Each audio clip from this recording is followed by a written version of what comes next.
Yep, so my name's Masters. I'm currently on Go the Lions Anubis in the Academy tier. I'm Kaji Okori. It's my first season in RSC, or better to say full first season in RSC.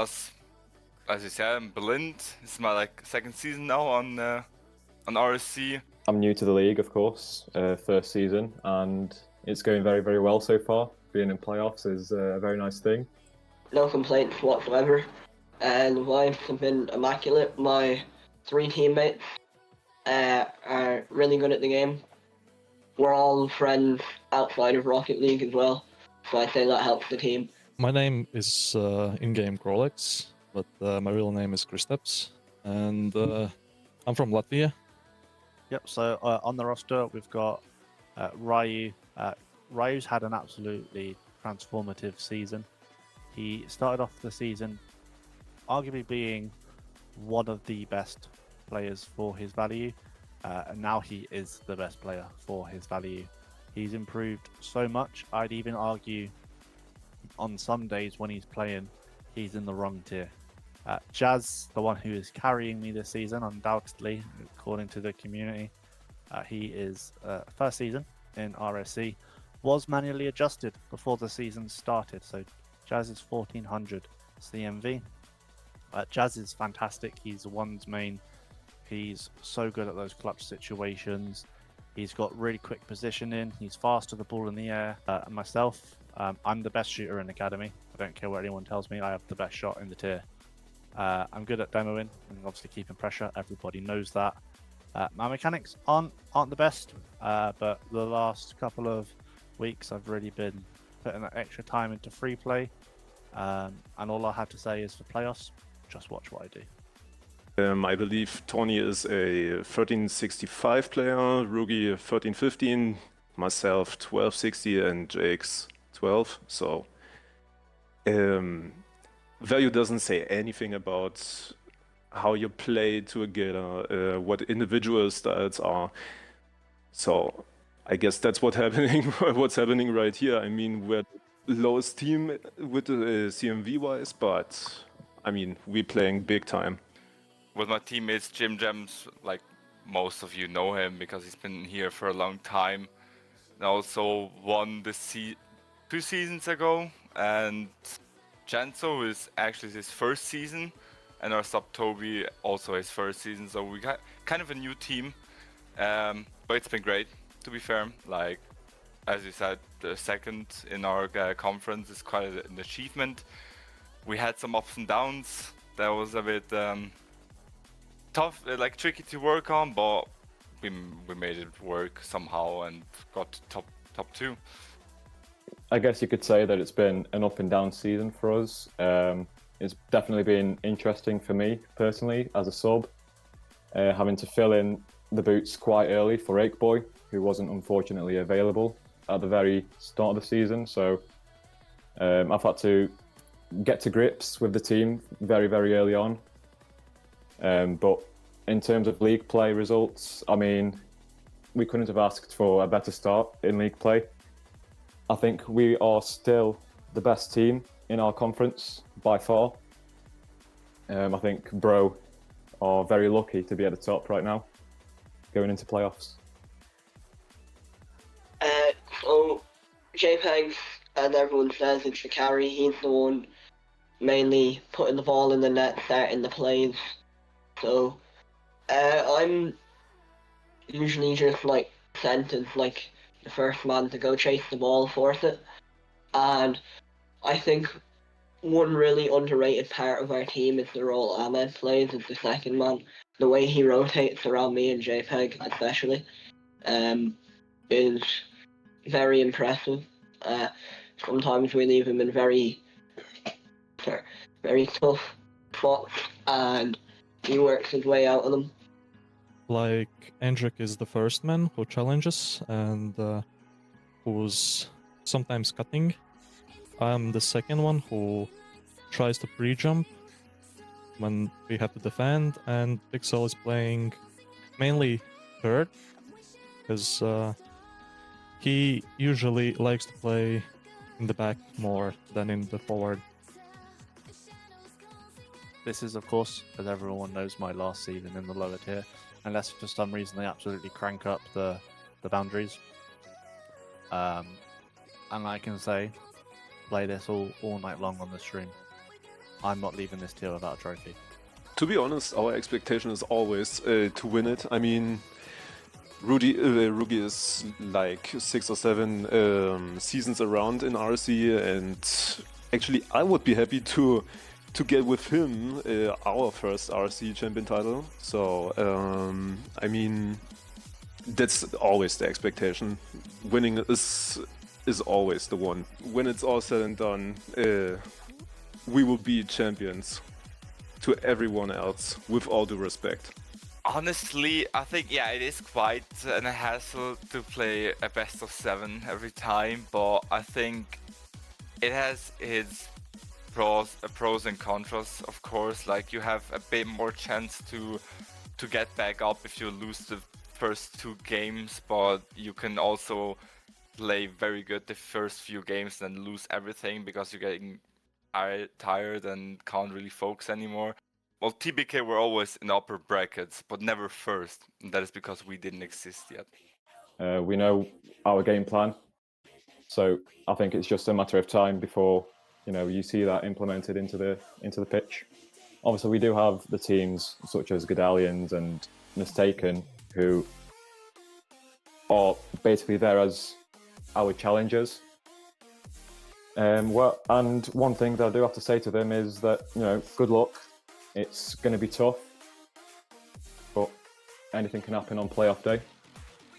And for me personally, the only outcome is us on top. I think the mentality is the same mentality we've had all season. Just have fun, play our game. We know when we're playing our game, there's no one comparable to us in the tier. So yeah, just have fun, play our game. There's not been a lot of preparation going on currently from external issues, and but honestly, I don't think that's a bad thing, because during the season I did kind of burn out of the game for a little bit, but I'm playing a little bit more now. But no, not much preparation going on, but I'm still very confident. The Italian microwave claims all. You can't stop him. To be honest, I only play for fun. The money isn't the main thing, and I don't know. Everyone says that JPEG is good, but I haven't played versus him, so I don't know. And he got the same peak as me, so I don't know if he's overrated or he's just better than us. So probably, yeah, the Mistaken will be a good opponent for us. The whole playoffs, it's gonna be like 50% what can you do and 50% of luck, because luck is also that you need to win. Let the best team win, and be careful of making mistakes. Ladies and gentlemen, welcome to Saturday and welcome to the Academy tier. It's the end of the line for all of these teams' runs in RSC 17 as we enter Championship Saturday. My name is Beeping Sheep, and joined alongside me on the desk today is Char. And we've got quite a lot to get through, Char. Yeah, we do. We'll jump immediately onto a quick recap of the play-in bracket, how these teams got here and how it looked, setting up the final 8 teams that we will see today. In the upper bracket, Husky, the team that are playing in this match we have on stream right now, they swept Drengir to make it here with that double life. Origin as well making it through with the double life, with the win over Anubis. And then in the lower bracket, Xinjiang starting a bit of a run there with Riffle coming through that as well, and adding those teams to the names that have already qualified for playoffs. So we have our 8 teams that will be competing today, and we will end today by crowning an Academy champion. And that will be certainly interesting, the fact that we're going to have all names to put on that long list. I say a long list, for Academy not so much, but the list of Academy champions. We've got these 8 teams who could potentially be crowned this. With those logos of Origin and Husky, that's just because the team logos are white, as is the Crown Vic medallions. But we've got in those uppers Purpose v Origin, which is on the B stream, which you can go watch. Xinjiang versus Anubis and Riffle v Drone Gear are separate, held by mods in the RSC server. So if you want to be watching those, you can absolutely watch those as well. But of course, we're going to be covering Chums versus Husky, which is an absolutely huge game because Husky, funnily enough, have inflicted Chums' only defeat this season from otherwise a pretty strong showing.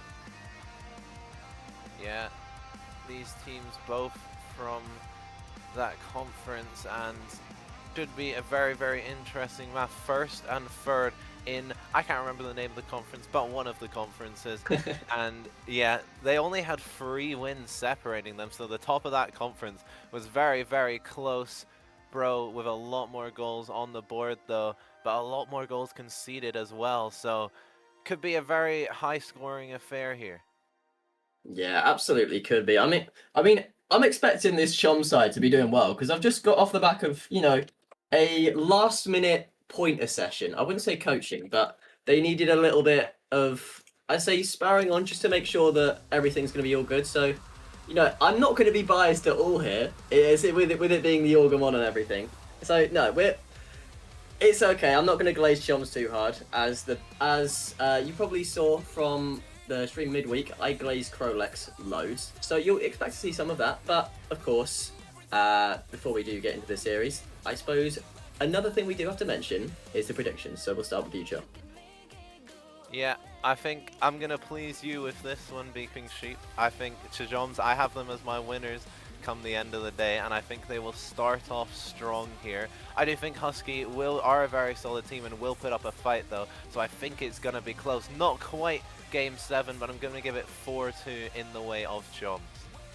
Oh, it's best of 7 as well. Oh, okay.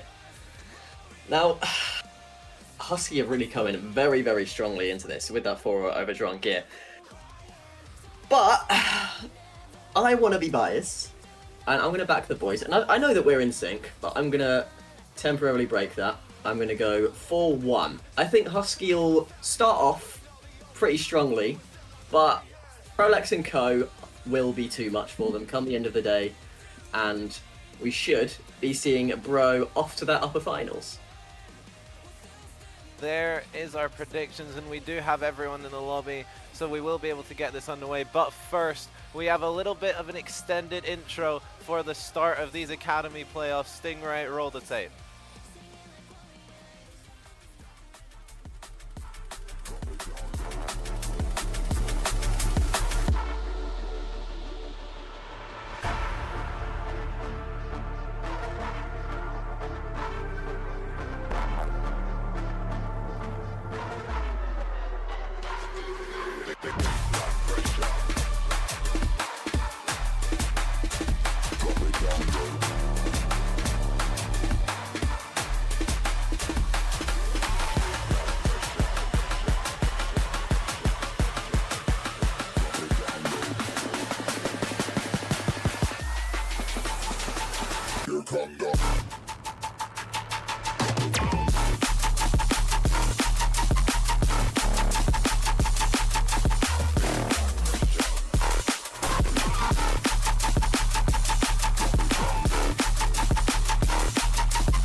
Ladies and gentlemen, welcome to the Academy Playoffs, the first game underway. Chums versus Husky. Let's get to it, y'all. Let's go to work. Yeah, kicking off here in Game 1. Credit to Hodge for that amazing intro that I was in VC with him yesterday. He spent a long, long time working on. It's the Academy Playoffs. We're hyped. We're starting the first playoffs of the season, crowning our first champions, and it all begins right here on this pitch with these two teams, and that's a chance to start it off. Torny can't quite find the top corner, but Rugi's on it now, looking for the shot for the first goal, but Crolex is there to save it. Torny with the shot. Husky, they're piling on the early pressure. Can Bro withstand the early onslaught here. Rugi on the sidewall. Endrick doesn't make contact. Pixel Glitch on the back wall. That's across the net. Is someone there for Husky? But no one's there. And after an onslaught of early pressure to Joms, they might finally break out. Pandemonium on that bro back line in that opening minute. I mean, you saw the structure from Husky in midweek. They can do this. They can really force teams to go back into their own corner. But Bro have withstood. We have withstood that opening minute. And unless something happens from Kaji Hikori here, that is not going to be the opening goal. Endrick just missing that one. Goes towards Rorugi now. Half boost to work with. Krollex is just going to shadow that one. Gets a touch though, does Rorugi to try and keep this one in that blue half. In that bro half, sorry, I should say. Another touch now from Rugi. Endrick will clear that. No boost to work with though. He can't follow that one up. So Pixel Glitch is going to take it from him. Once again though, he is also low. So we're not able to get too much on the ball, our bro. Right now, we've not seen any specific threat. It's all the goal threat has belonged to Husky so far in this game. But either way, we stay at no goals apiece. Trying to take this one forward, doesn't have the boost and just opts to leave it out. Endrick's on that though, trying to get it to the backboard. Hikori will send it away, and now that's to the backboard. Kaji Hikori's up for it, doesn't really do much with that touch, and now to Joms, maybe looking for a counter here, but Torny shuts that down very, very well. Endrick now, big boom forward, double commit from the Husky defense. Can someone from Tajoms capitalize? It's Pixel Glitch to Endrick, but the shot just isn't there. Almost half the game done here, Beeping Sheep. Apart from that early flurry from Husky, since then it's kind of all calmed down a little bit. Yeah, I mean, I'm surprised that no one's really gone for it yet. I feel like just because it's the playoffs, people are a bit more afraid to take those sort of risks. No one wants to be that first team to lose on the A stream on that championship Saturday. But the thing about these two teams is they both have 2 lives. So it doesn't matter if you do end up losing this opening game, you still have another life to work with. Pixel Glitch hits that one up. Hikori looking for a touch, does get one as well. Rocking the Dominus as well. So that's definitely a rare sight. Rorugi, that's a mouthful. Trying to eye up a shot, but won't manage to on this occasion. Pixel Glitch just hits that over the top of him. Krollex waiting on the back wall now. Endrick will take that from him. Just clear that one, but hang on a minute. Where has that come from, Shah? What better way to begin the Academy playoffs with prime Acad ball. Rorugi sends it into his own net, and it's a quite poetic first goal on the mainstream in the Academy playoffs, and Tajoms find themselves 1-0 up. Endrick will get credited with the goal, and now can they hold this out in the final 2 minutes of game 1? Torny trying to get one back here, doesn't get the touch off the backboard though. Pixel Glitch and Endrick linking up to send it away. Kaji will control it now off to the sidewall, but now Tajoms, they're looking for that pressure, they're looking to add a second, they're not satisfied at just 1-0, 1 minute 30 left. That's a whiff on the back line for Husky. Now they're trying to push forward, trying to find this equalizer, but Tajoms just look so solid and look like they're going to be able to withstand this pressure.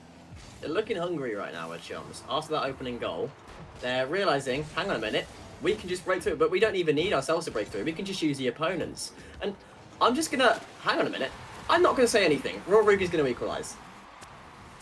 Rorugi, he's got both the goals this game so far. Really nice pop-up and second touch from him into the top corner. Both Endrick and Krollex stretching to reach it, but neither of them could keep that out.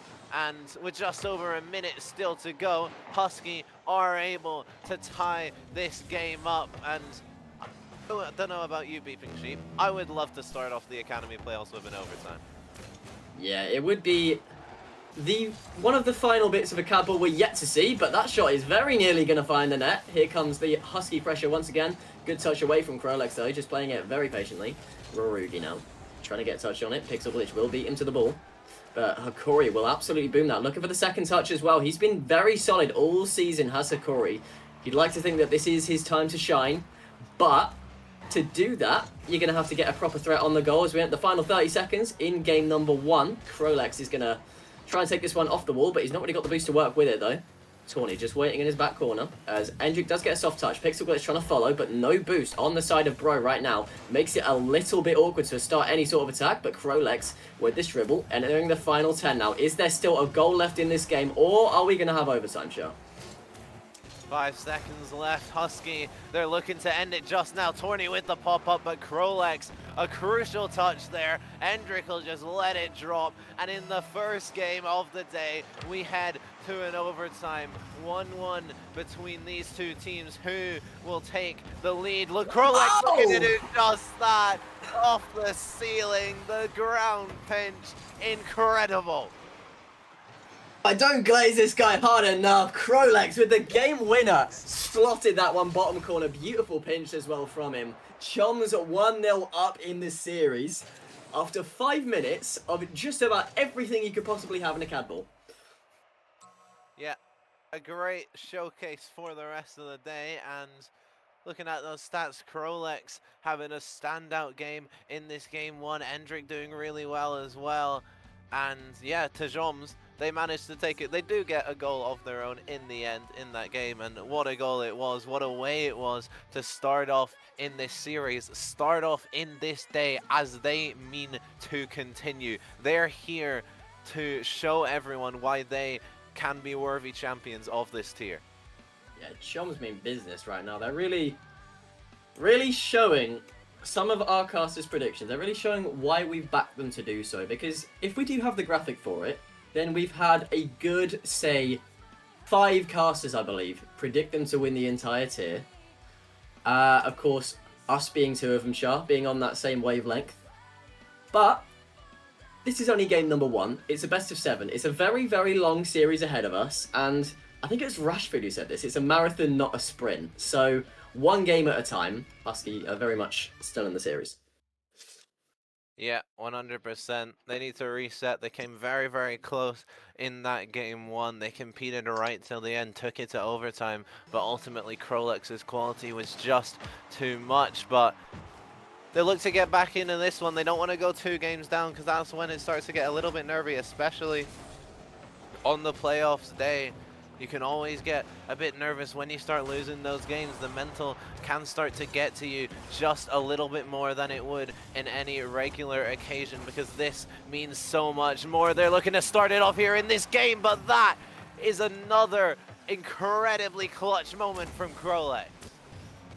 Really showing why he's in contention for player of the season. And that is another reason to do so. As we see a player leave the team as they get scored on. Definitely an interesting one, but Krolex staking his claim in this tie right now and showing why he's one of the best in the tier. Yeah, Krolex. I've heard hype on him throughout the season. Never actually had the pleasure of seeing this bro team play, but now I see what the hype was about. But there's always hype around Rugi, and he's proving exactly why. The miss from Torny, but it just fakes out the defense, and Rugi, he's not gonna miss that one. No, top goal scorer in the series is Rugi, not counting either goal, by the way. 3 from him, 2 in the bro net and 1 in his own net. So certainly a marksman is Rugi. So the man to pass to if you want the ball to go in the net. As he gets touched on this ball now, Endrick's going to chase this one down, low boost, but does beat his man. Goes towards Hikori in the corner with Pixel Wish in quick pursuit, but Hikori's just going to try and beat him to that one. Krolex playing patiently. Endrick now up in the corner. Doesn't want to let this one go too far towards his goal. Pixel's just going to let this one by for now. Goes towards Krolex again. Looking for another special play to put bro ahead once again. Almost gets the read, but Endrick will certainly look for it. Finds a shot. Going to be just off target, but we're playing a lot more now in this Husky half down. We were in game number 1. Pixel Wish eyes up the demo, but won't find it on this occasion. Now, Hikori, wide shot, goes to the corner. Endrick one touch. Endrick gets demoed as well. Rugi now on the ball. Pixel will clear this, however, and we're on a bit much of a tennis match. Since it's gone 1-1, there's been no significant threat. Teams are just trying to find where that weakness is, but we've not had any exploiting yet. That's a shot from Krolex. That's the caster curse, but I'm sure you won't mind as the APM getting them the goal. And once again, it is that man, Krolex, being the only goal scorer for Tajoms minus Rugi. I wonder how long are we going to keep having a go at him for that own goal? We'll find out as the series goes on, but Krolex puts bro back into the lead. It's something special as well. You see some of these players, they shine more under the lights of the playoffs. And the way it's looking so far, Krolex is certainly shaping up to be one of those types of players. I believe this is his first season as well, so what a way to really put yourself on the RSC map. It's going to stay 2-1 though, for the time being. Endrick just going to hit that one upwards. Krolex trying to follow this, as it goes back towards Hakori now, towards the wall. Only gets one touch. And Tawny above Endrick, who has been around for so long. And, I mean, he's gone a bit up and down the tiers, but he's always been solid, whichever tier he's been in. So, pairing this guy with Krolex, it's a dangerous duo, as we saw from that second goal, because Endrick, of course, with that demo, just making it so much easier. But the man of the hour now, on the wall, does get beaten by Hakori, goes down towards Endrick now. Gonna try and find his way to the wall, picks a glitch, just playing this one a little bit safe. Doesn't want to let this chance go too dangerously for his side, does not let this one be 2-2, as Tawny gets one touch. But demos are starting to fly in now from either side, as the physicality is really taking place. Yeah, I want to come back to, you're talking about Endrick, a player that already has one trophy to his name, like you said, has been around for so long, a player that I rate very, very highly, drafted him to my team last season, didn't quite have the end to the season that he would have liked last season, but still made top 3, still made those playoffs, and he's a player that will consistently get you into those playoffs. Now he's looking to add his second trophy with this bro team, but Husky, they want to make that a little bit more difficult for him, and that starts with Hakori. Unfortunate backflip there from Pixel Glitch, but this Husky attack as well, they saw the chance and they took it, and sometimes that is all you need. They've got the majority of the shots as well this game. That one's going to float dangerously towards the goal now. Endrick going to boom that one over one. Rugi just playing this into the corner, but he does miss this one. Endrick on the ball now, just gets cleared out last minute. Krolex with one touch. Pixel Glitch trying to keep this one in the orange half now. Looks to follow this one up as well. Tries to get the shot off, goes towards the middle. Now Endrick looking for another chance, as Chums are really trying to pepper this net now. They want to keep that lead. They want to make it 2-0 in the series, but you've got to be a little more careful than that, because Hakori can just turn it all around in an instant.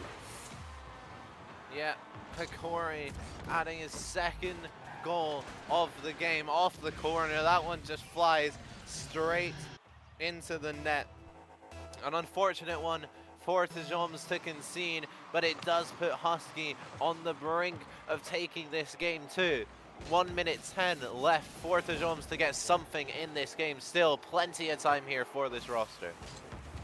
Yeah, quite a lot of time to work with, but they don't want to let too much of it go astray as a soft touch comes in from Endrick. Good 50 as well from Tawny. That may leave the net open enough if he can find the right touch. Rugi is sure looking for it. Going to go off the bar, not quite going to find it, but the right idea is coming through. He's looking for yet another goal.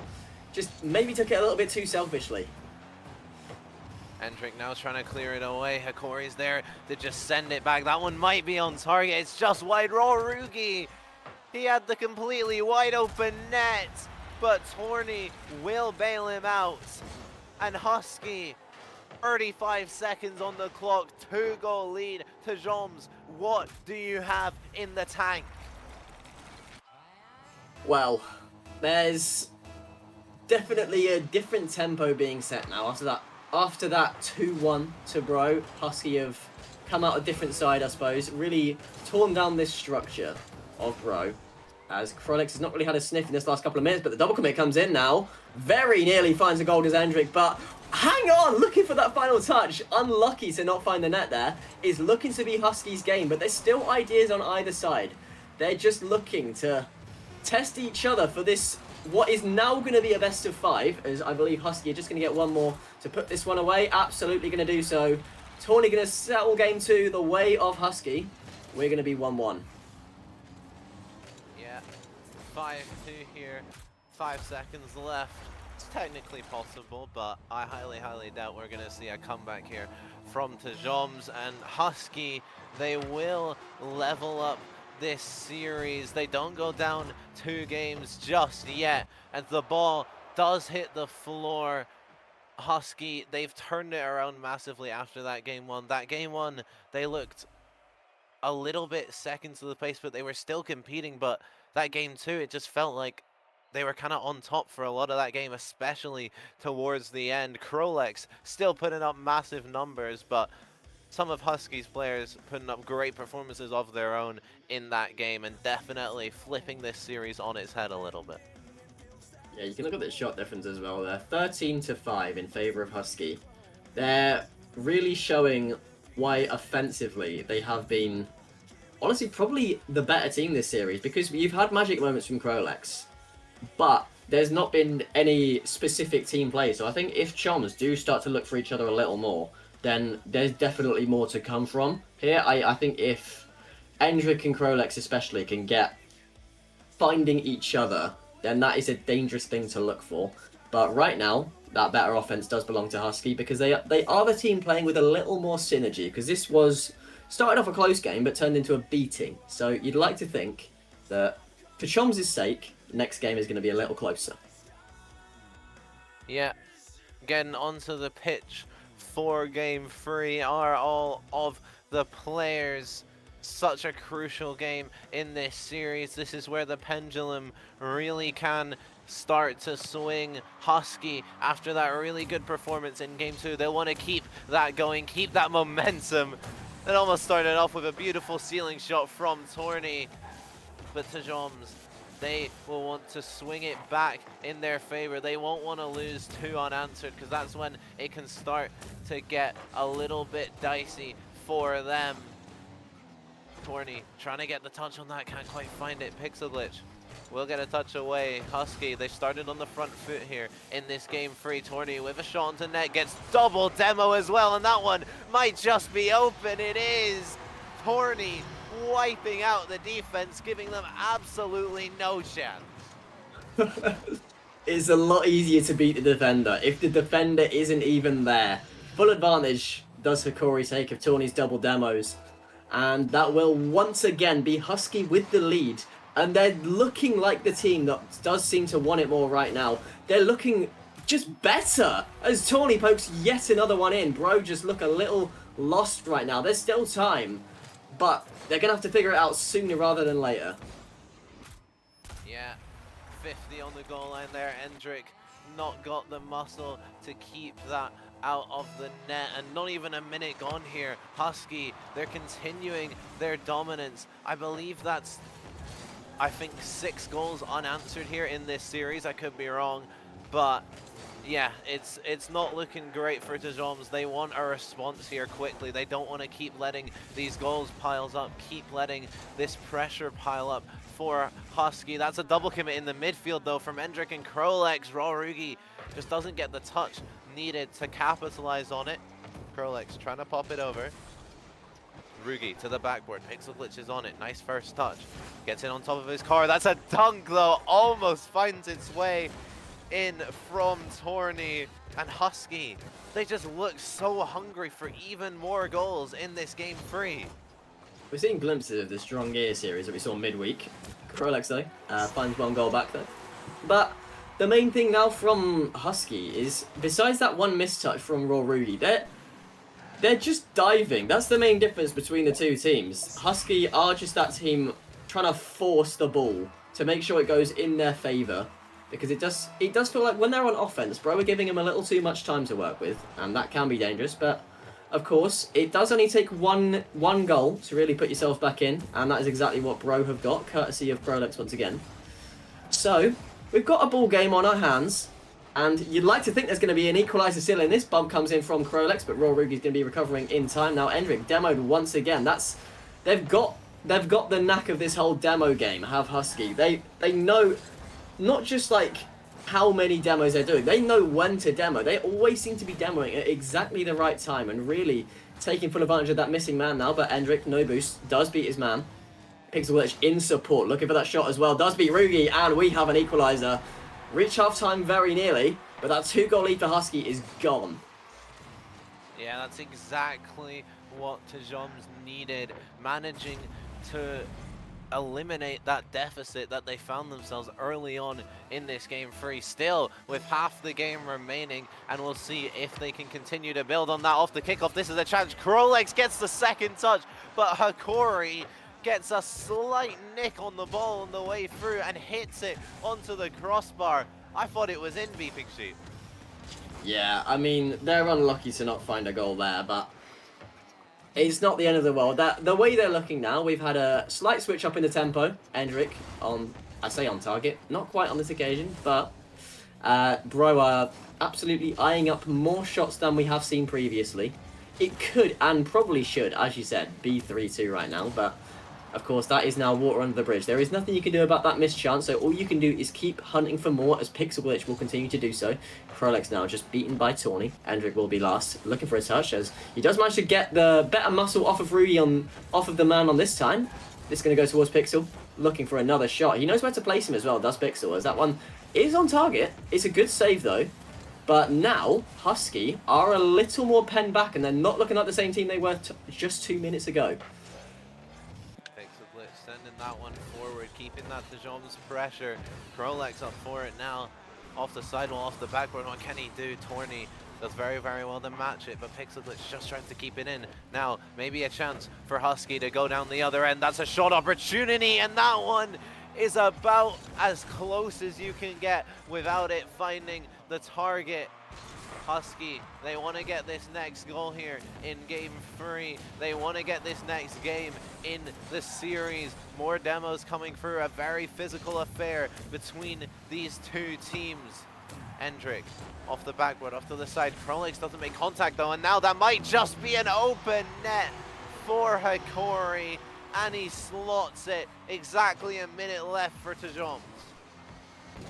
Oh, that's very tough there. After what felt like was a bit of a momentum swing in favour of Choms, it's Husky that do find that next goal and put themselves in the lead once again. Means there's more work to do for Choms. So they can rue that missed chance all they want, but they've just got to find another one now, as previously said. Tawny's going to take that one middle. Kaji Hikori looking for a shot again, and 2-goal parity restored. Going to be Husky looking to take control of this game for the second time.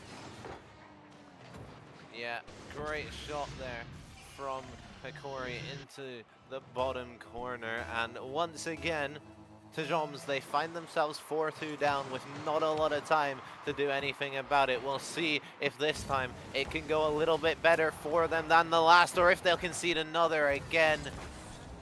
Hikori off the backboard into the middle. Rorugi just taking it to the sidewall, burning that time off the clock, putting himself behind that ball. Every second that ticks down here makes it look like more and more of a difficult task for Tajoms to get back into this game. Hikori off the sidewall, no boost to do anything with it. Husky are keeping the ball away from their net.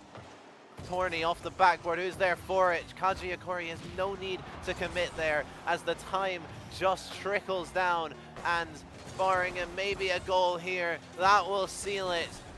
Husky take game 3.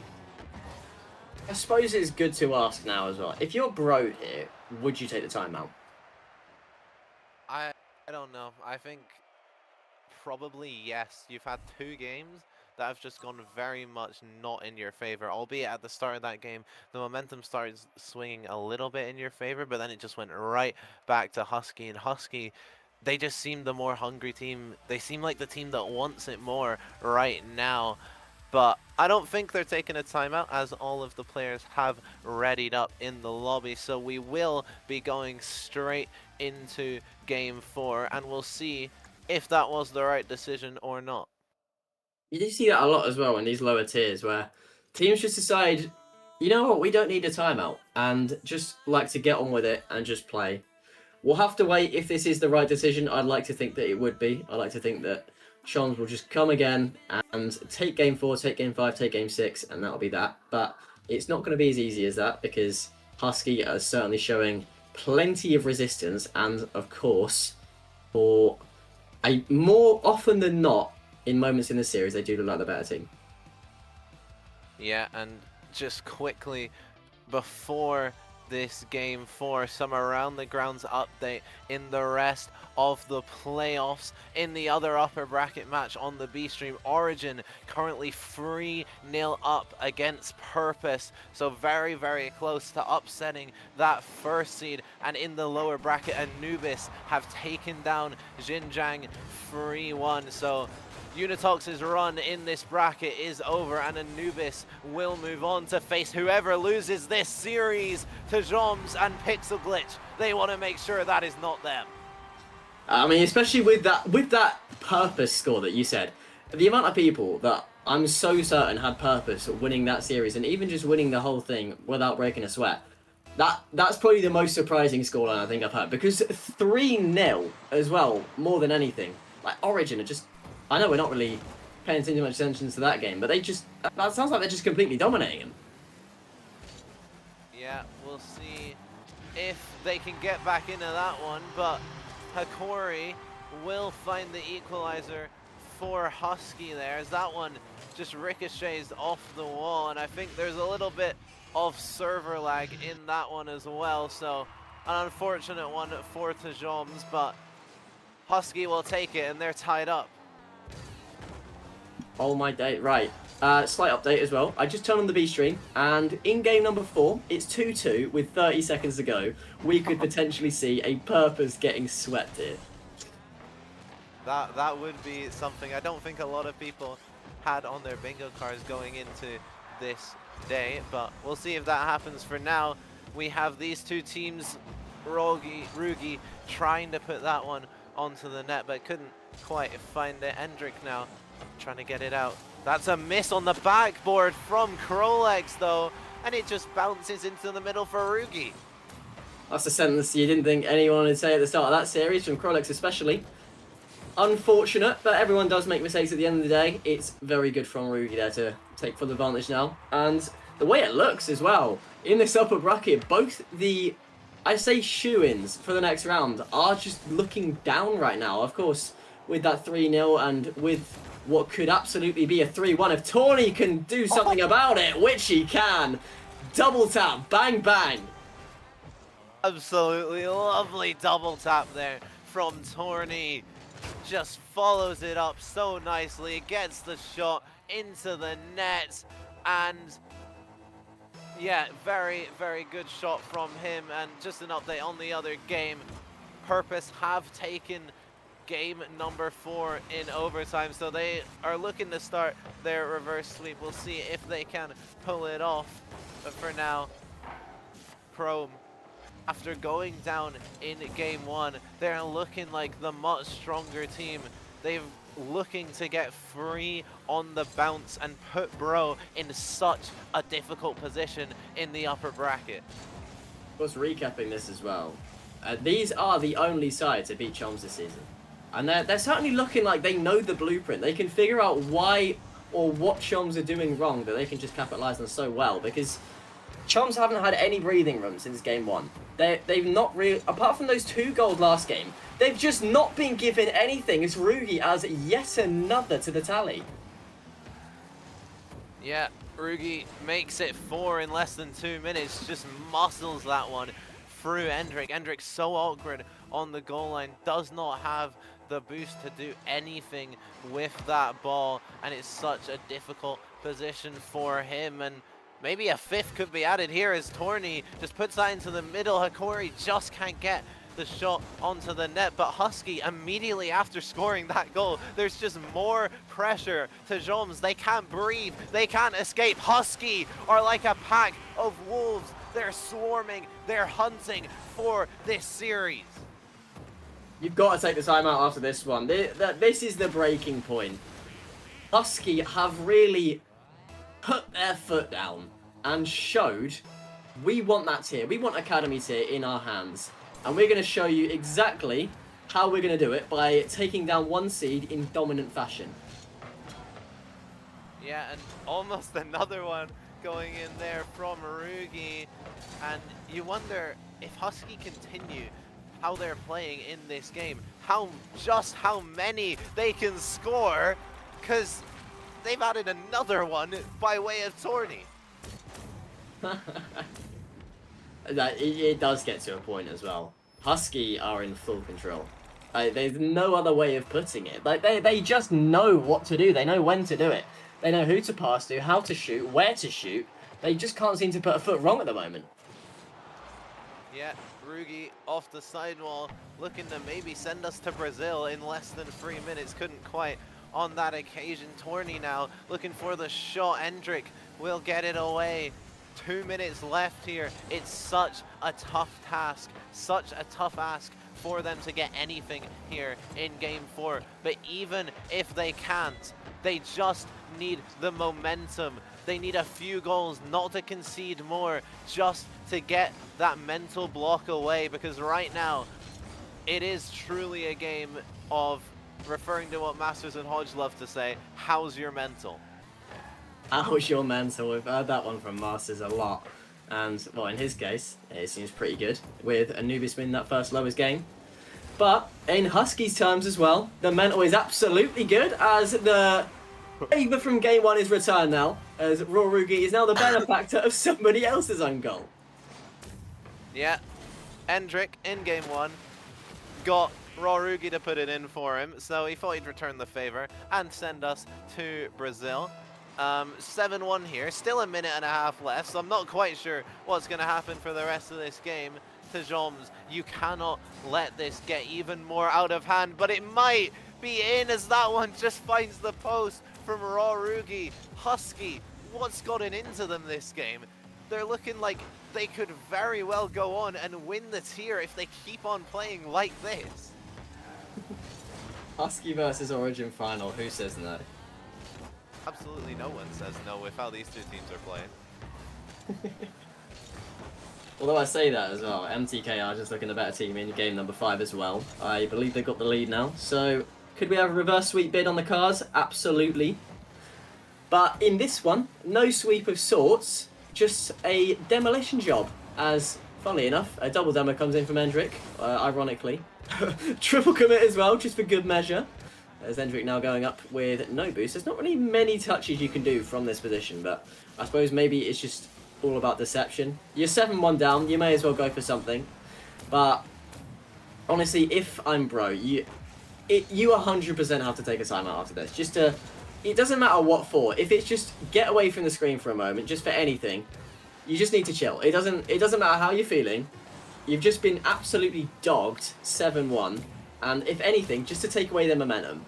Like, it is Husky's day right now, but you want to be stopping that so they don't steamroll off to the upper finals. Yeah, I think if we don't see the timeout call, then there we go. They've definitely forgotten about it. There is the timeout call from this Tajoms team. Absolutely no surprise to anyone watching it. And we'll talk about what they need to do just in a minute. But one more around the grounds update. The other match in the lower bracket has finished, and Drengir have taken down Riffle in a game 5. So that's my predictions already, like, just wrong. Just completely wrong. Yeah, I did. I put Vortex. So wait, if yours are wrong, then mine are wrong. So yeah, that all adds up then. What a lovely start to Academy for both of us. It's not looking the strongest. But yeah, here's the as it stands playoffs. Drongir v Purpose and Anubis v Choms in those lower matches. But of course, that's not 100% yet. That's just as we are, as both games are 3-1. With Purpose still up 1-0 in game number 5, but there may be still something to say from Origin to try and give themselves another chance. But with this timeout ongoing, it may be worth just taking a minute to see what can Bro do differently. Yeah, and I do think like there is a bit of that, but there is also a massive part of this timeout that is just relax. You've just been very much dominated 3 games in a row. You've just got to relax, take a step back, and try and halt the momentum. As we do have our talent predictions up on the screen, and yeah, mine aren't looking too good. I've got both of the lower bracket games wrong, and I've got both of the teams that are currently losing in the upper bracket in the grand final. Yours are looking a little bit better with Anubis still in the competition, but we had very, very similar predictions. So if yours are bad, if mine are bad, then yours are going to be pretty bad as well. Yeah, and on the other side of things, Veiled and Shattered with 100% bracket so far. But Shattered, what did you see here? He's got Mistaken going 0-2, so that will absolutely be interesting if that does happen, as they have taken game number 5, so it is reverse sweepable. We're on for a series on that side of the upper bracket, but you'd like to think as well that Choms are going to really bring it to Husky as well, because this is the last chance now. Husky have triple match point. There is no more slip-ups affordable from Choms now. They just need to absolutely give it everything that they possibly can if they want to stay in the upper bracket. Yeah, and even if they do end up dropping down, if they keep going in this fashion, in how this series has progressed, that's so bad for the mental, right? Like, it's so tough to get back after just getting rolled over in a series to get back into that lower bracket. So even if you do drop this next game, if you just put up more of a fight, maybe get 1 or 2, even if you do drop down, you have more confidence, you have more momentum. Whereas now, I've definitely had that experience coming in as the first seed and losing in your first matchup. It's so hard in that lower bracket to keep going and keep fighting. Remember, even in JPEG's case as well, from I think this was season 12, it was just such a gauntlet. No, this was Masters and JPEG. They were on that visionary side, and they had to run the entire lowers. They did it up to the point of, I believe, getting a bracket reset, but it does just get to a point where it's too much for you because it is just non-stop Rocket League for a good 6 or 7 hours. Don't crucify me, chat. I'm being genuine here. A good 6 or 7 hours of just straight Rocket League. But now, that was the other season. This is this season. This is Bros upper bracket live on the line. Can they do anything about it, or will Husky just be too much for them? We will find out as we get underway here with our Game 5 on Manfield. Torny looking to start us off the corner, trying to get it into the mid. Hikori's there, doesn't make contact with it though. Now Krolex trying to get it out. This first goal is so crucial for the mental of Tajoms. You want to get that first goal off of a timeout, otherwise it can kind of feel like that was just a waste. You want to get off to a flying start if you want to come back in this series, and that one needed saving, and Pixel Glitch manages to do it. Absolutely, but how can he handle the follow-up? Because Rorugi's coming in, and Rorugi is scoring. It's Husky with the lead. Yeah, more of the same. Rorugi putting it into the Tajoms net. He's been doing it all series. He doesn't want to stop now. He wants to move on into that upper final and keep pushing for a trophy. I believe, if I'm not mistaken, it would be his first trophy, even though he has been around in the scene for so long. A player that has had so many failed attempts at trying to win. This could finally be his time, but he needs to get past this Tajoms roster first, and they will not go down without a fight. Yeah, you'd like to think so anyway, but from the way we've seen the last couple of games, there's not really been much fight to offer from them. Because, I mean, although they did take the lead in the last game, they then went on to concede 7, which has now turned to 8 unanswered goals on the side of Husky. So you'd like to think there's some fight left. I feel like we've not really mentioned Krolex's name in these last couple of games. Ever since game 2, he's just been a little bit flatter than we could have possibly seen him. So maybe it's just up to the other two to start stepping up for Pixel Glitch and Endrick to really get going, as Pixel now with a dribble. Almost manages to get this one in the middle. Is this going to fall towards the middle now, but Endrick's just playing it a little bit safe. 1000 now is not the time to be doing so. Sometimes you just have to send it. This is going to be one of those games. I feel like Husky know that the safety of Bro is something to be taken advantage of, and they're doing a very good job of it. Now Krolex trying to dunk, does get the dunk off, but won't get the shot. Pixel Glitch into the middle. Demo comes in, Bump comes in now, as this falls all the way over the box of Husky, as Rorugi will control the 0 boost. Doesn't matter though, does get the touch, but so does Krolex. Now Endrick trying to dribble this over one, does manage to do so, but Tawny goes towards his teammate. Now this is going to fall open though for Pixel Glitch. We do have an equaliser after 8 unanswered goals. Bro are finally back on the board. Yeah, really good for them. Rorugi just puts that one into the middle, hoping that a teammate would be there, but nobody else was home for Husky, and Pixel Glitch takes full advantage and ties it up with just over half the game gone. Now Tajoms, they're looking to add another one immediately with Endrick, but Torny gets the touch on it. Double commit from the Husky defense, won't be punished this time.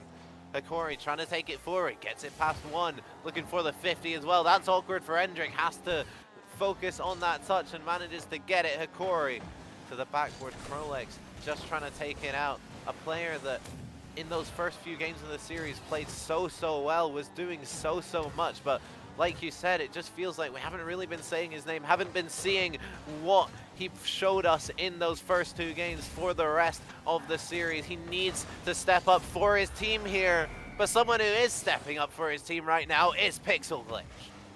He's realised that he was last season's runner-up, and he's gone, you know what, I want one better than that. So a lovely slot there from Pixel Glitch to prod that one home. Steady one as well, to beat 2 of the defenders, just going low. I like the idea. But, I mean, from all the times I've just been with Pixel Glitch, he just seems really down to earth, really simple, just the way he plays. And sometimes that is just all it takes. You've got these players that can do the fancy things. The Krolix is the Endrix as another goal comes in. Bro now 2 up. But sometimes it just does take those simple plays, those small shots, those safe goalkeeping, and Pixel Glitch is a prime example of how you can do it well. Yeah, 100%. Endrick adding a third there for this Tajom's roster. That timeout proving very, very effective so far, but Husky, they still have time to get back into this one. Endrick trying to take it across, blocked out by Hikori though. Krolex is up for it, manages to get the touch off the backboard, and Endrick is there to just send it away. They just want to burn as much time off the clock as possible, keep it as far away from their net as possible, and maybe add a 4th. Krolex couldn't quite find the touch off the backboard. Now Endrick again on the sidewall, looking for the backboard. Pixel Glitch is there, into the middle. Krolex gets to it, but Hikori is there to it. Husky, they're kind of scrambling right now. If any team looks like they're going to score, it looks like Tajom's. But Husky, they need at least 2 goals. Oh, that could be one though. Good recovery from Pixel Glitch. Accidental backflip. Heart in mouth moment there, but certainly recovered well. Goes middle now, does Pixel Glitch towards Endrick, who's been trying to look for the pinch here.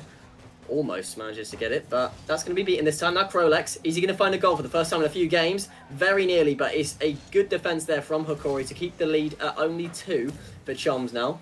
Rugi with one last push to try and salvage something from this game. This shot comes in, but Pixel Glitch playing this one safe once again. Good touch over the attacker. Trying to just keep pressure on. He doesn't want to let Husky get anything more and wants to secure this game for Bro, and absolutely does. The timeout buff is well and truly here, and Bro are still in the upper bracket.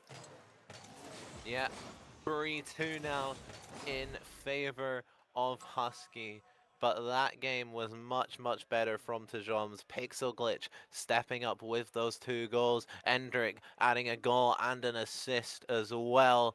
And Krolex getting 2 saves on the board as well. So a true free-headed performance there from Tajom's, and they're pushing to fight it back in this series. They want to take this to Game 7, and they want to take themselves to that upper final, which you would have maybe thought that their opponents would be decided by now, but it looks like we might be about to get a Game 7 in that other match. Yeah, we've got 2 all-timers of the series going on here. I mean, once again, MTK up in this series. 3-0 down, brought it back to 3-3. We could have, for the second season running, at least one best-of-7 reverse sweep in Academy.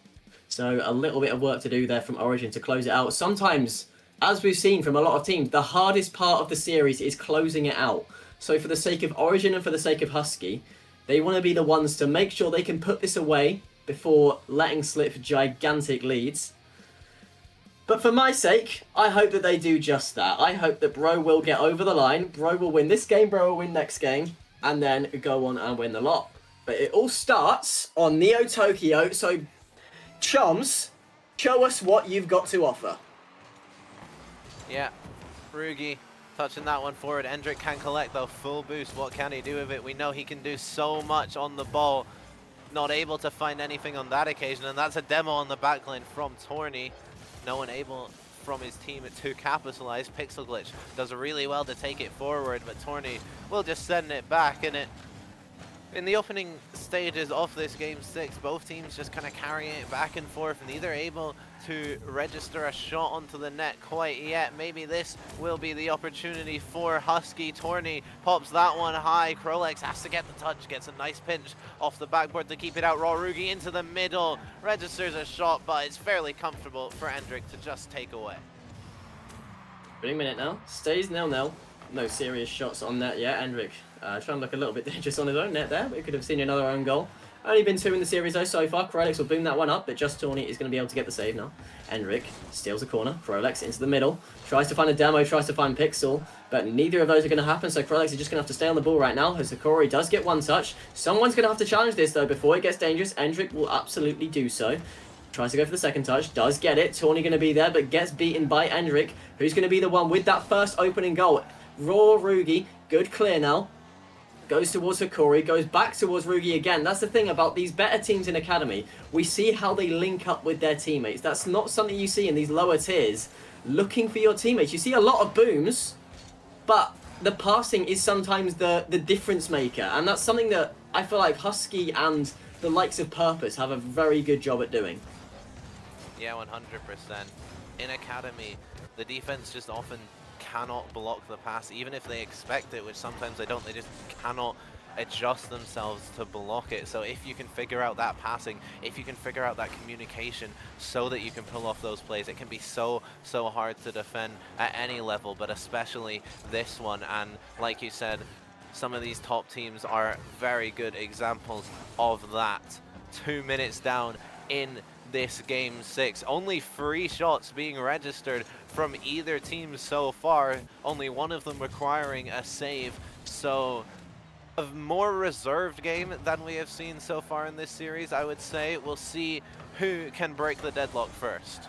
Yeah, very tight affair, this one. We've reached the halfway mark and still 0-0 with very little chance of a goal going in, unless that one's on target. Good save though from Endrick to stop that one going in. Krolex trying to be the first to it, but Tawny will beat him there. Now Tawny into the middle. Pixel playing it safe once again. Goes towards Krolex now. Corey wants to beat him to the punch, but can't manage to do so. Now Krolex could have something dangerous here as Endrick will get a dunk now.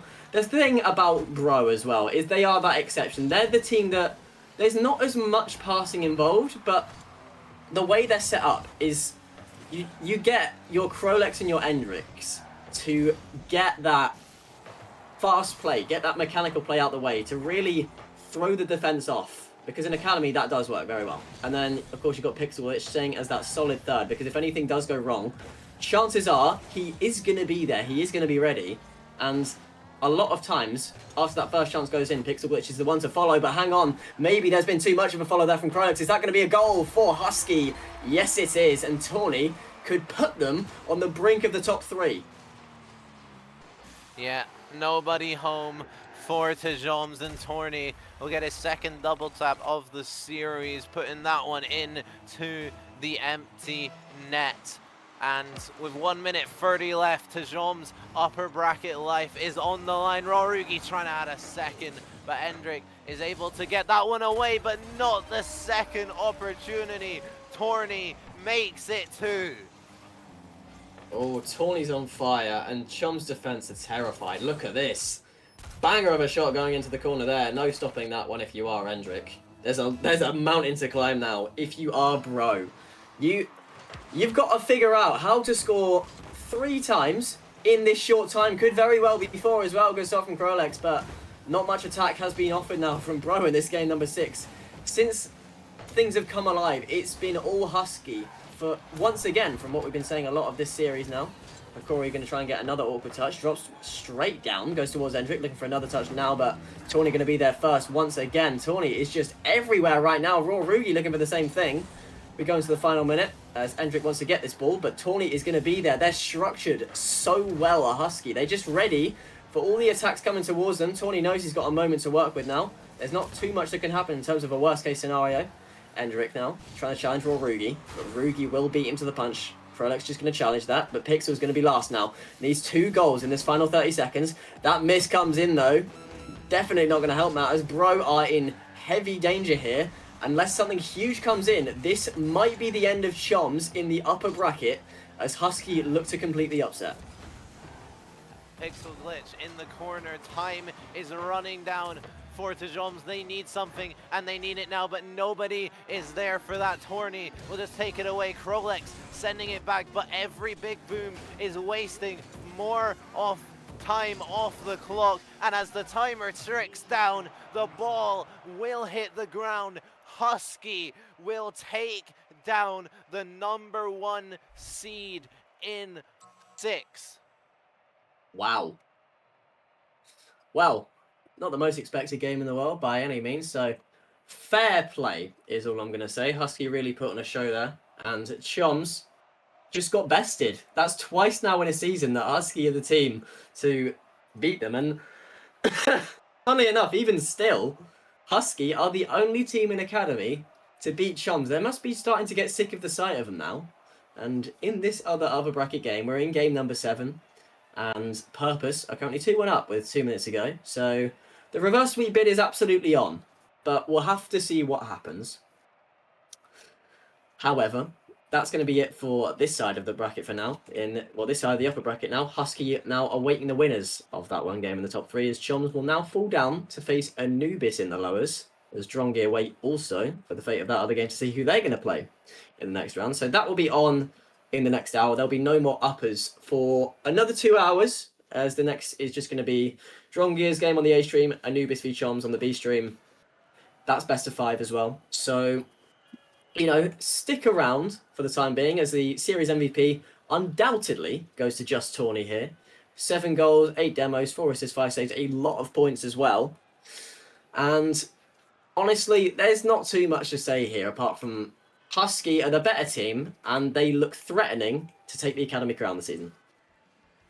Yeah, 100%. I think there was definitely more people that would have had an upset here than the other upper bracket matchup, I do think. I was not one of them, and neither were you looking at our predictions. They were both wrong. We both had Bro winning this, but Husky have completely surprised us and does very, very well, and we'll see how they can do moving on in this tournament, as they now have top 3 locked in at least. But they still have another upper final to play later, and maybe a grand final after that. But for now, we still have the match on the B stream, which is in Game 7. Very exciting match. And for the mainstream, we will be going to a very, very short break. But when we come back, we will be dropping back down to the lower bracket to see the loser of that match take on Drengir. Don't go anywhere.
Welcome back, everyone, to the RSC mainstream. I'm Char joining you once again, and alongside me, I've got the man who is currently laughing at what he has just witnessed. Hodge, how are you feeling after that?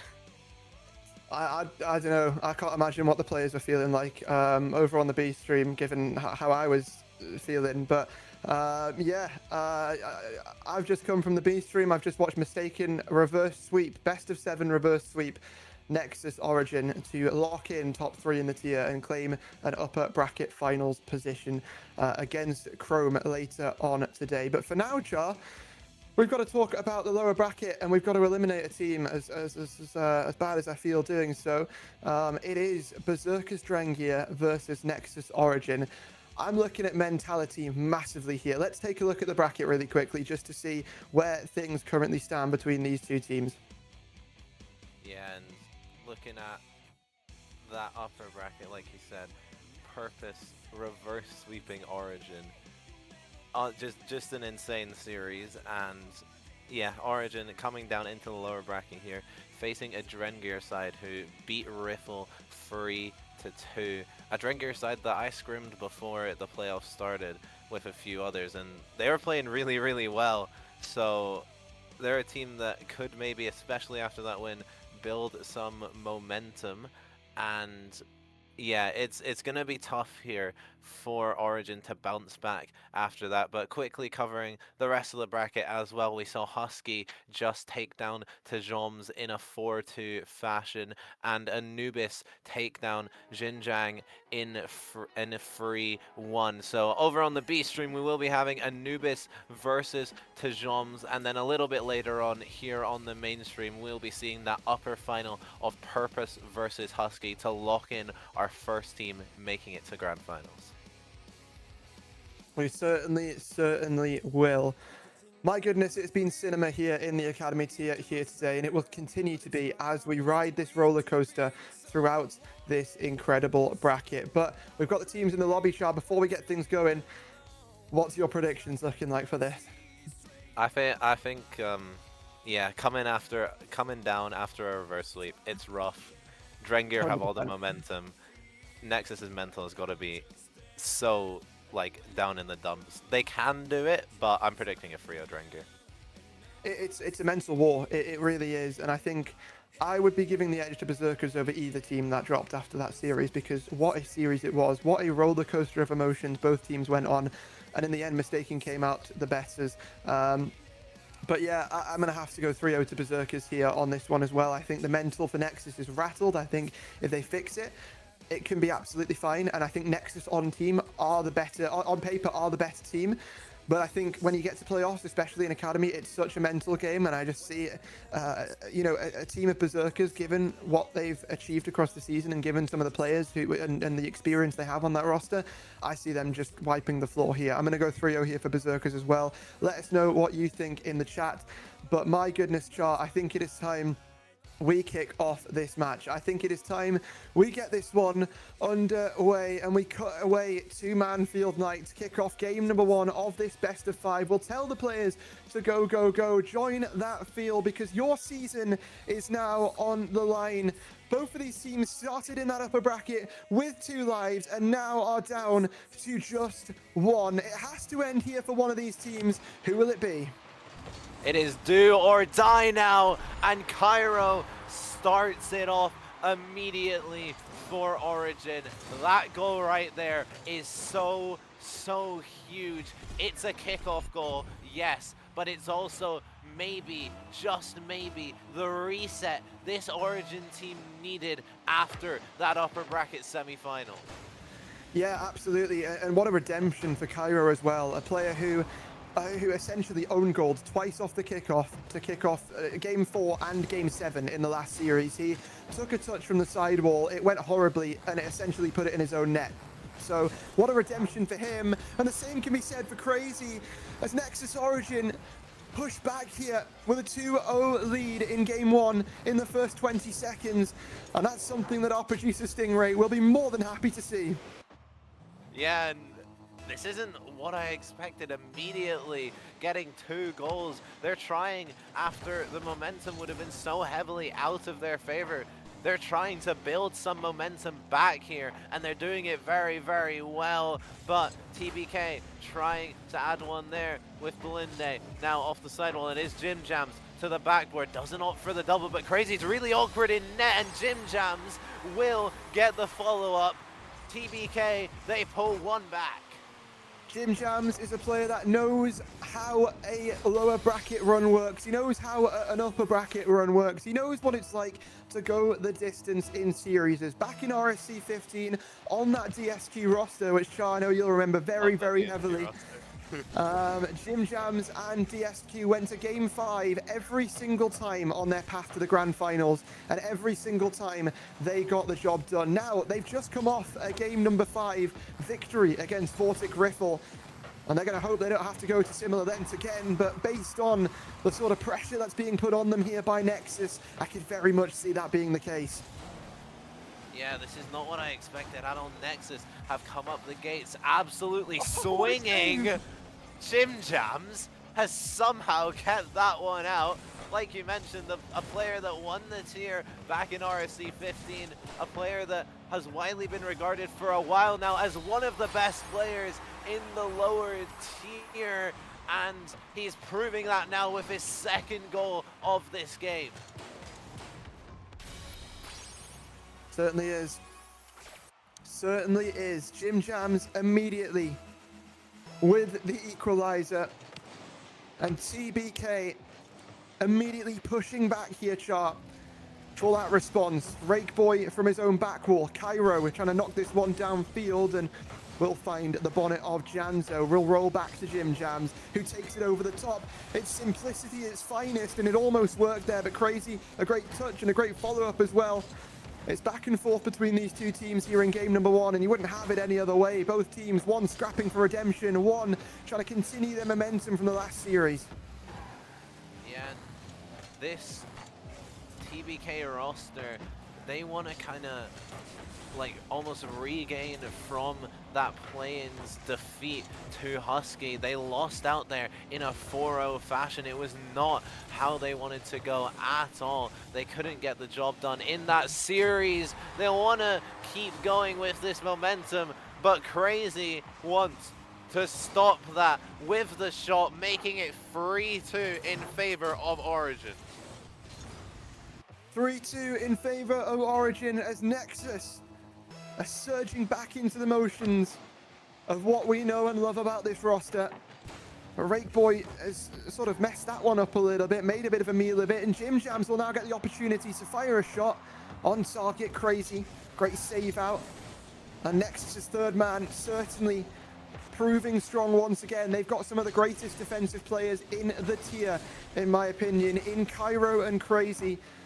And the same can be said in the offense for players like Rakeboy, who just are positionally sound to the point that, you know, when you get into certain situations, he is that player who can just dig you out of them. But so are players like Janzo and Jim Jams, who when they come alive here, Char, can just peak, can just dominate a lobby. And I think that's what we're seeing so far in this game. Both teams having popped, both teams sort of setting the scene for what is set to be a great series in the lower bracket. Yeah, and this series only being best of 5 means that each game loss brings you even closer to the series loss than it would in a game 7. There's not as much wiggle room, and yeah, these teams, they don't want to drop any games here. Both of them will want to take this as quickly and as easily as they can, but it will not be easy for either of those teams because both of them are so solid. Jim Jams gets his third of the game. He is dragging this Drengir team over the finish line. He certainly is. It's a hat trick for Jim Jams. And well, when you need somebody who's composed, that is exactly who Jim Jams is. A leader for his team. He was that 2 seasons ago, and he's going to try and produce the same sort of energy here for Berserkers in this playoffs bracket run. But for now, they've got a bit more to contend with because Nexus on the defense, and they're going to be hunting for a counter-attack. Cairo to the sidewall, immediate follow-up, but it's cut out by Jim Jams, who almost finds the 4th, but Not going to be that easy here, Chart. Or maybe it will, as Janso takes it from the sidewall. Some great offense here from the Berserkers, who are looking to put another bullet through their opponents, but it's well defended here by Nexus. Yeah, 40 seconds left here before we head to an overtime. Crazy doesn't want to go there, puts it into the middle. Cairo's on it, but Jim Jams is there, manages to take it out, and now has an attack of his own, puts it into the middle. Janso's up, gets a touch. Jim Jams is up, fakes it out. That's a chance for Janso to put it in. The back and forth between Jim Jams and Janso works wonders for Drengir. The two 1400s come alive here. The high CMV players certainly making themselves known on this pitch. And now it's time for Nexus to make themselves known as they look to try and come back, bring things back to a tied situation with 15 seconds left, but Janso's not going to let that happen. Immediately cuts out that rotation and stems the bleeding for that Berserkers team in what was looking to be a great counter-attack. Speaking of counter-attacks, Crazy's flying in, but he will fly back out to that midfield nonetheless, because Berserkers have come alive in that 2-goal down redemption arc here of game number 1. And my goodness, they've taken the first game off of what was a disgusting last series against Vortic Riffle. Shah, it only continues to get more and more chaotic as we can continue to get through today's action. I mean, you just can't write it.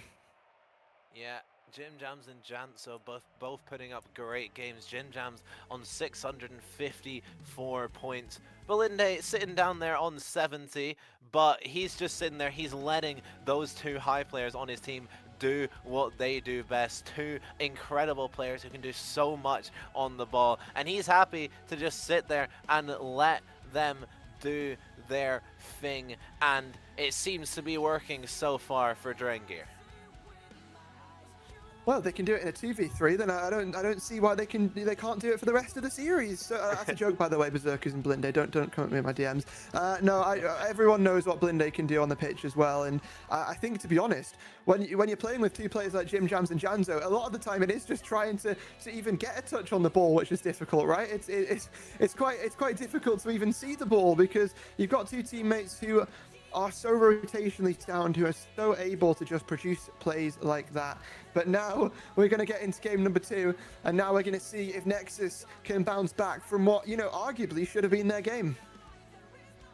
Yeah, it's a new game here, and like you said, Origin Nexus, they need to bounce back here because going 2-0 down after that reverse sweep, the mental just has to be so tough. Here's Jim Jams again off the corner, looking for the mid pass. Can someone be there for it? Belinde almost got the shot on, but Crazy does very well to block it out. Janso sending it right back down into the Origin side of the field. Belinde on it now, looking to get a bit more involved this game than he did last game. Jim Jams across to the back post. Janso's there, but Crazy keeps it out. Origin, they're on the back foot here. They need to get out of this defense.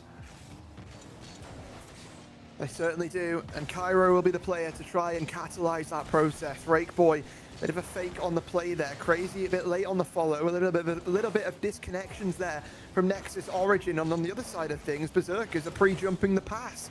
A little bit of trials and tribulations here on the counter-attack for Nexus. There's a couple of whiffs coming through, but it's Academy, it's a card ball. It happens. But Crazy, that's an interesting touch. It will drop into Rakeboy's lap, and the demo will make things so difficult now for Nexus to try and stop the first goal from coming over to the side of Berserkers, because that just blew the field open. He's made his points tally from last game. Let's go, Belinde. Manages to pop that one in. The demo just opens up the play, like you say, and Drengir continue to kind of dominate here and get that lead in game 2. Jim Jams almost turns that one into his own net, but manages to get the save off the rebound from Cairo's shot. And now Cairo has to go scattling back for boost. Crazy can't get the touch on that one. Rakeboy's up for it. Everyone is missing the ball. This is Academy, ladies and gentlemen. Cairo now into the middle. Crazy has the shot, but that is just so weak. And now Jim Jams coming down the other end, but he can't find it. that's into the middle, and it's somehow not in. How is this ball stayed out? It's hit the crossbar. I don't know what's happening. Hodge, please take over. It's absolute chaos, and Blinn can't find it either. Rakeboy will clear it away here for Nexus, and my goodness, it's pandemonium. It's Academy. Wouldn't have it It's just in. any other way. It's actually just in. How have we seen that last 20 seconds not lead to a goal, and then that Pyro. is in? Just a boom off the sidewall. This tier never ceases to amaze me. Yeah, I think Cairo got a little bit ambitious there and then realized he wasn't going to get it. And, you know, ended up just giving up on the play. But Rakeboy never gives up and is right back into the action here. You really can't write this tier. You can't predict it. It's impossible.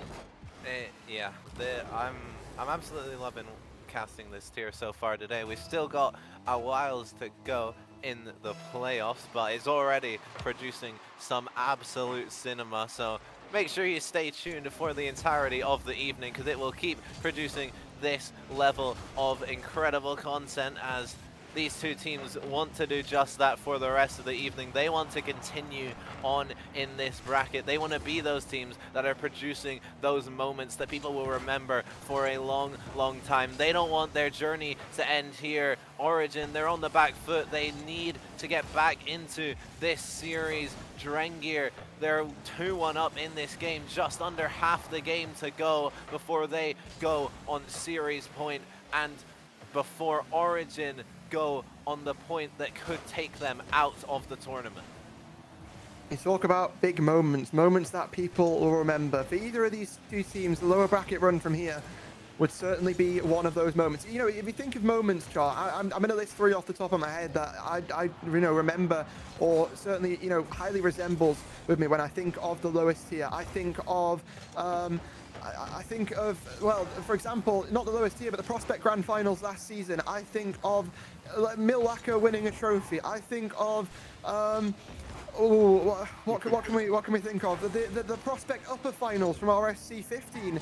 I think of, Visionary on their lower bracket run in RSC 12. There's so many of these moments that come from plays that players just generate in this lowest tier, and both of these teams have really got to try and channel that energy here, especially Nexus, who find themselves on the back foot after some horrible, horrible blunders, and a Berserkers who are quite happy to just walk away with some of these plays. That looked a little bit interesting there, but Jim Jams was able to collect the pieces, and a minute left into this game, Nexus needs some purchase onto the ball, and Cairo almost finds it, but denied.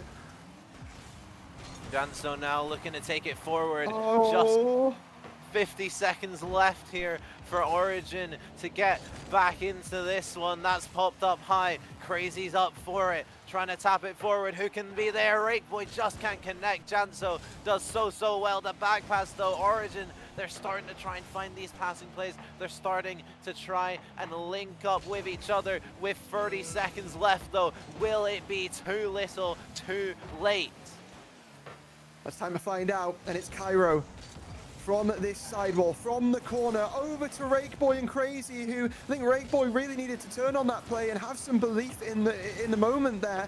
But Nexus, you can understand after that last series how they're going to be a little bit hesitant, a little bit unconfident to commit to the plays that they need to. And now, when they do, it's a double commit. It's open for Janso. It's the 2-0 lead in this series for Berserkers Drengir.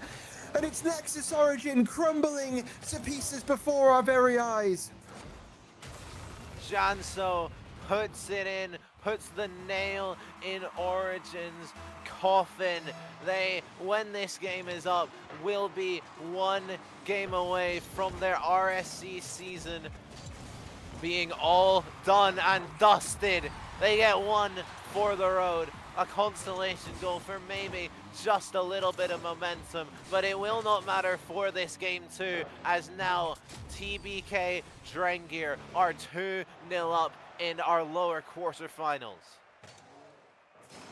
My goodness, that's got to be annoying at the end of the game, right? You work so hard for that goal, and then when you eventually get it, it doesn't really actually mean anything. So, my goodness, it's chaotic, isn't it, Char? It really is. But now we go to game number 3, and one thing I'm noticing from Nexus here, which I'd love to see, one thing I've not seen a timeout called, which is questionable in itself, But one thing I do really want to see is some more demos from Nexus. This is what this team's playstyle has really sort of generated around the whole season. It's been, being confident, overextending a little bit, not, taking some of these risks, getting some of these demos on the rotation and causing chaos and just outclassing the opponents in the rotation in general. Now, we see that not happening, and Berserkers is just crumbling the opponents. But now I'm looking at this scoreboard, and it's really well pointed out here by Blind. Everyone on Nexus has the exact same amount of points, 340 across the board. I can't remember ever seeing that before. I can't lie. I don't think I have either. It's mediocrity across everyone.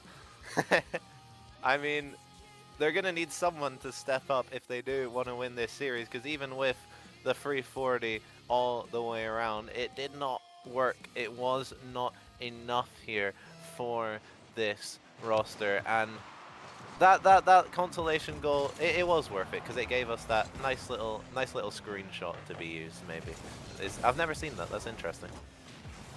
Well, already off the kickoff, it's the demos starting to come through now from Nexus. The space being opened, and Rakeboy also early challenging.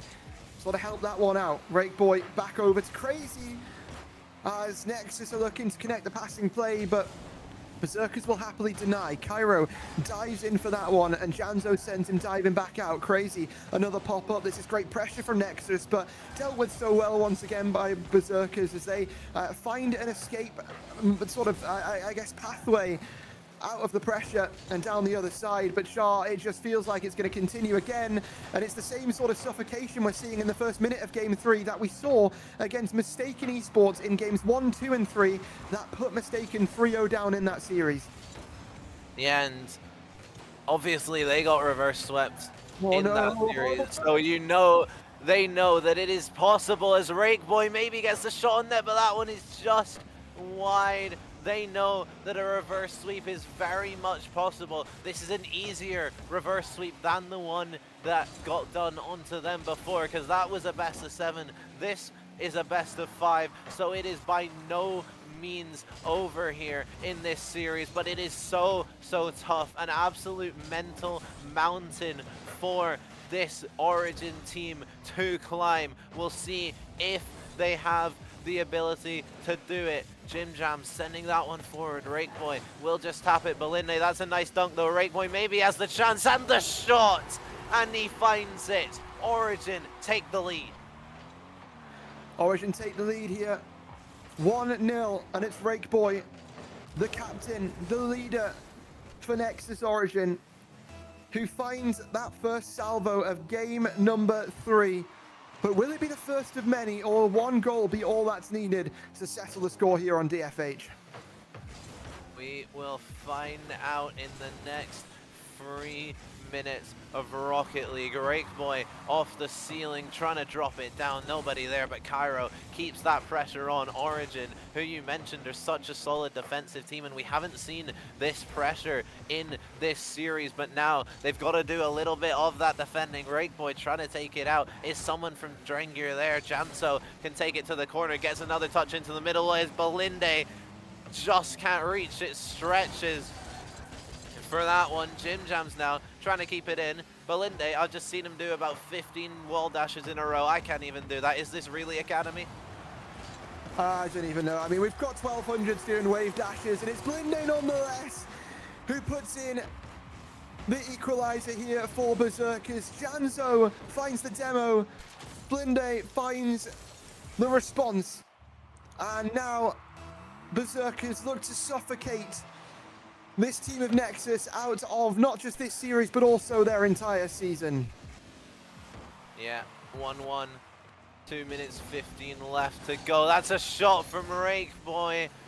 Janso can get the save now, and now Janso's on it again. Gets on top of his car looking for the pop, but really nice defending from Crazy, not allowing the danger man of Janso, the player who can do so much in the air, not allowing them the time of day. Now Origin trying to put more pressure on, trying to find the next goal in this game. Belinde says no though, trying to take it away. It's Janso. Jim Jams gets the dunk, and now is anyone home here? Can Jim Jams be first to that? He goes for the demo instead of the ball. Just can't connect, but that's a redirect from Jim Jams, the backflip redirects straight into the top corner. Well, that's just a special moment there from a player who has special moments in him all the time. Special plays that really just make you watch in awe. Jim Jams, always thought of as one of the best players in this tier, and providing it here in the playoff bracket, but so is Janzo, almost able to find the reset past the last defender. A new player with big impact, but no! On the goal line, Nexus can't make the stop, and Jim Jams pushes it through once again. Jim Jams is on absolute fire here. A little bit fortunate there, but gets another goal to add to his total. This series, 3-1 now. Origin, what do you have left? Do you have anything left here? Cairo tries to get the shot on, can't find it. Jim Jams, the control in the air, just takes it over one, burns that time off of the clock so well. Janzo now off the ceiling, trying to add another one, trying to add what would surely be the nail in the Origin coffin. That's a shot on net from Crazy, just doesn't find it, and no one can find the rebound. Origin so close. So close, yet so far. That's really felt like the best way of describing Origin's run here today in these playoffs. And it will all come down to 40 seconds left on this clock. Chances that need to be slotted, chances that need to be found. It's a triple commit here from Team Berserkers, but nobody there to punish, and Blind will clear this over to that side wall. Rakeboy, pop up, Cairo jumping for this with some last hope, some last sort of semblance here in this series, but 20 seconds left on that clock chart. It feels like Berserkers are inevitable to move forward to the top four. PBK Drengir, hang on, Crazy has an open net almost, but Belinde comes racing back, and with that clutch save will confirm the fate of Origin and will send Drengir into the next round. Drengir move on in 3-0 fashion, and Origin are out of RSC. Nexus Origin fall here in the lower bracket as well, after what was a hard-fought series in that upper bracket. So close to being in the upper finals right now, but Berserkers overpowered them with that momentum, and it really shows here on the field. I mean, Jim Jams, a series of all time from him. So much pressure that Berserkers dealt out, but the team around him as well. Janzo and Blinde, I mean, an electric performance from them as well. And it's great to see the bounce back from Berserkers, Char, because they got dismantled. They got absolutely destroyed by Chrome the other day in the play-ins on Wednesday. I think they scored 3 goals the entire series in a best of 7 and they got swept. And one of the goals is an own goal from Chrome. So I don't know, it was ridiculous. But it's great to see them bouncing back here today, not just against Vortic Riffle, but also against Nexus, now confirming their spot in the top 4 with a matchup against the winner of Gedalians Anubis and Bro Choms. But for now, we're going to look at these post-series stats. Yeah, 10 goals to 6 for Drengir. Nexus Origin actually having more shots, but that didn't matter in the end.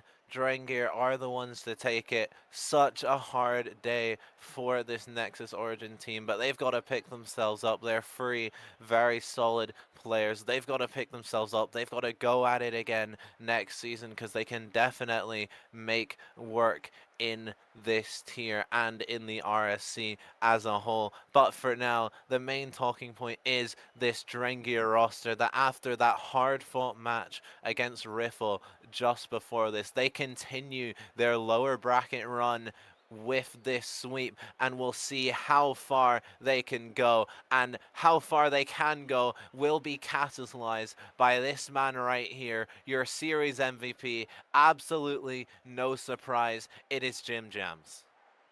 It is, of course, Jim Jams, a leader by name, a leader by nature, and, well, Team Berserkers, like you mentioned there, Char, going to be relying a lot on him to lead, you know, teammates who aren't necessarily as experienced as him through the lower bracket. And already 2 I guess checked off, if you will. Two boxes checked off for Berserkers and for Jim Jams, but a great series there from him and from the team. But now we move forward to what happens next. Who do they play next? Who is playing next in general? And I think to do that, we've got to get the bracket up and find out. Yeah, we see that currently that Anubis versus Tajom's match is 1-1 in the series. That is over on the B stream right now. A closely contested matchup. Drengir will play the winner of that match for a spot in the lower final in the top 3, facing the loser of our upper final in Purpose versus Husky, who will then have a chance at making the grand final and crowning themselves the champions. So for this Drengir team, their job is only just beginning. It certainly is. They've got a long road ahead of them, but that road is going to continue to, while it gets harder and harder, you know, as you play more difficult teams throughout the day, it gets more believable. You start to sort of give yourself that belief that you can do it. You start to, I guess, come alive mentally as you go through the day, but also it really drains each hour as you go through those series. And I guess it's a bit of a clash because, you know, you get more and more confidence, but at the same time, you become so much more tired as we get through this day. But for now, we are looking to sort of close out our lower quarterfinals before we get to our lower semi-final and our upper final coming to you very soon. We're going to go to a quick break, and when we come back, it will be that upper final on the mainstream. It will be Mistaken Purpose taking to the pitch against Chrome and Welchar. It really feels like this one's all to play for. So we'll see you all very shortly for that series, but we're going to go to a quick break first. See you in a bit.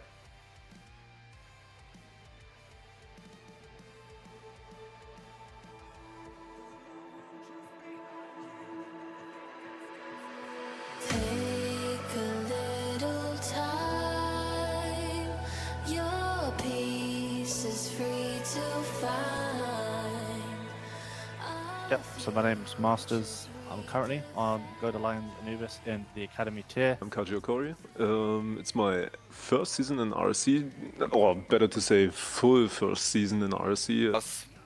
As you said, I'm Blind. It's my second season now on RSC. I'm new to the league, of course, first season, and it's going very well so far. Being in playoffs is a very nice thing. No complaints whatsoever, and vibes have been immaculate. My 3 teammates are really good at the game. We're all friends outside of Rocket League as well, so I say that helps the team. My name is in-game Grolex, but my real name is Kristaps, and I'm from Latvia. Yep, so on the roster we've got Ryu. Ryu's had an absolutely transformative season. He started off the season arguably being one of the best players for his value, and now he is the best player for his value. He's improved so much, I'd even argue on some days when he's playing, he's in the wrong tier. Jazz, the one who is carrying me this season, undoubtedly, according to the community, he is first season in RSC, was manually adjusted before the season started, so Jazz is 1400 CMV. Jazz is fantastic. He's the one's main. He's so good at those clutch situations. He's got really quick positioning. He's fast with the ball in the air. And myself, I'm the best shooter in Academy. I don't care what anyone tells me. I have the best shot in the tier. I'm good at demoing and obviously keeping pressure. Everybody knows that. My mechanics aren't the best, but the last couple of weeks I've really been putting that extra time into free play. And all I had to say is for playoffs, just watch what I do. I believe Tony is a 1365 player, Rugi 1315, myself 1260, and Jake's 12. So value doesn't say anything about how you play together, what individual styles are. So I guess that's what's happening right here. I mean, we're lowest team with the CMV wise, but I mean, we're playing big time. With my teammates, Jim Gems, most of you know him because he's been here for a long time. And also won the 2 seasons ago, and Janso is actually his first season, and our sub Toby also his first season. So we got kind of a new team, but it's been great. To be fair, like as you said, the second in our conference is quite an achievement. We had some ups and downs. That was a bit tough, like tricky to work on, but we made it work somehow and got to top 2. I guess you could say that it's been an up and down season for us. It's definitely been interesting for me personally as a sub, having to fill in the boots quite early for Akeboy, who wasn't unfortunately available at the very start of the season. So I've had to get to grips with the team very, very early on. But in terms of league play results, I mean, we couldn't have asked for a better start in league play. I think we are still the best team in our conference by far. I think Bro are very lucky to be at the top right now, going into playoffs. So JPEG, as everyone says, it's the carry. He's the one mainly putting the ball in the net, starting the plays. So I'm usually just like sent as like the first man to go chase the ball, force it. And I think one really underrated part of our team is the role Ahmed plays as the second man. The way he rotates around me and JPEG especially is very impressive. Sometimes we leave him in very tough spots and he works his way out of them. Like, Endrick is the first man who challenges and who's sometimes cutting. I'm the second one who tries to pre-jump when we have to defend, and Pixel is playing mainly third, because he usually likes to play in the back more than in the forward. This is, of course, as everyone knows, my last season in the lower tier, unless for some reason they absolutely crank up the boundaries.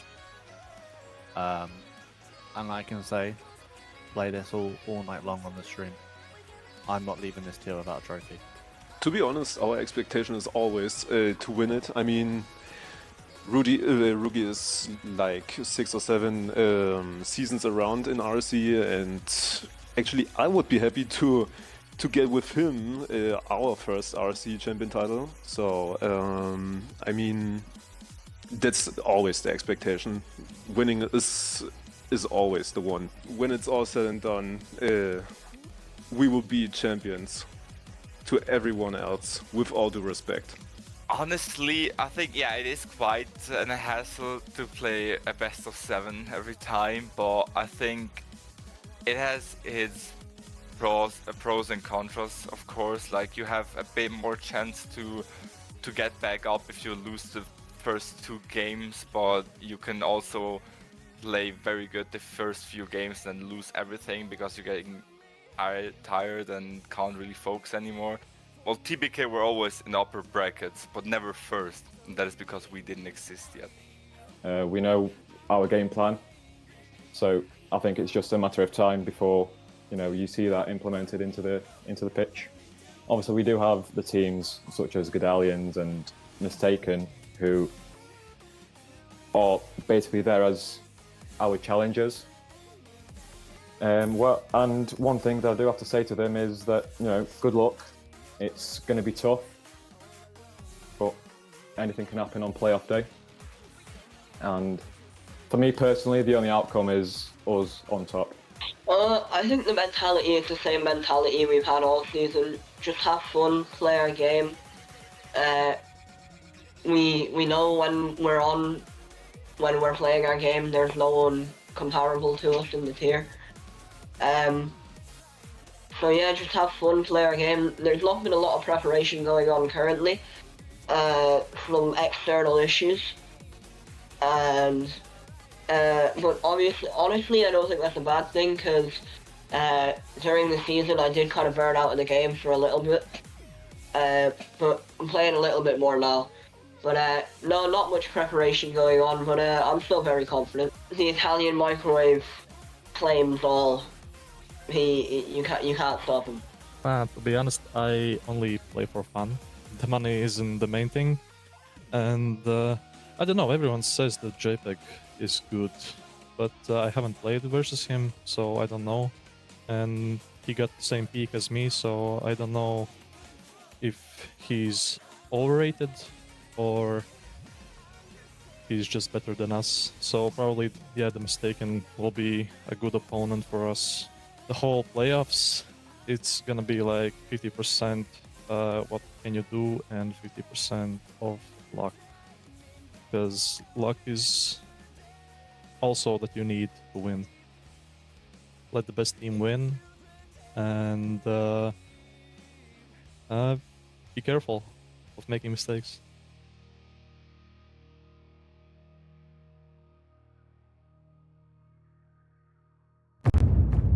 This isn't just merch, it's what teams wear when they mean business.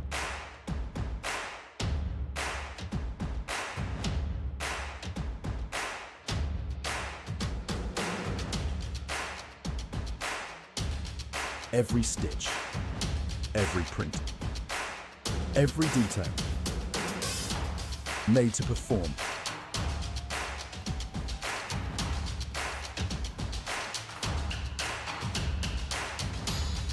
Trusted by the grind, from grassroots to championship halls.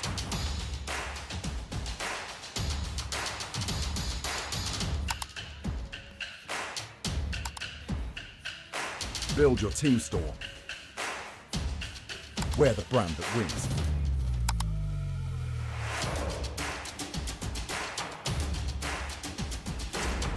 SpartanWare, trusted by the grind.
welcome back, everyone, to the rsc-eu main stream, where we continue our Academy playoffs with our third series on this stream of the night. I'm Char, joined alongside me once again is Beeping Sheep.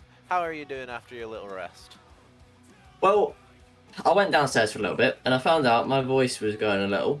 So hopefully that's not going to be for the worst, because we've still got tomorrow's stuff, still got the next series as well. So definitely something to look out for. And I've been also, paying attention to this B stream between Anubis and Chom. So that's a fun one. But of course, on our stream now, we've got the two upper brackets facing off in Purpose and Husky, both bettering the likes of Origin and Choms. So it will certainly be a good game, but earlier I would have had Purpose whitewashing this, but now honestly it could go either way. Yeah, 100%. We saw, passing our minds back to the start of the evening, we saw Purpose. They looked really shaky. They started really shaky. Went 3-0 down to Origin in the upper semi, but managed to get the reverse sweep, which is going to be so huge for their mental. And they have so much momentum going into this, albeit they have had an hour to cool off, which I think is probably very necessary after a series like that, because the adrenaline has got to be running so much there. But yeah, it was an absolutely cinema series. Husky as well, taking down Shajoms, a little bit of an upset there. Husky doing very, very well, so this is going to be a very, very close matchup. Absolutely should be. And the thing about the upper bracket is, it's an advantage. Just having that extra hour of rest, it gives you time to step away from the screen for a moment and just go do something else before your next match. And, well, I feel like both these teams would have certainly taken the most of that. Just maybe have dinner or something in between. It's a lot easier than doing that in between the lowers run, because I can't imagine how that would be. But for either of these teams, they don't have to worry about that right now. With an hour's break gone, and they can reset now with just Rocket League on their minds and the grand finals on their minds. Because of course, if you win this match, you go straight to that upper portion of the grand finals. So I don't know if we've got time for it, but of course we could do a little recap beforehand of the bracket that we've had so far. We're now 2 hours into the playoffs. You've got Drongir waiting to face for the winners of Anubis versus Choms, which is currently 2-2 in the waiting for that in the lower semi-finals now. And so it's those Drongir and Purpose and Husky left in the competition, which means, well, I don't know how many trophies we've got in these final 5 rosters, but I'm fairly certain there's going to be at least 2 new winners on each team. Yeah, 100%. I don't think we have a lot of them. I think the only ones I can think of off the top of my head are Jim Jams on Drengir and Endrick on Tejom. So it's always good to see some new winners. JPEG maybe has one as well. I'm not entirely sure. But we will have some new winners. I'm pretty sure that is confirmed. But we do have all of the players in our lobby. Just before we get started, we do need to do some caster predictions here. I'll let you go first, Beefing Sheep. Now look, if you asked me this question earlier, I would have gone 4-0 Purpose and not had a second thought. But since we saw Husky take down Choms in that series, how good they looked, I still think Purpose are going to be too much for them, but I'm going to give Husky a chance here. I'm going to say it's going to be 4-2. I know I doubted them before and they came out on top, but I think this time that Purpose are just going to be a little too much for them. So yeah, 4-2, close series, but it will be Purpose going along to the Grands. Yeah, I have to agree with you in way of, I think Purpose will just be too much for this Husky roster. Purpose, the #1 seed coming out of the Glacies conference. Hopefully that's right. And yeah, they'll just be too much for Husky. But I'm going to go, I think it's going to be very, very close. I think we're going to get the game 7. I'm going 4-3 in favor of Purpose. Well, either way, what happens is we're going to have a fun one, because both teams are going to want it as much as each other, because there is so much on the line here. Of course, if you win the tier, it's a £20 tier, so that's a £5 each. In this economy, I don't know what that could buy you, but either way, it's more than nothing. So, for this final minute, as we get the hype chamber coming in, How do we get a bit of build-up for the series, Shah? It is the upper final of the Academy, and I think that the day so far has done all the build-up that we need. It has been absolute cinema here down in the Academy tier so far on this Saturday, as it always is down here in the Academy tier, and that is only going to continue. On the mainstream, we have this series, we have the lower finals, and then we have our grand finals. At the end of this series, we are going to crown a team that has a chance at winning the Academy tier. It all starts here in this game 1. Let's get to it. Husky versus Purpose for a spot in the grand finals. Akori going for a 50 straight away in that opposing half. Of course, just trying to do the same to Purpose as they did to Choms earlier. I will highlight the fact that every single player on Husky had a huge role to play. Like we saw magic moments and a bit unmagic moments from Rugi. But from the likes of Tawny and Akori, nothing but praise for either of them. So you'd like to see the same thing for this series, because you know how capable everybody on Purpose can be as Akori eyes up a shot.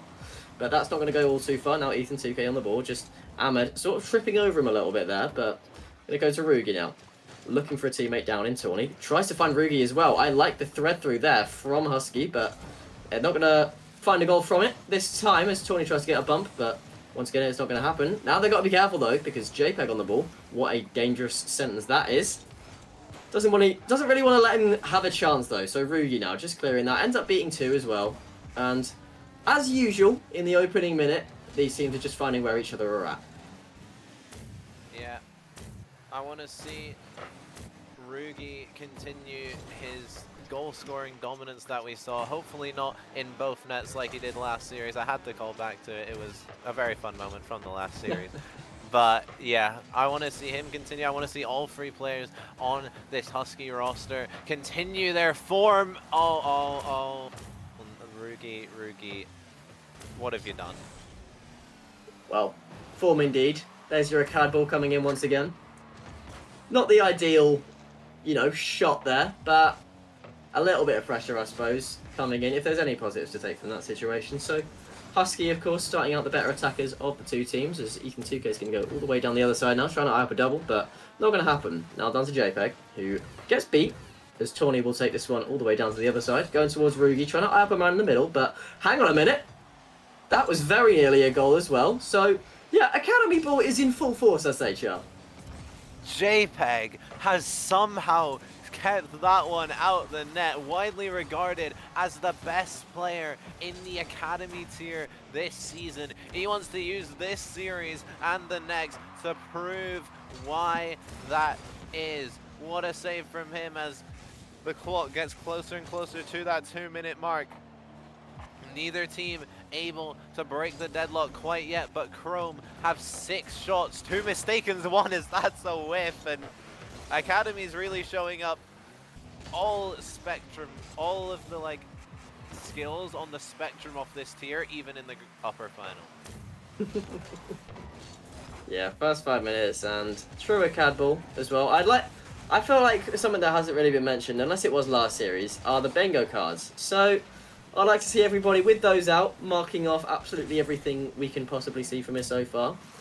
I don't really know what's quite on there, but I know there was a lot of it gone in the week. But yeah, do you have any more Acad ball knowledge? What sort of stuff is on that bingo card? We almost got a under 50-point game last series. Belinde almost got there, but didn't quite. So I don't think that one's been clicked off yet. Torny has just scored a goal whilst we're yapping about bingo cards. He wants to take us back into the game and prove why he is here to win this trophy. And Husky, I don't remember the talent predictions, but I don't think a single person had them winning. I don't know if a single person even had them in the grand final, Beefing Sheep. So if they end up going the way, that'll be a massive upset, and I, for one, absolutely love to see it. Well, they really are trying to look to be slayers of both first seeds here. Of course, taking down Ignis already. Now Glacies is in their sight, but with this opening game, of course, they've certainly settled themselves in. As Tawny's going to hold on to this one for the time being. Tries to beat Ethan 2K, but can't. Now let's go to Ahmed, who does beat Rorugi on the 50. Now Corey looking for the goal, but going to go above 2K. I'll tell you what, Ethan 2K has been missing a lot more than I expect from him. Yeah, and his ping as well doesn't seem too bad. I know he's playing on not the internet you would want. I believe he's playing on a mobile hotspot, but it seems to be holding up for now. Maybe there's a bit of latency that doesn't show on the ping, but I agree with you. I think Ethan has been missing some of these balls, not been playing to his full capability so far in this game one, and Husky, they look to just be dominating this game one, really. They've had all the pressure, all the shots. This Mistaken roster that's normally so aggressive, so hard to play against, they've only managed to register one shot so far in this series. And Husky, we saw them play the pressure. We saw them have the pressure against Tajoms in that previous series, but not to this extent. As Mistaken, they almost managed to get one back, but as the timer trickles down, Husky very convincingly take this game one.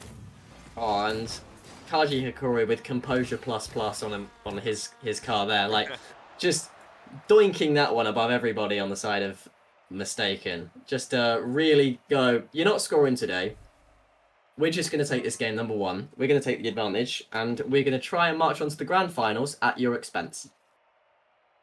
Yeah, Husky continuing their really good form from earlier in the day in purpose.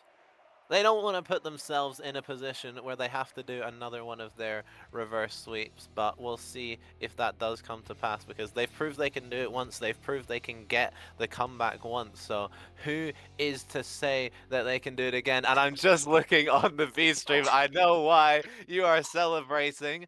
Bro Tajoms have just beaten God Alliance and Nubis in 3-2 fashion. Beautiful performance. Come on, the boys. They needed a redemption from earlier, so it will be them to face Drongir in that lower semi-finals. And if they can get past that as well, then that's Bro in the top three once again. That is still absolutely winnable, and that win is huge for them. But anyway, bias aside, that's not the series we're casting right now. We're on Husky versus Purpose, with Husky in a 1-0 lead and looking the better of the two teams. Honestly, they're looking like the best in Academy tonight. Yeah, I have to agree with you. They're playing so well, and I, along with a lot of other people, probably didn't expect this level of just a pure, like, insane Academy skill. Like, this team is playing like one of the better Academy teams I have seen at any point since the tier was introduced. So, yeah, it's really good signs for Husky here, but if you are mistaken, you do not want to see them playing this well, as JPEG just goes for a ceiling musty, and normally in Academy you'd never expect those to go in, but with a player like JPEG, you never know. He keeps you on your toes at all times with his mechanics, but Husky, if they can start racking up the game wins, get another one here, it puts Purpose in very dangerous waters. Yeah, it's very rare you find a Academy player as impressive as JPEG. Of course, he's been down here for quite a while now, just really trying to get that trophy to his name. I believe he might have one already, but, you know, another one, because I know almost every season he's tipped to be that top team, to be the winners at the end of it all, and I feel like this season is his best chance of any, in the past few at least, to really put that claim home. But for that, they're going to have to try and fight back against Husky here. Of course, this is a 0-0 game, but they are behind in the series. Ethan 2K taking this off the back wall now. Gets one touch as Tawny will meet him there. As that pinch goes all the way down. I believe that's going to bounce up as well. JPEG just misses the read there. You know, you can do all the extravagant stuff all you want, but if you can't get the simple shots in, it doesn't really help you too much. Yeah, Ahmed now off the backboard and laying it off to Ethan, who goes off the side while trying to get it top corner. Good save from Torny. The man who in that game one got both of Husky's goals, had a breakout performance in this game one, is having a breakout performance this season. It's a name that I've never heard before. I'm not sure if it is his first season or not, but it's his first season where he has been on one of those top teams. I'm pretty sure of that, and he has been doing so well, as has this entire Husky roster, and we'll see if they can go all the way. Rorugi will want to take it off the backboard there. No one there for the follow-up though. Torny now forced to do some defending. JPEG maybe has the shot for the Doomsy, but just can't make contact with it. And as the clock keeps trickling down, we reach almost halfway with no goals scored. I know we went on about it a minute ago, but you saw how panicked that defense was when JPEG went up for the Doomsy. Like, you just feel like he's going to go in. You've got to send the house to avoid the goal here because of his mechanical capabilities. But, of course, now Tawny on the ball, looking for someone in the middle, looking for a bump, actually. But right, managed to find it as Rugi takes this one back to the corner, tries to play a bit of possession, just as to not let Purpose near it. Because if they've not got the ball, then they can't score with it unless you do what you did against Choms. But we'd like to hope that's not going to happen again. Tawny with one touch. Ethan now, pinching that one upwards. Now JPEG. Well, I don't really know what he's looking for, but his car's spinning, I suppose. We're still at the 2-minute mark now, and there's no goals just yet. A couple of threats in there, but it's a bit more settled down than game number 1. Yeah, 100%. And I thought that this would be a really high-scoring affair. Both of these teams, very, very aggressive teams, but in game 1, only 2-0. But this game, Ethan has just scored an absolute worldie. Pre-flip into catch, into flick. That's probably the best goal I've seen today. That's a highlight. Beats 2 people on 0 as well. So perfect catch there from Ethan to finally put Mistaken on the board. And they're that one team that, however much they go down, they can be down but not out. As their series against Origin shows, 3-0 down, no problem at all. Ended up coming back with a reverse sweep there. So for Husky's sake, they're just going to have to watch out for that if it does get to that stage. But the way it looks, Mistaken are absolutely vying for this second game now. As Ethan's going to try and just shadow Rugi, because he knows he's quite low on boost, knows there's not really too much momentum, and JPEG going to try and take full advantage of that, but Tawny's going to get there just in time now.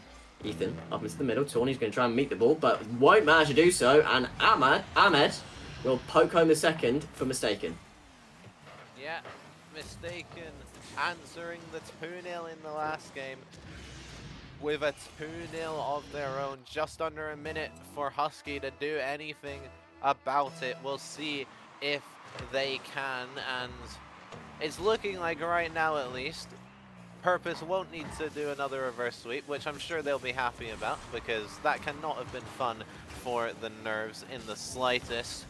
JPEG looking to add a third, gets the shot into net. Hakori is able to clear it away though.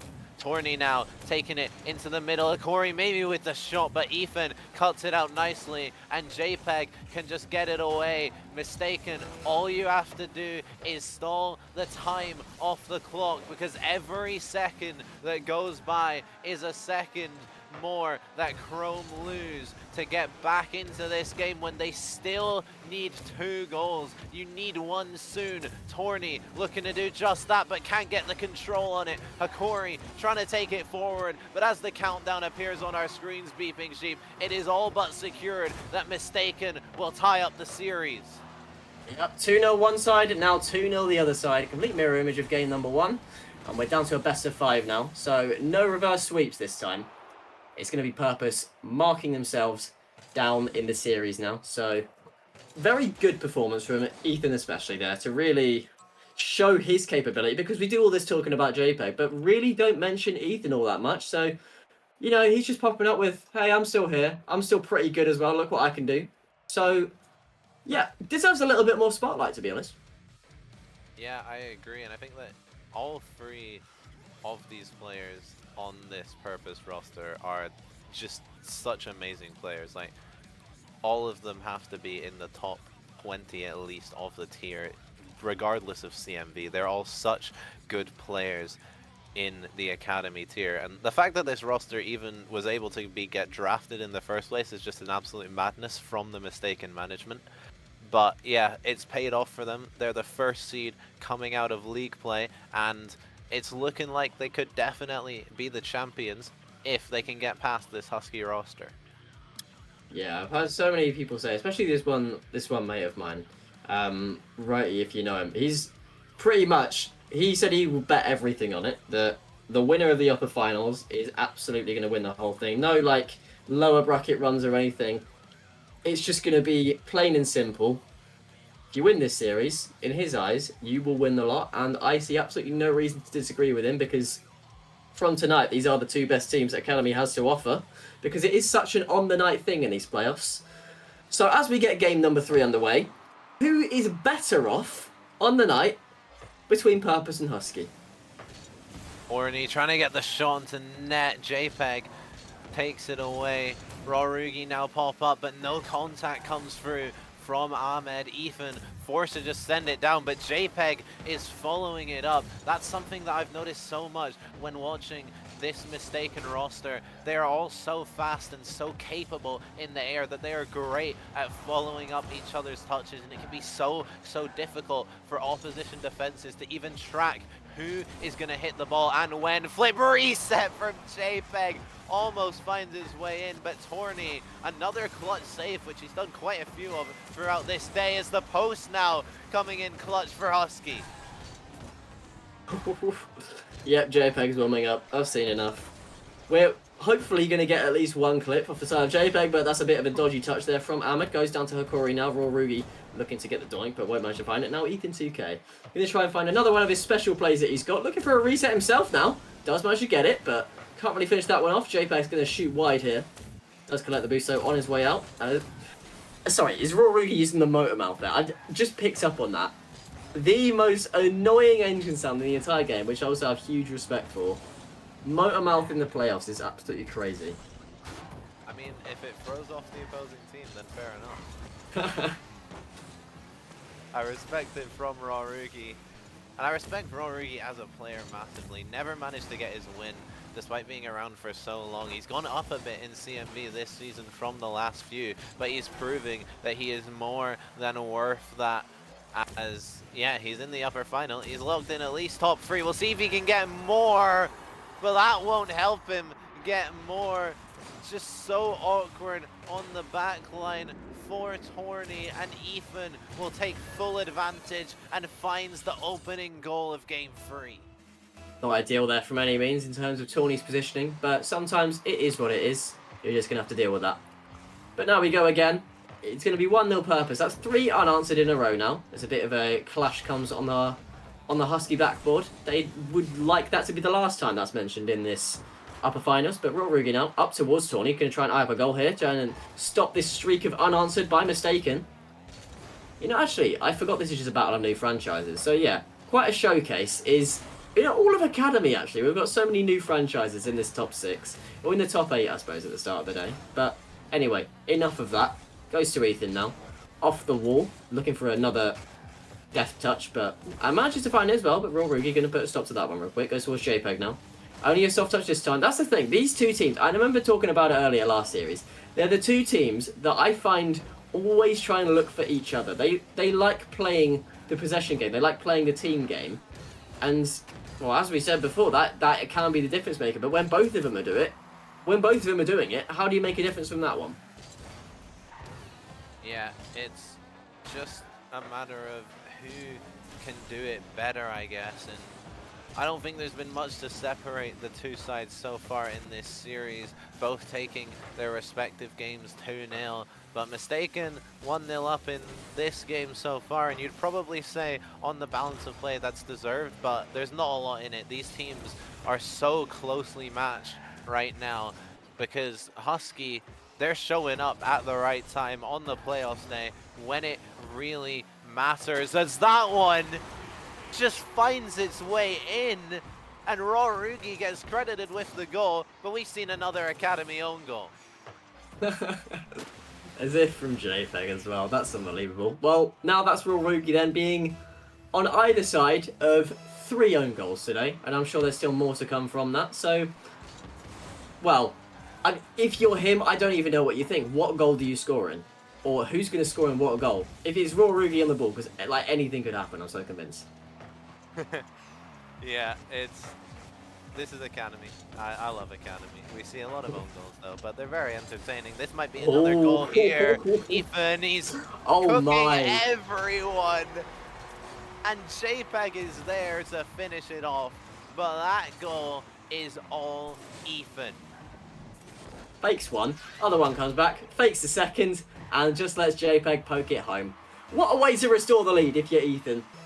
Just part of that dynamic duo on the side of Mistaken now, him and JPEG, exact same CMV, both round 1 picks, which I don't know how they managed to snag 2 round 1 picks in Academy and still get 2 of the best Academy players there to offer. But either way, fair play to them. They've got the exact team they wanted, they've done a very good job with it, and they're looking to try and cement game number 3 to put themselves 2-1 up in the series now. JPEG with a reset over Tawny. It's, well, very rare thing that you say that, a reset happening in Academy. But if you're JPEG, then I suppose it's quite a common thing, really, because he can just do anything you want him to do at quite a high level. I do wonder how he's even in this here sometimes. Yeah, JPEG definitely has like at least Charlie level mechs. Sometimes his mechs are insane, and it's very difficult to play against in any tier, especially if you are an Academy defense. But that's a shot on Torny, just can't find it. Just over 10 seconds left here for Husky to get something. Who's up for that one? Torny has the shot into the bottom corner. He finds it, and at the death, Husky managed to tie up this game free and potentially send us to our first overtime of the upper final. We've still got a game to play yet. Husky are not done on DFH Stadium. They still believe it's in their hands to win. They are not just going to roll over for Mistaken. They're not going to be that team. They want it just as much as they do. Maybe one more chance, but Tawny is just going to be bumped as JPEG eyeing up the double. He couldn't, could he? We go to overtime. I thought for a second he had that. That would have been a generational clip there from JPEG, but we do have overtime, and we'll see who can clutch it up in such a crucial point in this series. Ethan trying to put a shot on net, but can't quite get the power on it. Torny's up for it now, gets an air dribble, gets a third touch there. JPEG's equal to it though, manages to save it away. Now a double commit comes through from Ethan and Ahmed. Maybe a chance for Chrome to break forward. Rugi into the middle, great pass to Torny, to the backboard. Who's first to it? Rugi can't quite find the shot though. That was a good chance, a very good play there from Chrome, linking up really nicely. They're pushing for this overtime. They really are. This script is completely flipped in the last minute or so. It was all mistaken up to a point, and that's where Husky said, "Yep, you're mistaken. We're going to be the ones now." I know that sounds mental when the team is called that as well, but anyway, goes towards Tawny, tries to take it past JPEG and does so, but Ahmed is going to be quick to that one. Now JPEG taking the corner of Husky, going to stay on the ball as well. What control as well! Oh my goodness! JPEG, you are absolutely ridiculous. Corner double, backboard double, doing everything on the back wall, and then just if that isn't enough, you have to go and throw in a dunk on the goal line. That right there is the magic of JPEG. Oh, frame it. You know, save it on your phone, save it as a JPEG, because that was absolutely a special play to put Husky to bed on DFH Stadium, to put Purpose up 2-1 in the series, and to really show the world and all of Academy what JPEG is capable of, if you didn't know already. I'm not surprised as well that Husky didn't call the timeout, because I wouldn't after that, because it's just an outplay. There's nothing really much that you did wrong that game. You were absolutely in it all game. And it's only 2-1 as well. Of course, that first goal wasn't ideal, but sometimes those things do happen. It's easily regainable if you are Husky. I believe they've got the next couple of games if they don't let magic moments like that happen, but it's so difficult when JPEG is the one initiating those magic moments. Yeah, and that was just... well, we saw Ethan that in game 2 that I said was the best shot of the day. I think that one trumps it there. This mistaken roster are just a highlight reel impersonated. I don't know about you, Beeping Sheep. I've got the black screen. I don't know if you do. We might have to wait a little bit longer for this game 4. I think we will have to wait a little bit longer, to be honest with you. Yeah, I've got the exact same problem. So, unfortunate, but, you know, server reset is what it is.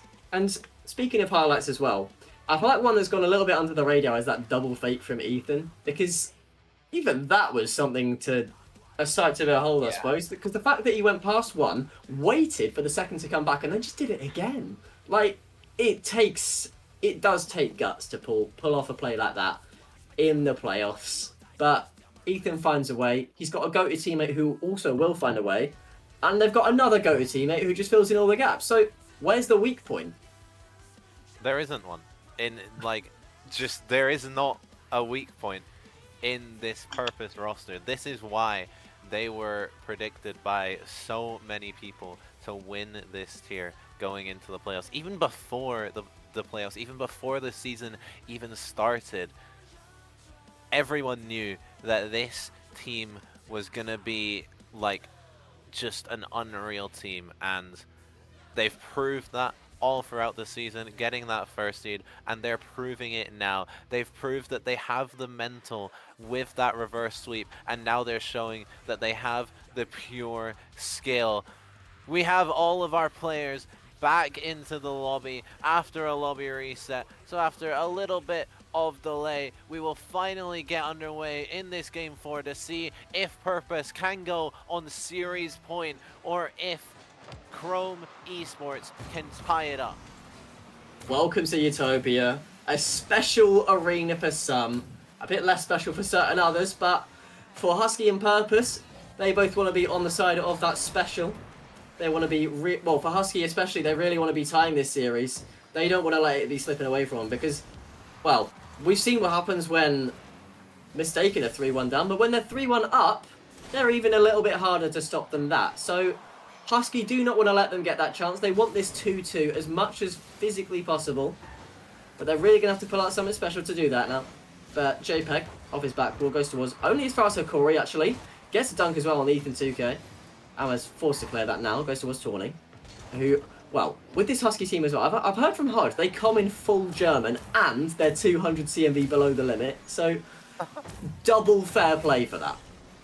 Yeah, being 200 CMV below the limit and being in the upper finals is quite ridiculous, but the Chrome management obviously saw something in this team, and huge props to them, because there's not a lot of managements that would take a gamble on a team 200 CMV below the limit, but it has paid off dividends. Even if they don't win this year, this Husky team has so much to be proud of this season.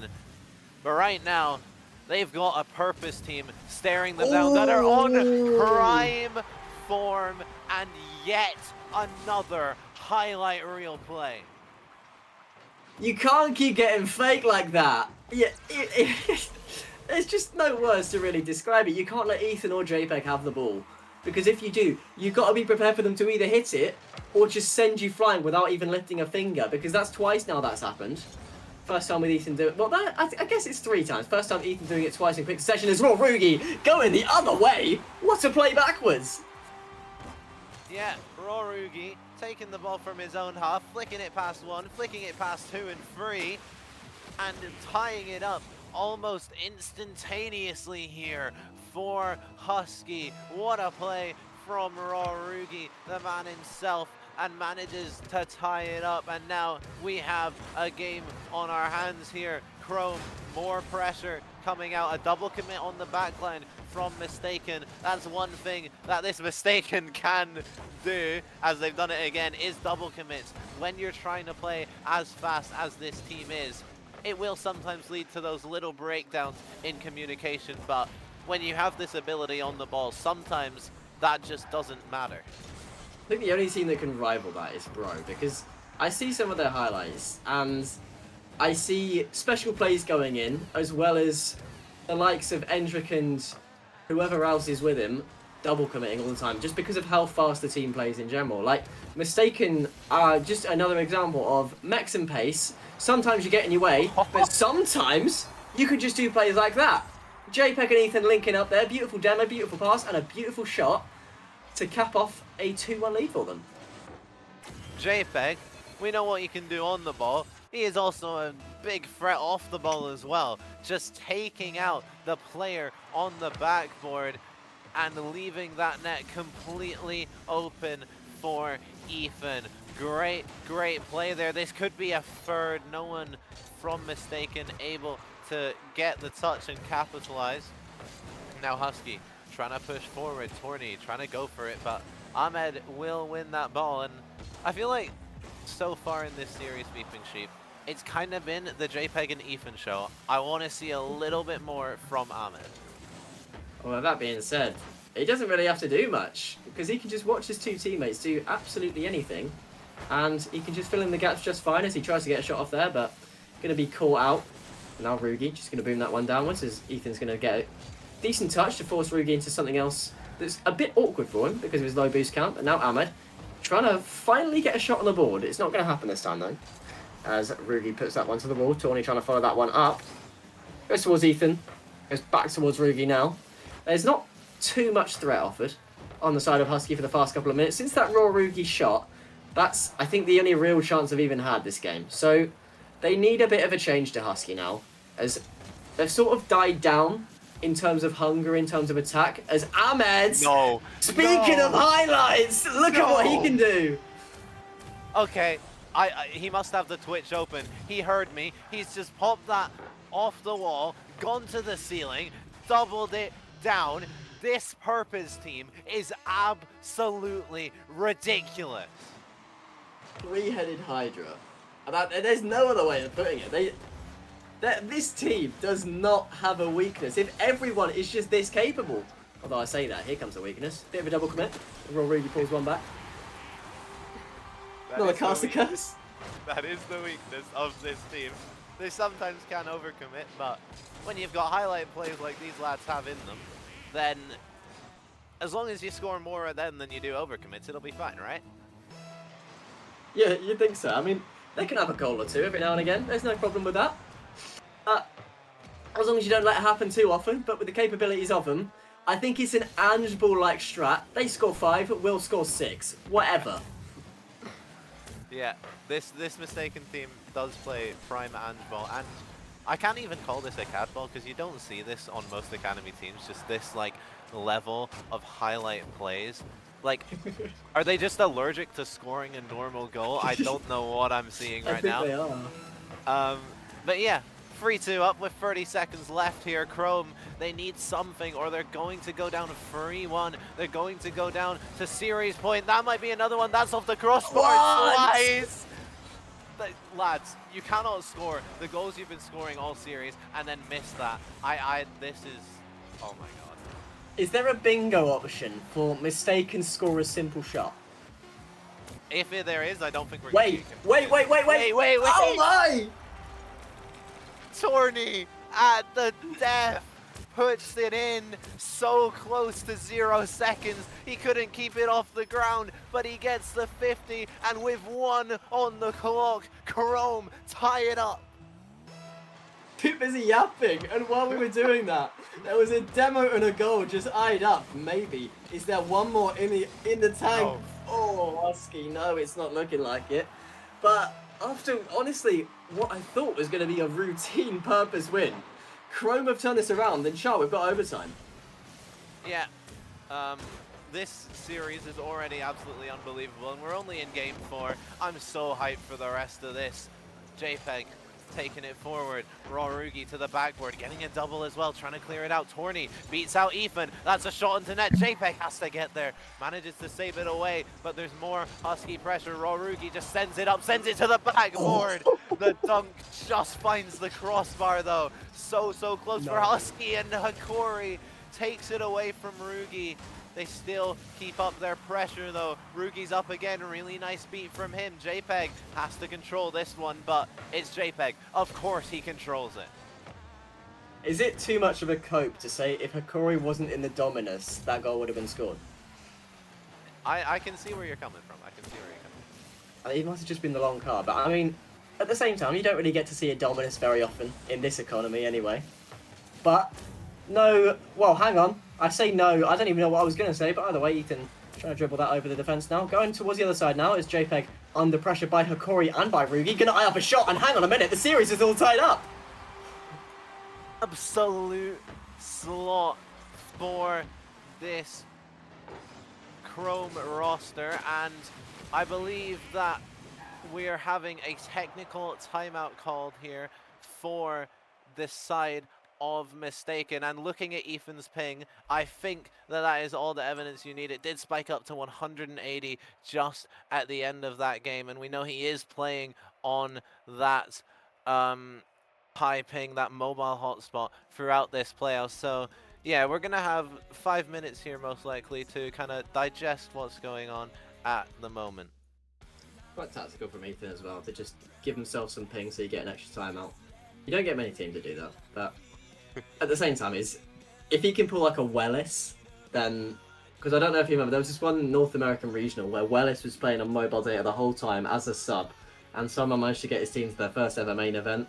If Ethan can do something like that and just win the tier on mobile hotspot, then that's quite a special story arc, I suppose. But Husky, of course, looking to put a big stop to that, as we'll just have 5 minutes of yapping now without any interruption from any big plays this time.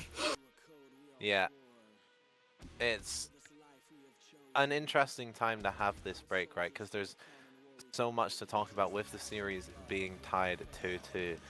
It's basically turned into a best of 3, and yeah, you do have to worry with them calling the technical timeout that is this going to be the turning point? Is the internet struggling that much? But we have to hope that it's going to be alright, because it would be a shame if that's how this series ends, because it has been such an incredible series so far. And yeah, if this goes to Game 7, then this has the potential to be a top tier RSC series of all time. Yeah, this has gigantic implications. I mean, these teams as well, just going blow for blow. I didn't expect Husky to just be in it this much. They've found themselves in every single game so far. Just to keep it close. It doesn't matter how far they are behind. They always somehow pull it back. We saw especially in that last game where they looked at, well, I don't know if Dead and Buried is a bit too strong, but they looked out a bit, 3-1 down, and all of a sudden they've won the game. So it's just fair enough to them, I suppose.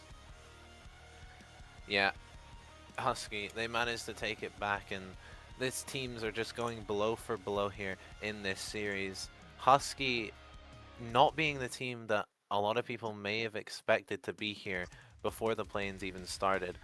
I think they're definitely a solid team in a lot of people's eyes, but coming out as the 3rd seed from league play, you wouldn't put them as a shoo-in as one of the favorites to win this tier. And yeah, they're definitely proving themselves that everyone was a little bit wrong. Everyone has underestimated them. But Purpose, they're fully expected to be here, right? They're fully expected to be one of the big titans of the Academy tier all season long. Yeah, I mean, I don't think anyone doubted. As soon as they saw JPEG and Ethan on that same team, I think everyone just thought, well, that's it. They've won the tier. But yeah, so it's absolutely no surprise that they're in a spot like this in the upper final, 2 games away from a grand final. But of course, they do have Husky trying to take their spot away from them and looking pretty good doing it. But also in this lower bracket as well, we're seeing quite an upswing from Choms now, who have just forced out a timeout from TBK as they've gone 2-0 up. Yeah, and while this series is a best of 7, that series is purely a best of 5. So Tjom's in a very, very good place to halt Drengir's incredible lower bracket run and start a little one of their own, which they would have hoped to not be down here in the lower bracket at this point. But yeah, they are, and they've got to make the best of the situation, and they definitely still have a shot at this trophy. So that series looking to be a bit one-sided. We'll see what Drengir can do after their timeout. Obviously that series being over on the B stream. But right here we have this matchup of Purpose versus Husky, which it's been such a closely contested matchup. Husky being that solid unit, scoring well-worked goals, playing solid, and Purpose being that wild card, using those highlight plays and scoring, quite frankly, a ridiculous amount of them so far in this series. Yeah, I mean, you could pick a top 5, and of the day, and I'm sure at least 3 of them will come from this series alone, from Mistaken alone, this series, because they have just offered up a lot, I suppose. I mean, the only other player I think to rival it is the first game winner of this entire one, which was that pinch from Krolex right at the beginning of the day. But besides that, unless there was anything else in the series before, I don't think there's been all too many highlights coming through. Yeah, and the timeout for Purpose is over. They will get on the pitch, and yeah, we'll see if any internet issues that Ethan may have been having have been solved, and we'll see if this extended timeout has made any impact on how these teams are going to play. The sub for MTK is not available today, so Ethan, regardless of how bad the internet is, has to keep on playing. JPEG has put Mistaken 1-0 up almost immediately. And that's a brilliant pass there from Ahmed as well, to really take away the defender in that, well, the attacker turned defender in that situation, and to just give JPEG one little nudge to cause a goal. So, yeah, there's the action that the third can do. Ahmed being that really solid third that you do need on a team such as this one, because even if you have got 2 highlight reel level players, well, 3 after Ahmed's ceiling play, then yeah, it's such a difficult team to stop, as we've gone over already. But of course, Husky on that other side looking very similar today, with everybody having their own little special plays. Rugi, we've seen what he can do. Tawny especially, we've seen what he can do, and even Hikori as well. Never one to be taken lightly, because, well, yeah, just capability all across the field, I suppose we could say. But this one now going to get cleared out by Tawny. Ethan's just going to try and keep this one middle. Looks for JPEG as well. Tries to keep possession. Doing a good job of it as well. Goes towards Rugi now, who looks for the wall. And it's only going to go as far as the Mistaken half, who are going to boom that one. That's certainly something we do see a lot in these lower tiers. A lot of booms. But, you know, that's not something you'd necessarily see from Mistaken that much. Yeah, they're a team that is very different to the typical academy team. They want to keep that ball close because they are all so comfortable on the ball. That's a little bit awkward for Husky, but yeah, they're all so confident and comfortable on the ball that they won't do those booms as much. They'll try and go for those solo plays over 1, over 2 to their teammate, or even into the net. And yeah, they won't throw possession away much, and that's something that they do really, really well. But still, when the time does come for a boom, it's academy. There's gonna be a boom. That's very true. Everybody's got a bit of a cad ball in them, of course. If it's a little or if it's a lot, there is still some in there. But now, a bit more pressure in MTK's half, as Hikori wants to put that one mid, but JPEG's going to be there with 0. That's a rare miss from JPEG, though. Has Ahmed there to bail him out on this case, though.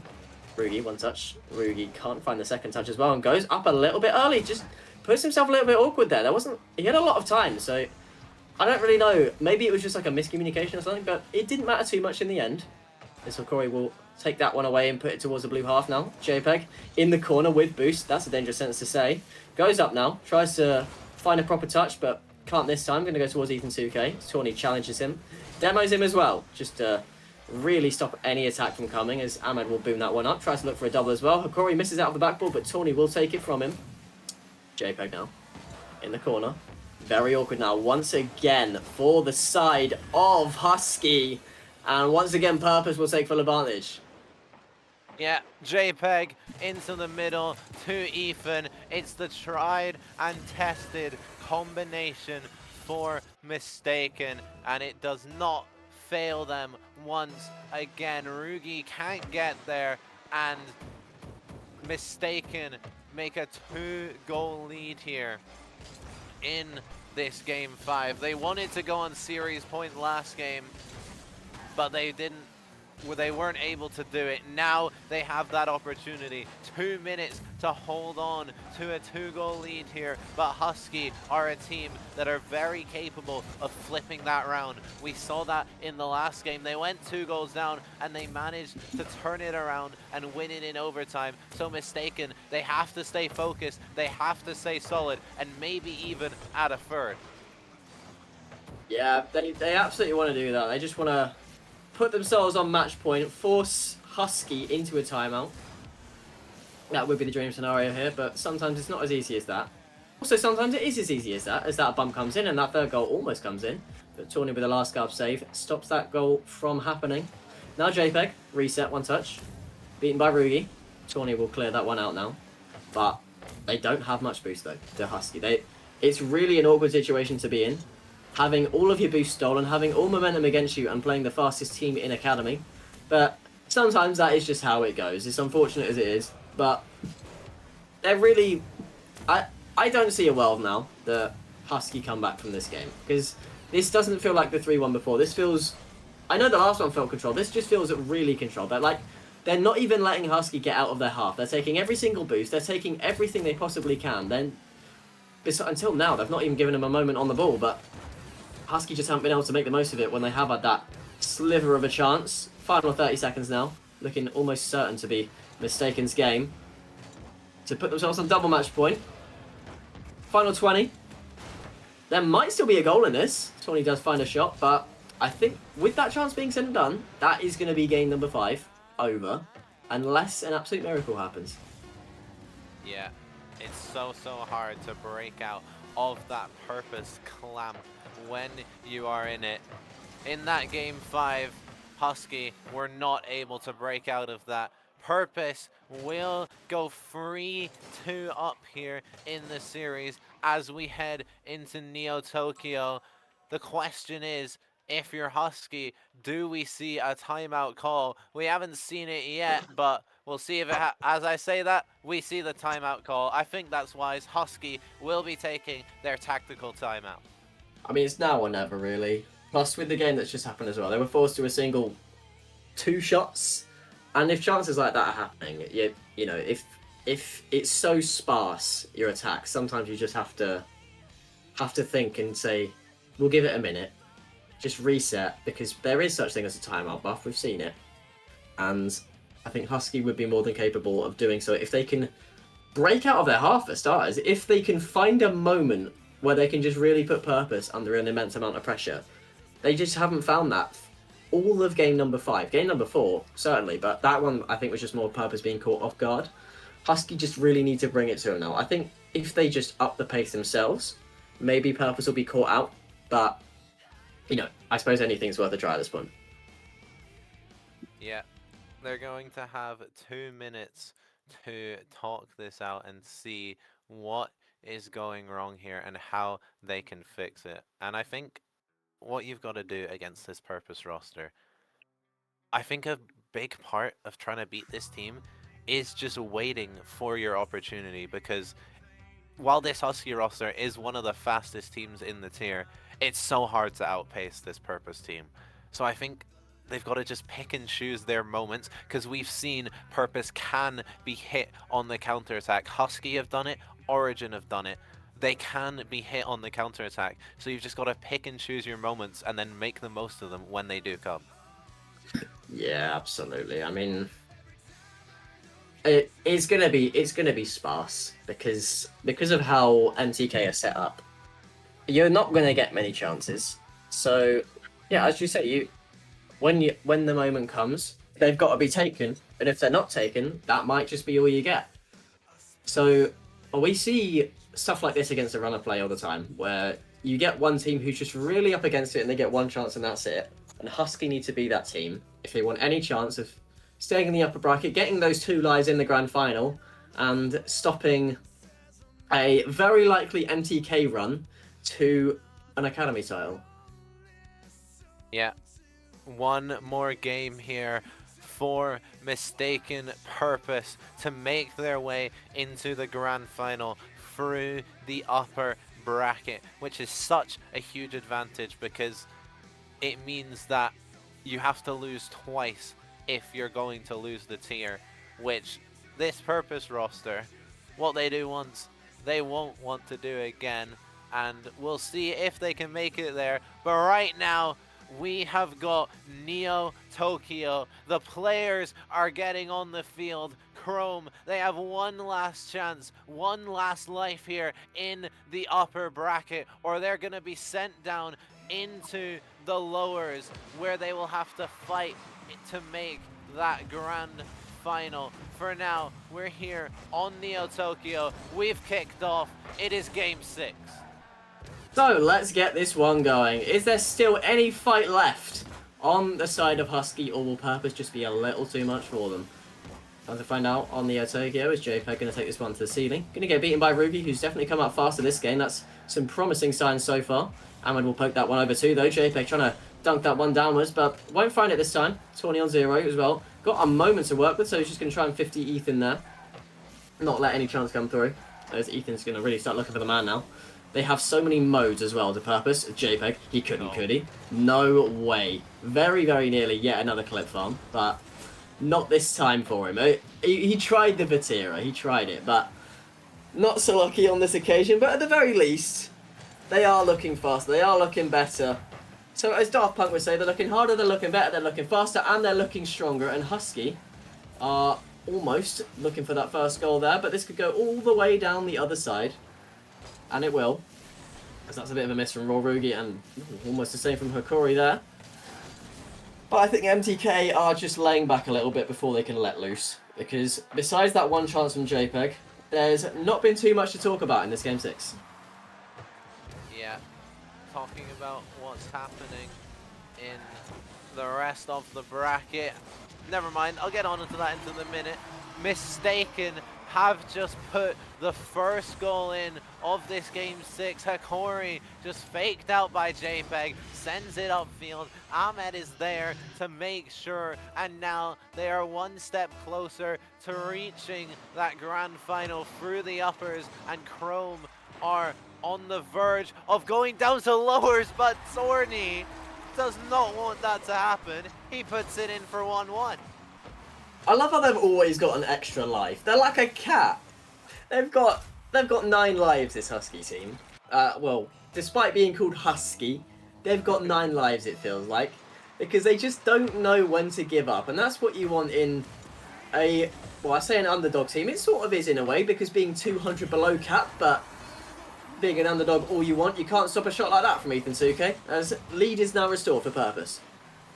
It's just such a strong shot, like, to get that high and then that much power on it perfectly in the bottom of the net. It's just such a good shot, and shows why Ethan, alongside JPEG, alongside Ahmed, all 3 of them are some of the best players that Academy has to offer. This could be a third, as Torny is just nowhere to be found. Switches off ball cam, I think, goes for the boost, leaves the net wide open, and JPEG needs no further invitation. Yeah, taking his chance once again is JPEG. Absolutely trying to really put off any sort of chance of a Husky comeback, but of course we've seen it already. Now JPEG looking for Ethan, looking back towards the net now. There's the synergy coming in once again though from Purpose. They do have, I mean, with their name, they do have some purpose with every single touch of the ball they've got. They know where it's going to go to. They know who it's going to go to. They know what the next play is going to be. They know, well, of course they know what the last play was, but to put it in, I'll put it in chess terms. The whole Purpose team is like Hikaru at the minute. They always seem to know what you know before, they always seem to know what you do before you even do it. Yeah. 3-1 here, half of the game left. It could be 4 with Ahmed off the backboard. Ethan's there. Can't find the shot onto net. If Chrome do fall down in this series, then they will be playing the winner of that lower semi-final between Bro and Team Berserkers. That series is currently 2-1 to Bro. So Team Berserkers, they managed to get a game back after their timeout, and now we're in a little bit of a technical timeout over there on the B stream. Not sure who's having the technical issues there, but hopefully that can get sorted out. But for right now, we've got 2 minutes left in game 6 of our upper final, and potentially, if Mistaken can hold on, 2 minutes left in the series of our upper final. Yeah, not too long to go now if you are Husky, but as we've seen already, they don't even need that long for 2 goals. It's just a matter of finding the first one. Sometimes these goals are like ketchup. One comes and then two comes, and then three, and then four. But, you know, they of course need one to kickstart that ketchup bottle to get stuff out all at once. Well, I'll tell you what is coming out all at once, so all these demos. Just Tawny going to get this one into the middle. Ethan, good touch though. To the sidewall now. Going to go towards Ahmed. Rugi looking to beat him. Rugi does beat him as well now. Ethan down, but only to the back wall. Rugi in the middle now. Tawny looking for the shot. This is some good play here from Husky. They can't find the goal from it, but they are not giving up in the slightest. Yeah, and that's such a good save from Ethan to claw that one out the back of the net, because that would have been very, very shaky for this mistaken team. Now they've got a counter-attack looking for the demo, but Rugi does so well. Ahmed pops it up, not a lot of boost. Time keeps ticking down. JPEG has the shot onto the net now. Hikori can take it away. Raw Rugi with the pop. Both him and Torny are up. The panic is starting to set in for this Husky team. They know it's do or die right now. Rugi with the shot, finds the post. So close to giving Husky a lifeline, and you wonder, is that it for this team in the upper bracket? Oh, and sometimes it's not your day. Sometimes that chance is just inches off. I think this could well be it. That was the chance there for Husky to put themselves back in the series, because that is going to do it. Mistaken are headed to the grand finals, and Husky will have to play through the lower finals if they want a rematch against them. Mistaken purpose, the favorites coming in to the playoffs in the eyes of a lot of people, and they're proving exactly why. Taking down Husky 4-2, a free-headed Hydra, all of the players within 12 points of each other in that game, proving their strength as a true three-man squad. And the post-series stats, it's fairly even, but Mistaken, they had 4 more goals, I can't count, and quite a few more shots to go along with that. They definitely deserved their win. Yeah, they really did, but I admire the fight from Husky. I mean, look at these bottom stats as well. Boost consumption virtually the same, field domination the exact same, ball possession the exact same, demos the same, saves nearly the same. It is just those crucial ones, those goals and those shots, because at the end of the day, they're in more quantity and more quality. Both of those went to Mistaken. And, of course, unsurprisingly, there's your series MVP. I say unsurprisingly. Shocker. JPEG's the MVP. It could have gone to Ethan. I wouldn't be surprised either way, because both of them played out of their skin, as did Ahmed, actually. We saw a couple of those plays from him. So any team that will meet him in the grand final, whether it be TMs, whether it be John Gear, or whether it be a rematch from Husky, good luck. You are gonna need it. Yeah, 100% Husky dropping down into that lower bracket. Still waiting to see who they are going to face. That series between Drengir and Tajoms is currently in game 4. Tajoms still being 2-1 up, but Drengir 2-1 up in that game. They're looking to take it to game 5. They're looking to take it the distance and keep their chance alive in this tournament. It's 2-2 now. Tajoms have just scored, but yeah, that is over on the B stream, and for now, that is it for the main stream. But after a short break, the main stream will be back with the lower final, where Husky will be looking for a chance at revenge against Purpose, but either Tajoms or Drengir will be eager to stop them. Make sure you do not go anywhere. It's only going to get better from here.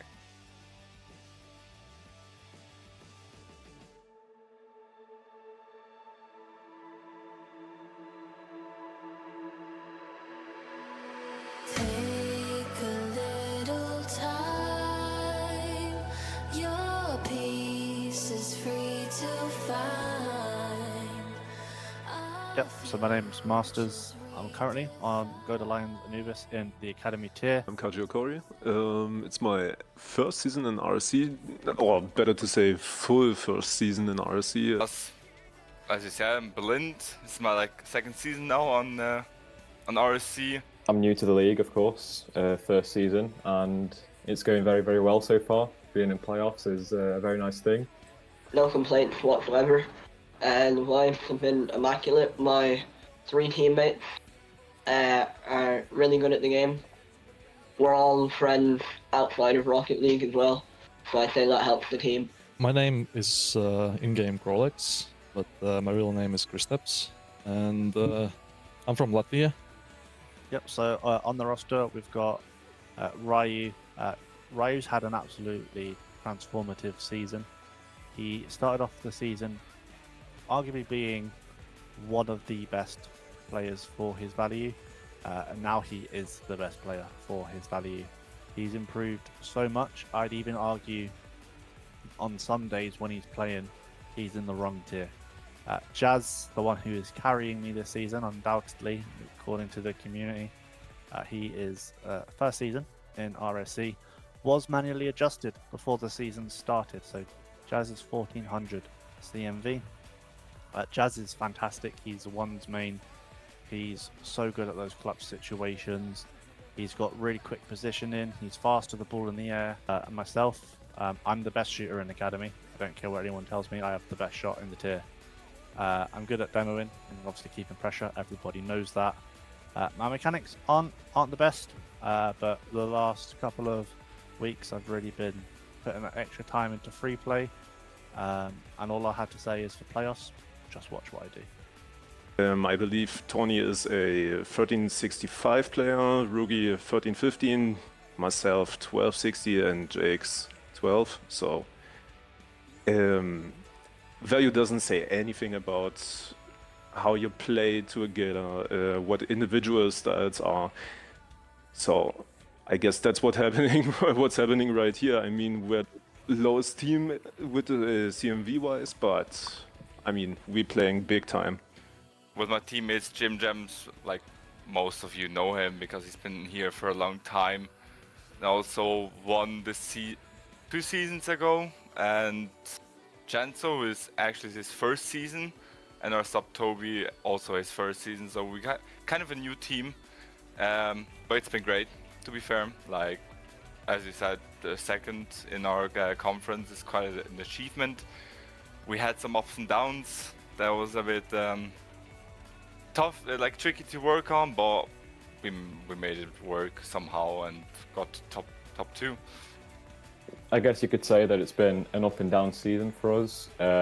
It's definitely been interesting for me personally as a sub, having to fill in the boots quite early for Akeboy, who wasn't unfortunately available at the very start of the season. So I've had to get to grips with the team very, very early on. But in terms of league play results, I mean, we couldn't have asked for a better start in league play. I think we are still the best team in our conference by far. I think Bro are very lucky to be at the top right now, going into playoffs. So JPEG, as everyone says, it's the carry. He's the one mainly putting the ball in the net, starting the plays. So I'm usually just like sent as like the first man to go chase the ball, force it. And I think one really underrated part of our team is the role Ahmed plays as the second man. The way he rotates around me and JPEG especially is very impressive. Sometimes we leave him in very tough spots and he works his way out of them.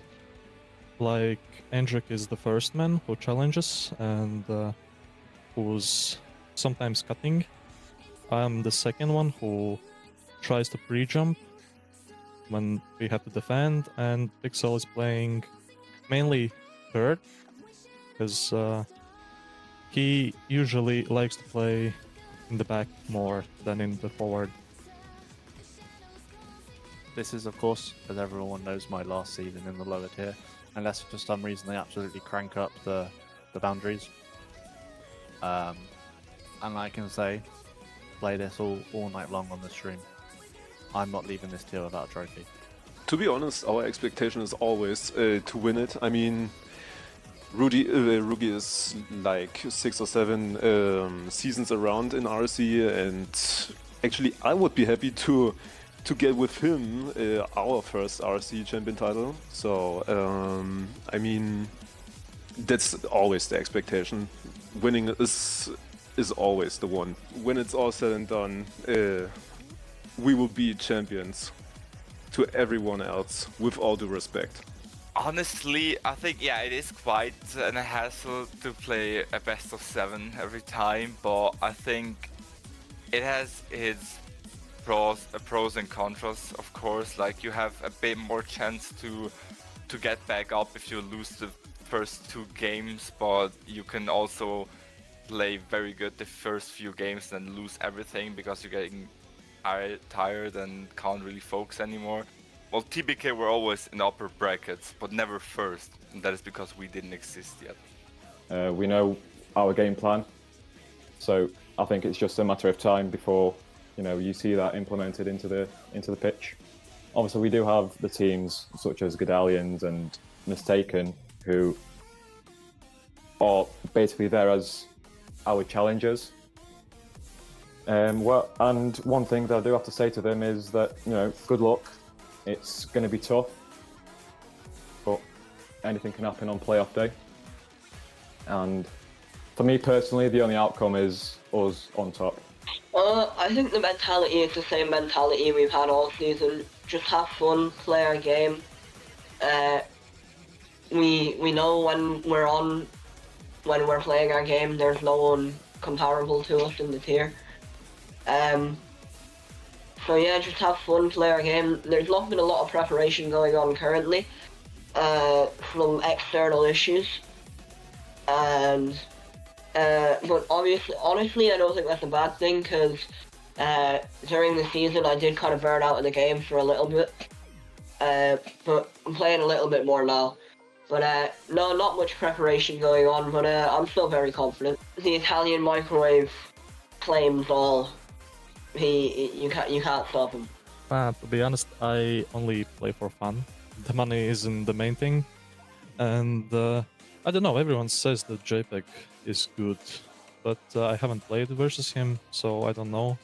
And he got the same peak as me, so I don't know if he's overrated or he's just better than us. So probably, yeah, the Mistaken will be a good opponent for us.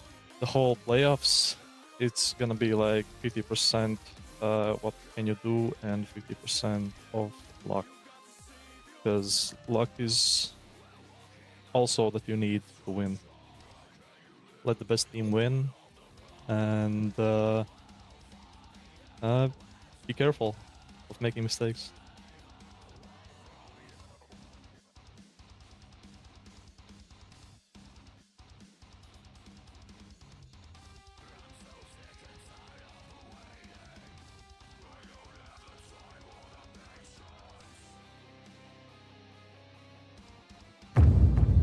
This isn't just merch, it's what teams wear when they mean business.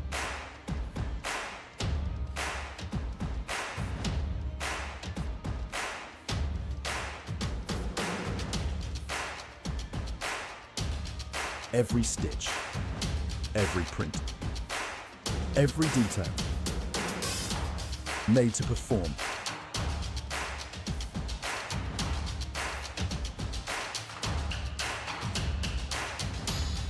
Trusted by the grind, from grassroots to championship halls.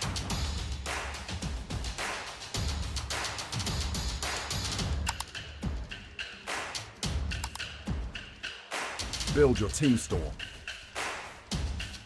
Wear the brand that wins.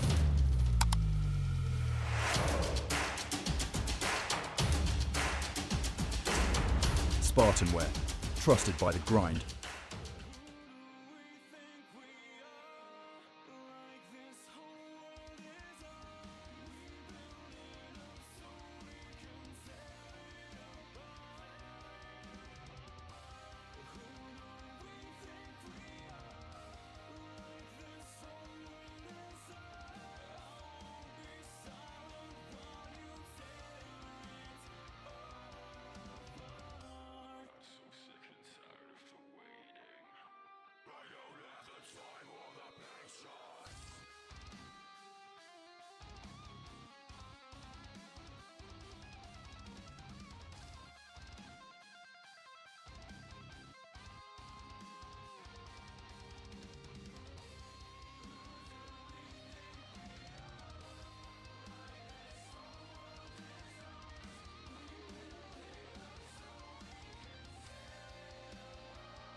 waking up, staying up late at night, missing my flight. Feels like I'm running in the mud for a second. I trust that I'm allowed to lose my mind. You said I was blind. You left so far beyond. What you wanna say? I don't wanna play. Trust me, it's not the right day. Just let go. Trust me, I was wrong. Show me the bad going in your eyes. Sucking up all lies. I wish I told you that before. Don't make yourself above my ground.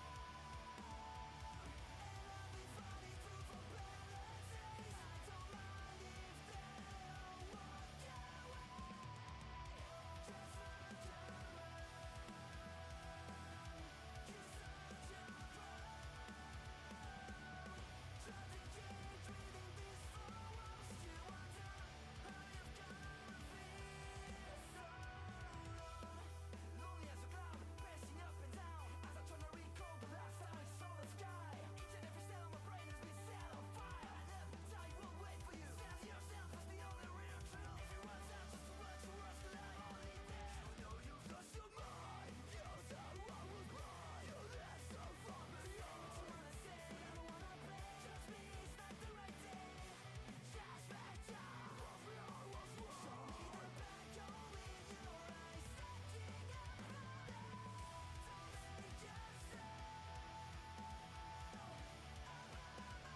everybody to the rsc-eu stream. We have reached the lower finals. We've sent one team in mistaken purpose to the grand finals where they will await the opponent, and that opponent will be decided here and now in this best of 7.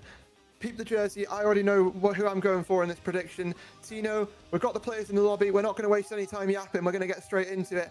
Who are you backing here for this prediction? Well, obviously, I don't have the jersey here. This is just a regular base shirt. But I'm going to go here with my representative that I've had for this full season. I'm going to go Bro Community in a 4-2 fashion. Okay. Bro Community in 4-2 for you. I'm going to go Chrome 4-2 for me. It's been a great day so far in Academy, and I think it's only going to continue to get better. But we've got one team to send to a grand finals still, and that team is, well, to be decided at the end of this next best of 7. Let's take a look at the casting predictions across the board here, and just see, you know, who everyone's predicted to make it. And well, I'm looking at this graphic. There's a lot of people who've gone for Bro, a lot of people who've, you know, had Chrome around that 3rd, 2nd spot. I mean, this is a lot of people getting the perfect top 3 here, Tino. I notice you're not on the graphic here, but if you would have had to do a top 3, what would your top 3 been? Yeah, no, obviously I've been saying for the longest time I think Bro Community is going to win. I would have definitely had Mistaken after their dominant run. And I think the 3rd place is very random, but I would have probably said someone like Nexus or even Nexus or Chrome, because both of them were very strong teams going into that day. 100%. Well, we've had a lot of predicting and not a lot of getting right across the day so far.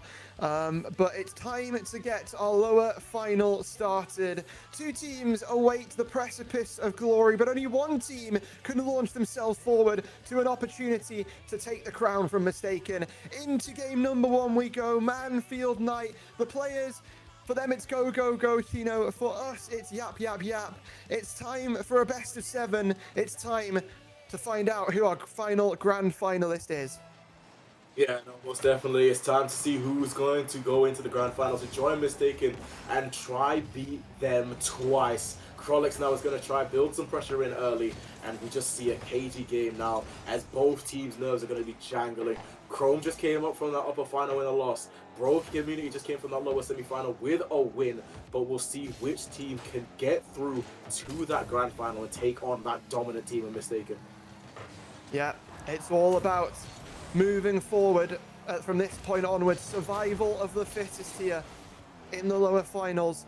And some of these players on the pitch are no stranger to this position. One of them being Endrick, champion, I believe RSC9 back a while ago, has a trophy and is going to look to get back to that grand final where it's evaded him for so long, but he's always stayed around that same skill level, always Mr. Consistent here, and certainly given Bro a team predicted 10th place in the Ignis conference by the community, by the admins at the start of the season, certainly giving them life here in RSC 17.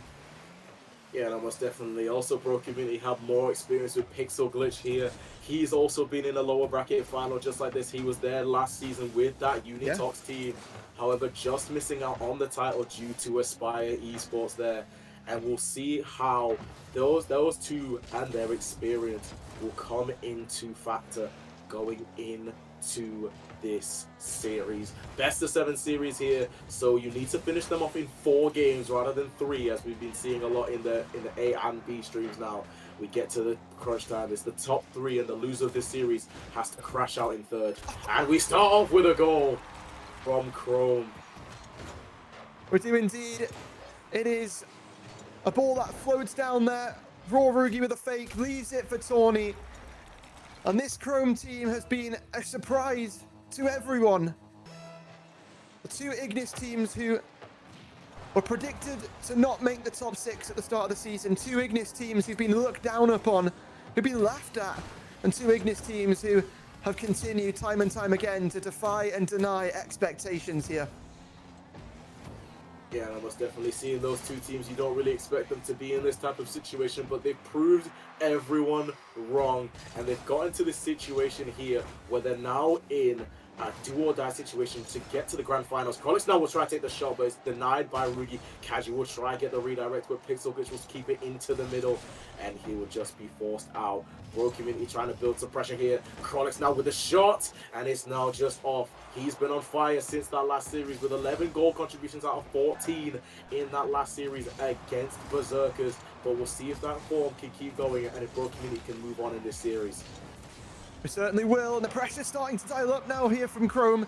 Bro, gonna look to try and force a counter-attack, but it's Kaji who forces the 50, cuts rotation, enables Chrome to get right back and dive into the play once again. Krolix, meanwhile, is looking for a sideball double pass over to Endrick, who's got a solo play idea in mind. Back in field for Pixel Glitch, who's lurking, but so is Raw Rugi to pick this one up, take it in field, and look to pass it back over to his teammates. It's play for play, it's blow for blow, but so far it's Chrome Husky who found the lion's share of the pressure. Yeah, no, most definitely. They've definitely had more field control in this game. But Bro Community have been trying to build some counter-attacks here and there. They do have a chance here with Krolix, and now it's going to send down into the middle. Rugi's going to be the one to go, but he has minimal boost. Pixel Glitch now is going to go for the shot, but Tony gets the save. Endrick now is going to try to force it to the middle. There was a demo in the back lines here. Double tap from Endrick, but it's incorrect. Krolix with the follow-up, but it's saved again. Brilliant defending here from Chrome. And they will keep this out just about and try to build some pressure off the counter-attack. Brilliant pressure from Bro Community here, but they need to finish it off with some goals. Certainly do. They're not going to get many more chances like that one. Especially if this attack continues here from Chrome. They're going to get a bit of space to breathe with here, bro. But Endrick's just going to toss that ball away. Looks to set himself up to try and ground pinch that one in, but it will be picked up there by Kaji and shifted out to the side by Tawny. Chrome coming alive here when they need to on the defensive side. And meanwhile, Krolix was asked and tasked with a big opportunity here from his own side of the field. Popped there by Endrick, up for Pixel Glitch. This is the synchronization that Bro are going to need if they want to overcome Chrome Husky here when they've never been able to so far this season. They've had 2 bites of the cherry and twice Chrome have sat them down. And this is where they need to try and break that deadlock, break that curse that they haven't been able to get past. Yeah, no, they need to break this curse immediately here because this season's where you show your prowess. It's been a very short season here and they showed quickly why they were the best teams in the academy tier. And this is why they're in this situation here. But the final 10 seconds tick here. Bro Community need a goal to tie up this game. 50-50 from Kaji here. It's an open net for Chrome, but there's no one there. Bro Community need to build up an offense. Krolix is going to take this ball up in the air. There's no 50-50 coming in. Pop up high. It's going to keep going, but it's going to touch the floor. And Chrome Husky is going to get away with that one, and it's 1-0 in the series. Yeah, Chrome a little bit angry about the upper bracket final loss to Mistaken in Game 6. Now they're trying to bounce back. Now they're trying to get themselves back to where they think they belong in that grand final. And what a clash we have here. What a top 3 that we have. The number 1 from the Glacies Conference in Mistaken, awaiting the winner of the number 1 in the Ignis Conference and the number 3 in the Ignis Conference here, Tino. I mean, you feel the story writes itself here, and the story of game number 1 goes over to Chrome Husky.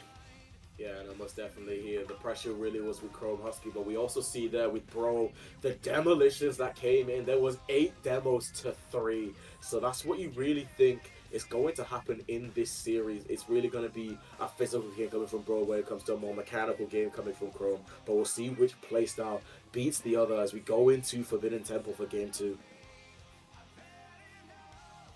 Well, Forbidden Temple, game number 2, next location here on the World Tour of Rocket League. That is a best-of-7 series. But will this be where Choms push back and sort of give a little bit of fight here to Husky? It was a close game number 1, but it really felt like while Husky were creating more and more chances, Bro, a lot of the time we're just trying to hold on their defensive side. They've got great players who excel in their defensive situations. And I actually got the chance to sit down with Krolix before the playoffs and speak to him in a bit of an interview, which, you know, we've got a content piece that plays in between the games that you might have seen. And Krolix said that the positioning on his team, you know, it works where they have a player like Pixel Glitch, who is one of the best defensive players in the tier. He's always sitting back. He's always playing such an exceptional third man. And then you've got the likes of Endrick challenging, diving balls, playing the great first man role that we know him to. And meanwhile, Krolex is just doing the dirty second man work, whether it's demoing, whether it's waiting, whether it's, well, on this occasion, setting up his teammate Endrick for a perfect tap-in. It's 1-0 to Bro. Yeah, no, very physical start off to this second game here. A double demo coming in to clear the back lines from Chrome. No chance there for defensive work to happen, and Endrick just has a free goal, and it's 1-0 to Bro Community. Krolex now is trying to force some offense again. Kaji's almost missed it, but Rookie's going to get that in time. Now, he's going to go to Endrick, and he's going to force it up to the backboard, and it's just going to drop down. Bro Community start off with early pressure. Can they capitalize on this and take game 2? Well, that's what we're going to try and find out. Endrick from the ceiling. Drop from the back wall. This is great pressure from Bro starting to build, but Tawny who looks to turn that tide on the counter attack. Great pop there from Endrick, but the pressure is nowhere to be found here from Bro, and that's going to allow Chrome to maybe have a bit of a chance of their own when they probably didn't really have much right to catch here from Tawny over the top of one. But Endrick is continuing to pester these players from Chrome on that back wall. And into the corner, back outfield. It's a race to the touch here, and Krolex wins it. Double dive in from Bro. And now Tawny has the chance to turn things around on the counter-attack. Krolex, though, free ball. It is pandemonium, excuse me, Tino, across Forbidden Temple, as both of these teams are looking to set up their team plays, and both of these teams are playing great disruptions. Yeah, no, it's great disruptive play for both teams there, but one team has really capitalized on it. Demolition coming in from the back lines for Chrome, and now Kaji has a short chance there, but Pixel Glitch is going to get it clear. Follow coming in from Rookie, but it's unsuccessful. Good pressure coming in from Chrome, but there's no goal to prove it. Now, Kaji's going to try to force it into the corner here, and it just feels like it's going to be those type of games where it's end-to-end pressure on both sides, and it's not going to be more who's going to stop goals here. It's just going to be who scores most goals. It feels like it's just going to be attrition warfare the full game. Well, this ball find its way back downfield for now. Caught by Pixel Glitch on this back wall. As much as Tawny might continue to try to play that interceptor. And, well, speaking of Tawny, we'll rotate out, let Kaji take a sort of touch here. And for anyone who maybe just has joined us and is a little bit unsure about what this Chrome team delivers, well, right now, hold that thought, because they need to start delivering some goals here, because you feel like you've got to get one from there. Yeah, no, most definitely. That's a great chance coming in from Chrome, and that's a great save from Glitch. Follow-up chance from Kaji. You need to score that. It's just going high and wide for Endrick. Tawny now is going to try and force it into the middle. A clear from Pixel Glitch. Bro Community holding their back lines, but you don't think it's that such. It's just more Chrome should have finished their chances here as it drops down for the corner for Bro Community, but no one's there for the shot. However, there's a miss there, and Rookie has to force that out, and it's just going to be a 50-50 game now. Bro Community isn't going to have control of this ball, but you just think now that Chrome needed to have converted more of their chances in this game because they've had so many, and that one's going to go in for Kaji, and there's the conversion of chances that we were talking about just recently, and it's a tie game now. Yeah, it's Kaji from up high, and a player that has had such a interesting season. Started and was drafted to Gadalians Anubis and cut at the end of the preseason, has since found home on this Chrome roster alongside his IRL friend Rorugi, and they picked up just Tawny as well to complete this roster. A team that comes in full German, and I spoke to Kaji the other day as well about how much that benefits the roster, Tino, being able to have everyone coming in their native language. And he was saying to me, it's night and day, right? It's a little bit less awkward in the comms. There's a little bit less, random mistouches that happen, and it works out really well for them. Yeah, no, it makes perfect sense. It's more fluency when it comes to the comms here, because you know exactly, it's more of a dominating language that you speak there, so you know more of what you're doing. And hey, what a dunk there from Krolex as we speak about Chrome. Krolex decides to eviscerate that talk, and it's beautiful. A reset when he tried to go, he goes low with it and dunks it through and forces his way through. Bro Community regain their lead. Well, I spoke to Beeping Sheep before this cast, and he was telling me that Krolex is inevitable. He's been saying it the entire series, and to be fair to him, when you're doing stuff like this, you can't really deny it. No chance. He's been the one for Pro Community, even on the B stream, to be showing his mechanical prowess and his offensive capabilities.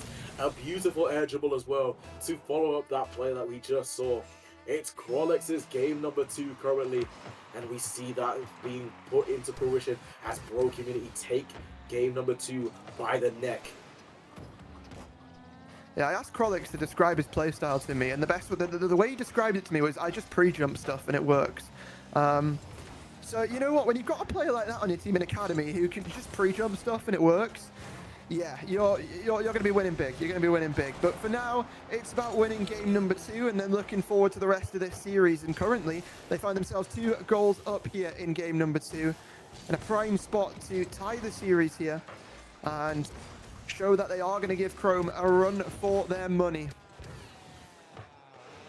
Yeah, no, most definitely. And it's going to be seeing if Pro Community can hold on to that consistency. Krolex again with another shot. He confirms a hat trick there with 75% shooting accuracy here. A beautiful shot there coming in from that corner into the near post. And it just feels like Krolex has been taking Pro Community through this game and feels like he's going to be the one to take them through the series to get to that grand final. Well, as that time ticks down, it will but all be inevitable that Bro Shoms have taken game number 2, tied up this series, and made it oh so interesting as they turn it into essentially a best of 5 here, Tino. But yeah, I mean, I'm very impressed with what I'm seeing from both of these teams. But a 700-point game there from Krolex, essentially. He's just a special player, and you know what? I think this is my favorite part about Academy, when you get new players who come into the tier and they just make impact. This season, you know, you've seen the likes of Krolex, you've seen the likes of Cairo on Nexus, Jazz on Godalians. There's so many players who have even, you know, just Tawny, I believe, as well on Husky. I think I'm correct with that, but there's been so many players who've come into the league and just found impact, and seeing those players develop across the season is certainly one of my favorite parts about this lowest tier. I mean, even last season, you know, you had it on your team. You had the GOAT himself, Milwacker. Yeah, and almost definitely it's very good to see rookies start off and make their name for themselves in their RSC careers. Whether it's somebody who's going to start off as a sub or somebody who's going to start and be the man for their team, it's always good to see new players come in and enjoy themselves playing the game and showing how their impact is very beneficial to their gameplay. As we go to DFH Stadium now, game number 3 is calling. It's now effectively a best of 5 here. Both teams still have their timeout. Pro Community versus Chrome in the lower final. Let's see who takes game 3. Well, into DFH we go for a war in the stadium. And that war is going to end with one of these teams taking the lead in this series. Rugi, it's a bit of a missed touch there, and Kaji will come in for the bailout, but now this just leaves Tawny back, and Krolex is going to try and get that final skim touch, but going to be blocked out, going to be denied. Meanwhile, Tawny is setting up Raw Rugi for the follow-up. It's German efficiency from Husky as they take the early lead here in game number 3. Yeah, I know, great destructive play coming in from Tawny to give Rugi the open net and the open chance, and they start off this game with the lead. Well, Rugi, catch here, tries to set himself up. Instead, we'll leave it for Tawny. The connection starting to work wonders here. It's back out, Kaji with a shot denied by Hendrik. But Husky hold on to that lead, or do they? Because Krolex and Hendrik are looking to try and get on the end of this one. Kaji will win the race, but no boost to work with here, Tino. It's back and forth already into this game, but the goal lead still very much in the hands of this Husky side. Yeah, no, the goal lead is definitely on the Husky side. However, the pressure coming in from both teams is very end-to-end. You feel like Pro Community could score at any time. You feel like Chrome could score at any time. They feel like you feel like this score could be genuinely anything, because these two teams are bringing so much pressure onto their nets. It's just a matter of who can convert more chances. This is an interesting situation as well here. We could be seeing the start of well, not the start, but we could be seeing the RSC-17 Academy German dominance here. We could have We could have Chrome winning this, 3 German-speaking players in the grand final, and then Ethan from Mistaken, who's Irish-German, as well. We could have 4 of the 6 players, German-speaking players, in the grand final. So shout out Germany.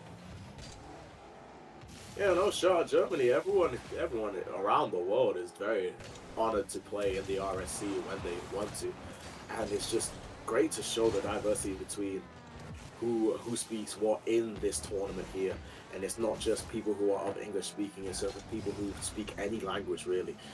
And you just show that anyone can play Rocket League, anyone can be good at a game. What a double tap! It's not going in, but Rookie gets the follow up.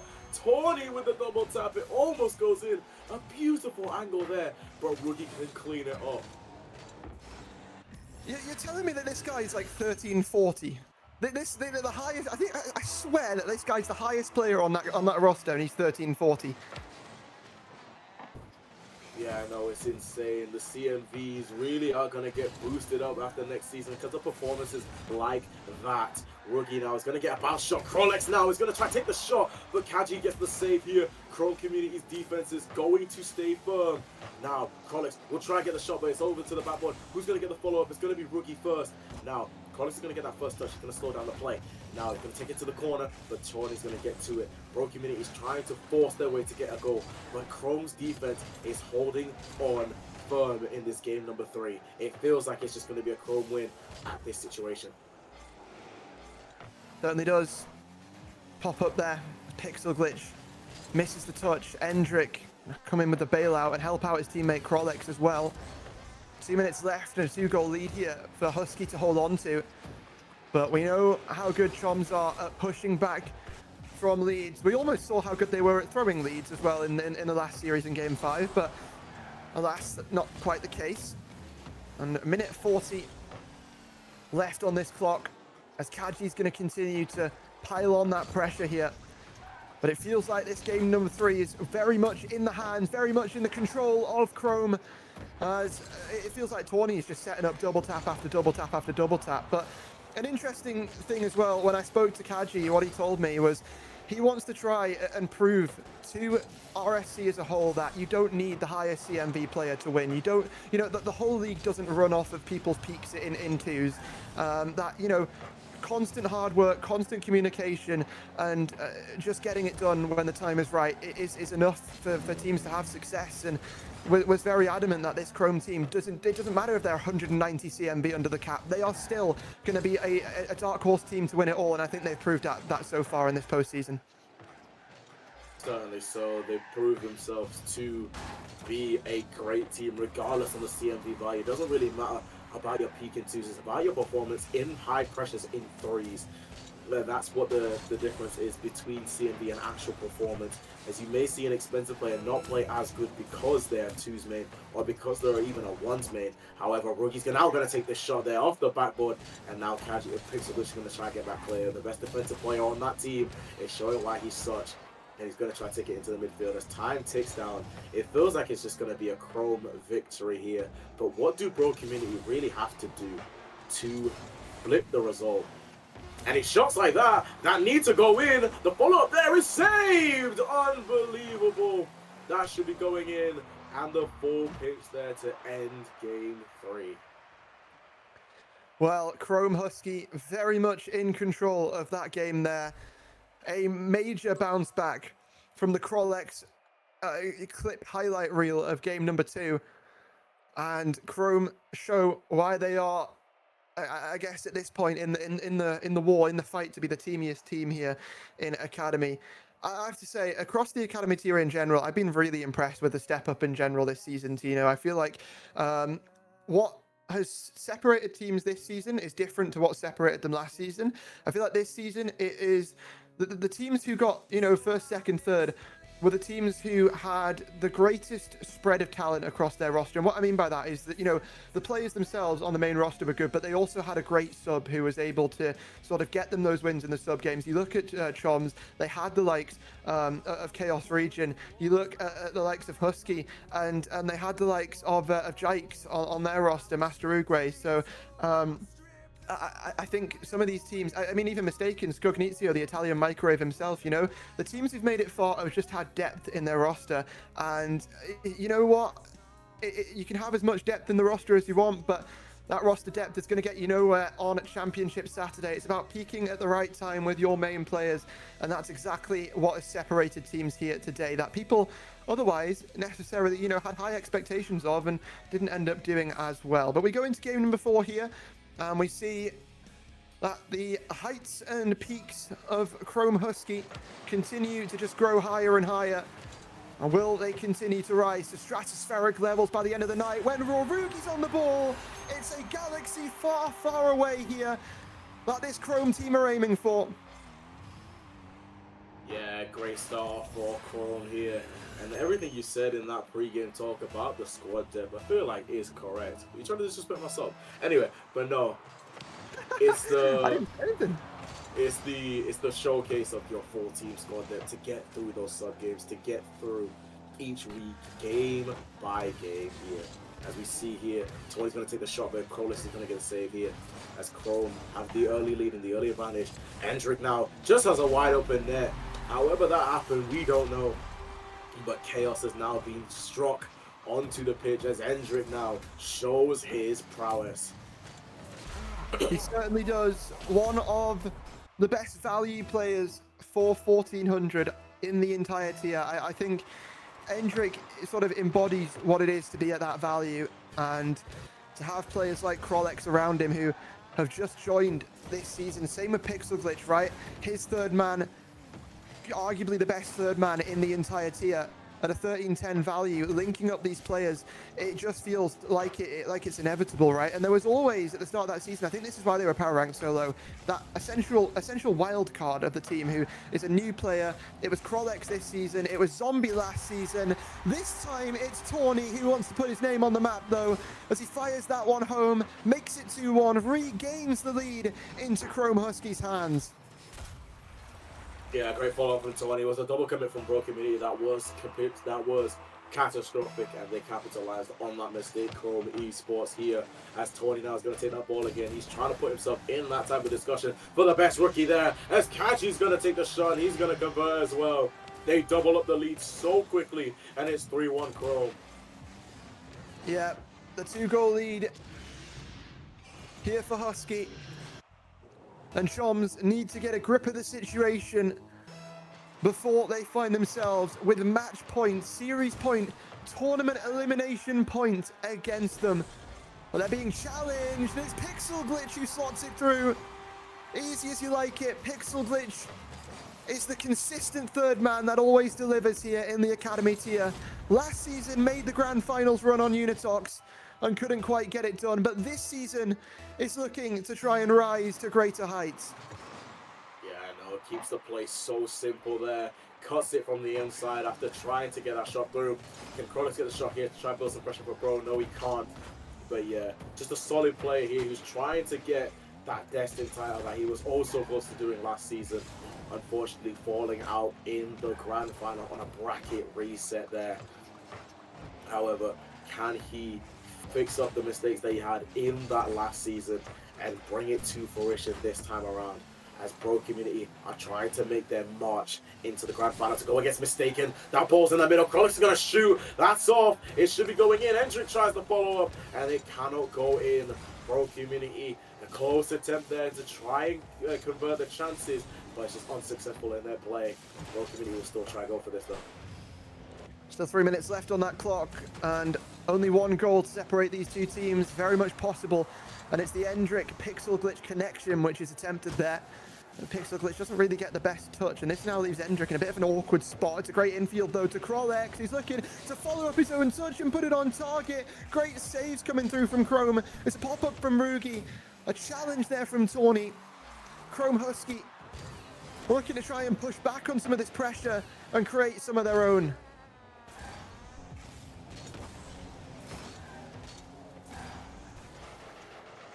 Well, yeah, no, the pressure that Bro Community have been building, has been attempted. Krolix has an open net here. Can he concede it? No, he can't. Rookie makes it back in time. Hendrik now's going to try and get off the corner. Tony's messed up a little bit, but he gets the 50 that they most definitely needed. Now, Chrome is going to try and build up some attack. Demolition on the back lines here. There's an open net. There's no boost for the Bro Community. Pixel Glitch is going to take 100. Tony takes it to the right side here, but Krolix is just going to continue with this ball here. Now, he's going to try and carry this ball around, but he can't get that touch. Kaji's going to beat him to it and gets the demo on Pixel Glitch. Hendrik now is going to try and get it clear. He's so solid here, so stable here. That's why he was picked up quickly as the 1400 here, because that's what high CMV players really need to do. Be reliable for their team and be so consistent, as we see as well as Pixel and Krolix also have been having their performances. But it's Hendrik as well, who's been so solid for them throughout this entire tournament. Demolition though going to Bro, coming onto the side of Bro, in fact. But now Tony will try to take the shot on the inside. It's close there, the follow-up is in! And the galactic hole of Rookie's domain has been eclipsed. And it's doubled up the lead for Chrome. It certainly has. Chrome looking to try give themselves that 3-1 lead in this series, put themselves on grand final point. A roster that people never thought would make it here before today's action, or before the play-ins actually, I guess you could say, when they slammed Berserkers. We did a prediction from 20 people in the Academy community, averaged out their predictions from their brackets and made a community power rankings tab. People had Chrome like 6th as the worst by far out of the top 6 teams. This is where heads have been turned. This is where opinions have been changed, and it always is. But Bro, they're another one of those teams that coming into the playoffs, people expected great things from. People expected dominance as the #1 team from the Ignis Conference here, Tino. They've certainly lived up to the expectations, but you've got to continue to go further and further, or it means nothing.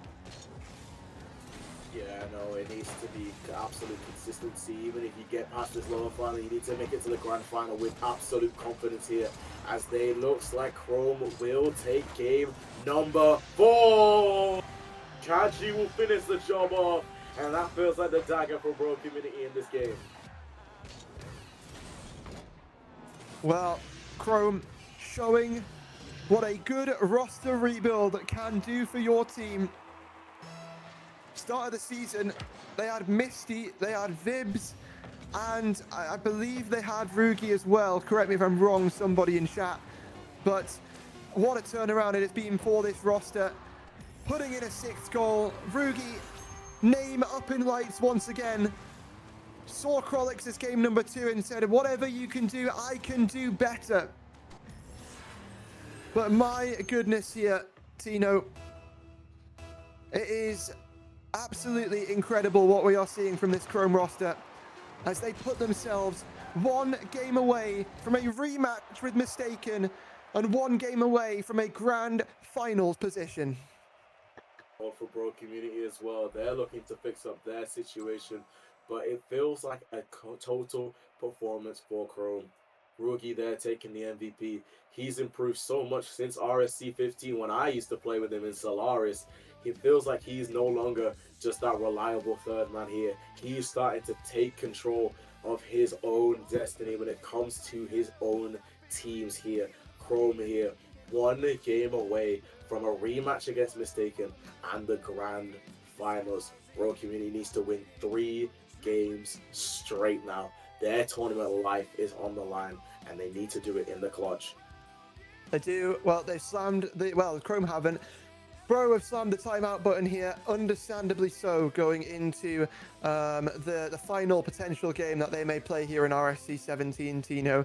I want to get this from your perspective as somebody who has gone on a deep playoff run, obviously winning it from the upper bracket last season on Aspire. What are these timeout situations like? In these situations, is it thinking of new strategies? Is it more so just calming down the mental? What's the sort of reasoning from the side of a team like Bro in this situation?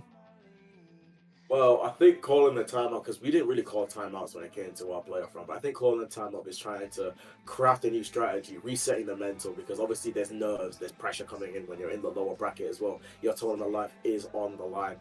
But when you're talking about it and you have a discussion, you need to really make sure you have a cool head going into these follow-up 3 games. You need to make sure that you can go into each series with utmost confidence when you're playing.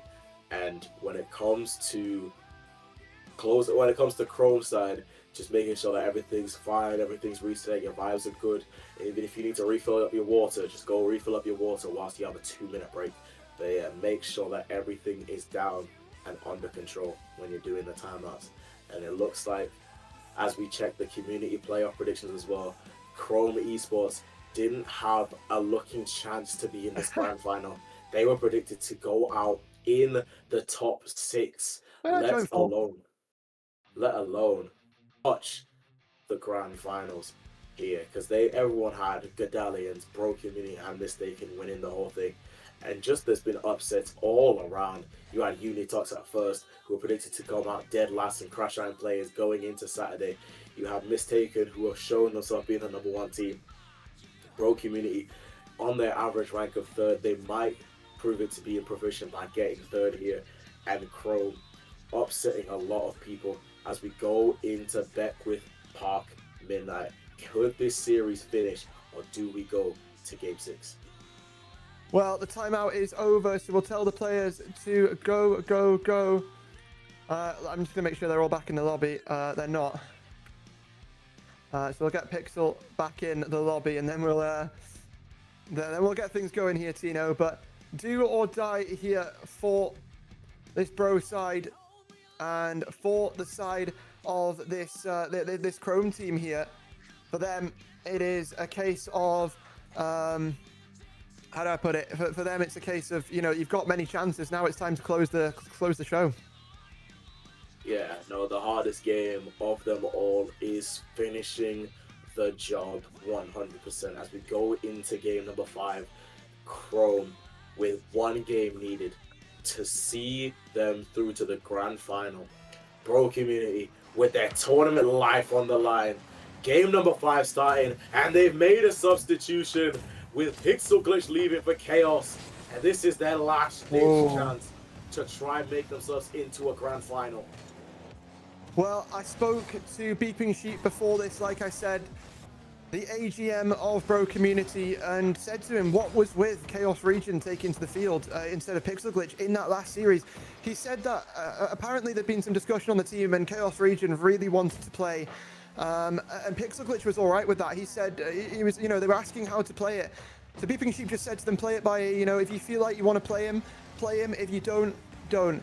So it's a bit of a change up that we've got going on here with the 3rd, and it's so good because Chaos Region, the 1200 here for Bro, but this guy, you wouldn't think he's 1200. He's, lacking in game sense a little bit, but this guy has mechanics he's got some of the best mechanics in the tier when he's on his game. This guy is chain dashing across the map at 1200 CMV. I don't think I've seen many things like it. But into game number 5 we go. And it's a big game. It's a very trusting game here for Chaos Region, the sub of Bro, to be brought in to try and find the impact. And already it's the 1-2 from Endrick and Chaos Region finding the back of the net. Bro Community are surging back into the lead here. Yeah, no, mechanical brilliance from both Chaos Region and Endrick there. The 1-2-1 pass coming in from them through soaring the skies. Hendrick getting a beautiful redirect to get it into the middle of Chaos, finishing that job off. It's brilliant play coming in from Bro Community as they take the lead in this game number 5, and they build pressure as well, trying to build onto a second goal. Certainly is. And for now, it will be Chaos Region who challenges that. And brought forward into this corner, back out. Where's the follow-up? It's Endrick with a soft touch, trying to follow up his own double! Endrick, the experienced veteran here for Bro Community, knows exactly what to do and when to do it. Yeah, he gets the dunk on Rookie there. He thought he had it cleared, but Endrick just predicted that touch and slots it bottom corner. and doubles up the lead for Bro Community there. Just a beautiful play coming in from Endrick. He's the man that really should take them to the sword. But Rookie's there to do the same as he finishes off the chance built from Kaji. Certainly does. A great infield there from Tawny. Rugi with that final tap in. And that lead cut in half. The momentum stalled. And now we see these next 3 minutes here, Tino. Very, very crucial for both of these teams. But now this is a very close cheat here from Chaos Region. Gonna still get beat to the ball. This now leaves the back line's exposed and Tawny is ready to exploit it. Finds the equalizer. Finds the second here for Chrome. Brings things back to a tied situation here on Beckwith Park. Yeah, tied game here. It was just too over aggressive from Bro Community as they try to overtake and regain that double goal lead. They messed it up here. Good shot coming in from Endrick there, but it's denied by Tony. Demolition now coming from Krolix straight to Chaos Region off that wall. It's going to take it up the air. It's going to take it to the corner and try to force it into the middle, but it feels unsuccessful as Krolix now is going to take this ball. He's been the one that's really surprised me going in through this playoff run here. And a shot coming in from Endrick, but it's going to be too high. Follow-up coming in from Krolix, but Kaji can get the save. Both sides here fighting with their lives for this game number 5. Chrome obviously winning this will take them to the promised land of the grand finals. Bro Community fighting for their tournament life here, and they showed why they did this substitution here. Chaos now is trying to cause chaos himself, but he's just unsuccessful. It's been an end-to-end game here as Tony's looking for the door. He does, and slams it down into the net. He goes nuclear just like his goal explosion and takes the lead for Chrome. That is exceptional from Tawny. 1340 who. Back into the lead are Chrome. And Tawny leading the charge once again. 2 goals, 500 points.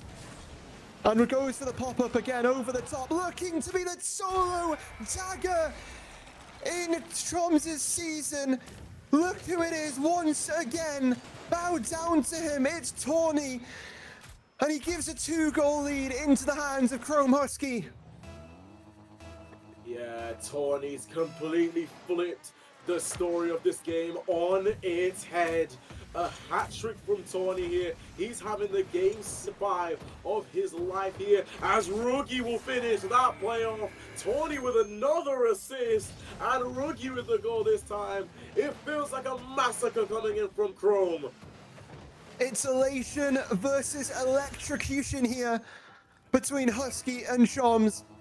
On one side, a flame that has just all of a sudden started burning brighter than they ever needed it to from this situation. On the other side here for Bro, they're seeing this series slip from their fingertips, slip from their hands, and Rugi tries to tap it in for a 6th here, but it's kept out there. Double commit, causing chaos. And speaking of chaos, he's still on this field, still ready to make an impact, but massive impact needs to be found from Bro, and it feels like it's a bit of a scatter across the pitch. We're seeing double commit, we're seeing players caught out of positions. That's a horrible touch as well. That's a setup to the opponents from one of the Sejom's players. It's all falling to pieces here, Tino.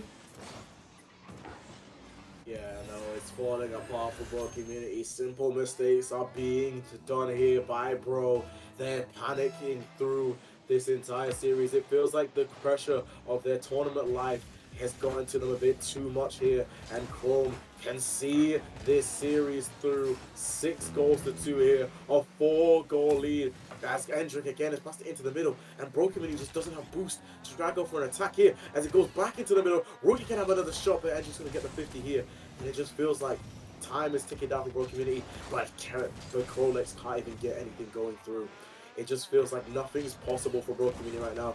Nothing is going through right now. Nothing's going their way, but you have to give all credit to Chrome here, who have taken this game my goodness by the mantle and just shown why they have cruise control and why they beat them the first time around by 4 games to 2. Well, absolutely. Final 20 seconds potentially here of Bro Choms this season. A miracle would be needed, but that timer is just gonna tick, it's just gonna talk, it's just gonna deplete the seconds of Bro's season as Chrome Husky from 200 CMV under the cap to 2 good to take down here in the lower final. A 7th one slammed home by Rorugi, and a grand finals matchup locked in against Mistaken Purpose. Yeah, they'll get their revenge. They'll try to beat them twice now. They haven't lost the series yet, but will Chrome be the first one to do it? Tajon's tournament is over, but we have to give all credits to Chrome Esports' Husky, who have taken down Bro 4 games to 1 and in a dominant fashion in game number 5 to see them through to the grand final. It was 3-1 in the league play. It was 4-2 in the first round of playoffs here today, and it's 4-1 here in the lower final. Chrome absolutely decimating Bro whenever they play them. Close games here and there, but overall, every single time getting the series result, getting the win, and getting it done when they need it the most. Your grand finals will be set here for the Academy tier. It'll be Mistaken Purpose versus Chrome Husky. But let's take a look at these post-series stats, and let's take a look at the series MVP. And my goodness, hasn't this guy just come alive here this season? Tawny, what a performance. Yeah, 5 goals, 9 assists on 8 saves with 12 shots as well. Incredibly efficient performance coming in from Tawny. And that's the type of performance you really need to display for your team and for the fans in chat there to show that this team is not just going to be someone who's just going to be a victim to Mistaken's upper bracket run and can show that they have a true fighting chance going into the grand finals. As we see the bracket, Pro Community's lower bracket is over. They beat Gadalians, Berserkers, and they fall out to Chrome, which sets up the grand final between another rematch between the upper final of Mistaken Purpose and Chrome Esports Husky. A best of 7 will start off the series, and if Husky go on to win using their momentum, they will force a bracket reset. I'm excited to see this grand finals, and I just can't wait for it to happen. Can't wait for it to happen. It's going to be a great one. Mistaken Purpose, the team who everyone calls Sandbag FC. Since then, half the players on that roster have peaked 1,500. So it's a team who is essentially 200 CMV over the cap versus a team who's 200 CMV under the cap. And, well, Chrome Husky, I spoke to Kaji about it. Like I said, he's been trying to prove that CMV values, none of this matters. It's about how you play as a team, and this is where they have the ultimate chance to prove that. Yeah, no, this is the grand finals here. This is really about who's the best on the big lights under the pressure here. And when it comes to the grand finals, we will see who can ice their nerves, cool off their pressure, and take the Academy tier. The second ever Academy tournament is about to come to a conclusion. A shorter season indeed, but it showed really who were the best teams coming out of the tier. We've had 20 teams to start off with, and now we're only down to 2, Mistaken and Chrome. Mistaken and Chrome, that is your grand finals here for Academy. And it's time to close the book. Time to close the chapter on what has been a really, really fun season here in the Academy tier. It's felt like a community has certainly been brought together a lot closer this season. And let's hope everyone comes together to give this season the send-off it deserves for Academy. We're going to have this grand finals getting locked and loaded, getting prepared. But we'll come back to you with that matchup, Chrome versus Mistaken, right after this break. This isn't just merch, it's what teams wear when they mean business.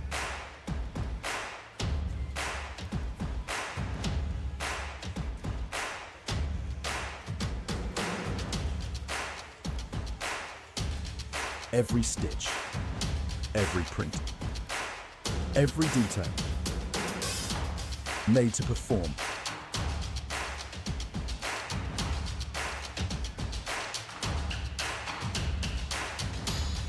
Trusted by the grind, from grassroots to championship halls.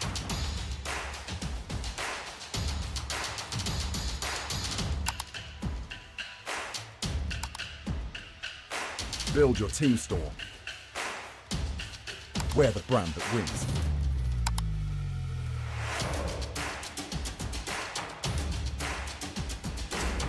SpartanWare, trusted by the grind.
Well, welcome back, everybody, to your to RSC, but more so importantly, Char, to an Academy Grand Final.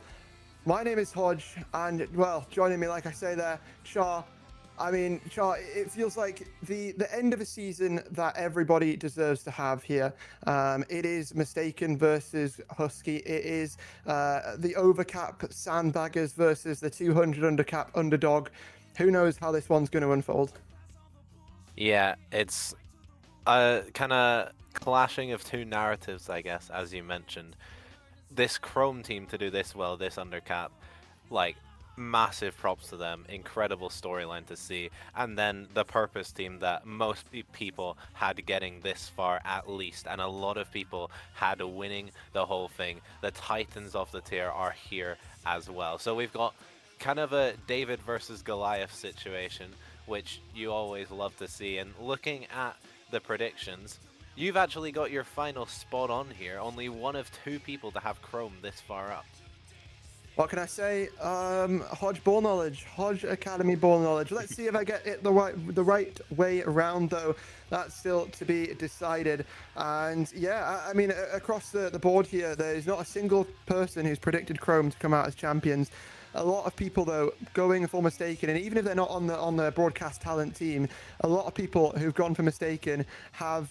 A lot of people have gone for Mistaken from the community as well. So very much favoured in this matchup, Char, to come out as champions. And we're just going to have to see what happens here and now on the pitch. But yeah, one thing I do want to take a second to bring up is the bracket. For anyone who's just joining us for an Academy Grand Final and doesn't know what's happened today, here it is. Walk us through it, Char. Right, so we started the day in the upper bracket on the mainstream and the B stream. On the B stream, we had that Purpose versus Origin matchup. Purpose starting out their run, reverse sweeping Origin. How different this could be right now if that reverse sweep did not come through. It's crazy to think about. And in that other upper semi, we had Husky taking down Tajom's 4-2 to set up that upper final between the two of those. In the lower bracket, Drengir taking down Riffle in a close fought series, and Anubis taking down Xinjiang in 3-1. Then in the next round, in the lower bracket, it was Tajom's versus Anubis, and Tajom's came out the victor, and Drengir took down Origin, who were struggling mentally after that reverse sweep. Back up to the upper bracket. In the upper final, we had this matchup that we were about to get, and it did go the way of Purpose 4-2. I almost just called them Porpoise. That is not their name.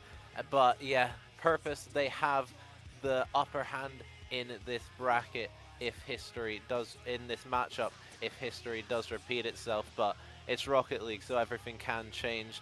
Lower semis, we had Tajom's barely beat Drengir in 3-2, and then Husky, the rematch against Tajom's, they beat them even more convincingly to send them to the grand final. Well, this is the perfect overdog versus underdog matchup, and it's a special match that we get to bring you here, Char. But before we get into this one, the players are in the lobby, so I don't want to really go on too long here. Give me a prediction for for this first series. If you think we're going to bracket reset, if you think we're not, how do you think this one's going to go? I think it'll be close, but I think this Purpose team, they're just too good. I don't think we're going to see a bracket reset. I think we're going to see an exact replica of that upper final. I think the series is going to start out close, back and forth between these teams, but Purpose are just going to pull away, show their quality, and take the victory in a 4-2 series score.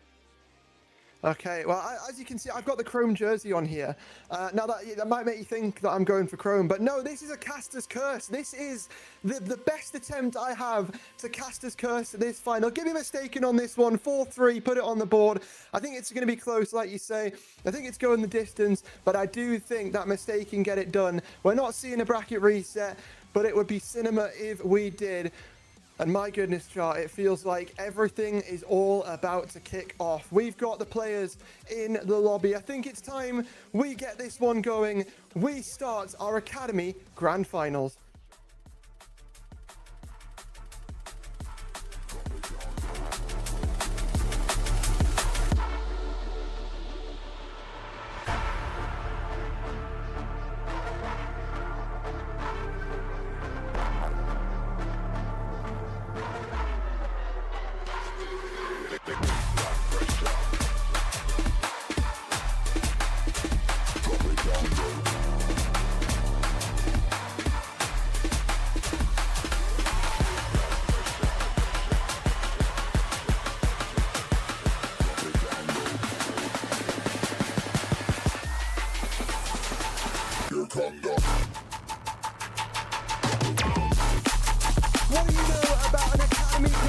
final like this one. Overdog versus the underdog. Overcap Sandbaggers versus 200 undercap team. German comms versus English comms. David versus Goliath. A potential best of 7 and a potential second one straight after that. Char, it's all going to go down here in the grand finals. We are here after a long season of 5 weeks, a little bit shorter than previous, but still so much effort put in by all 20 teams in this tier. It's boiled down to these two. That's an open net, missed to start it off, but Ahmed will get the rebound. Purpose draw first blood in the Academy Grand Finals. Mistaken Purpose follow through with the domination that they had in Game 6 to send Chrome to the lower bracket in that upper final and strike the first salvo here in the grand final as well. We look back on these players' careers here in an RSC. JPEG, a very fruitful one as he tries to shoot another shot on target. It's the double for Mistaken.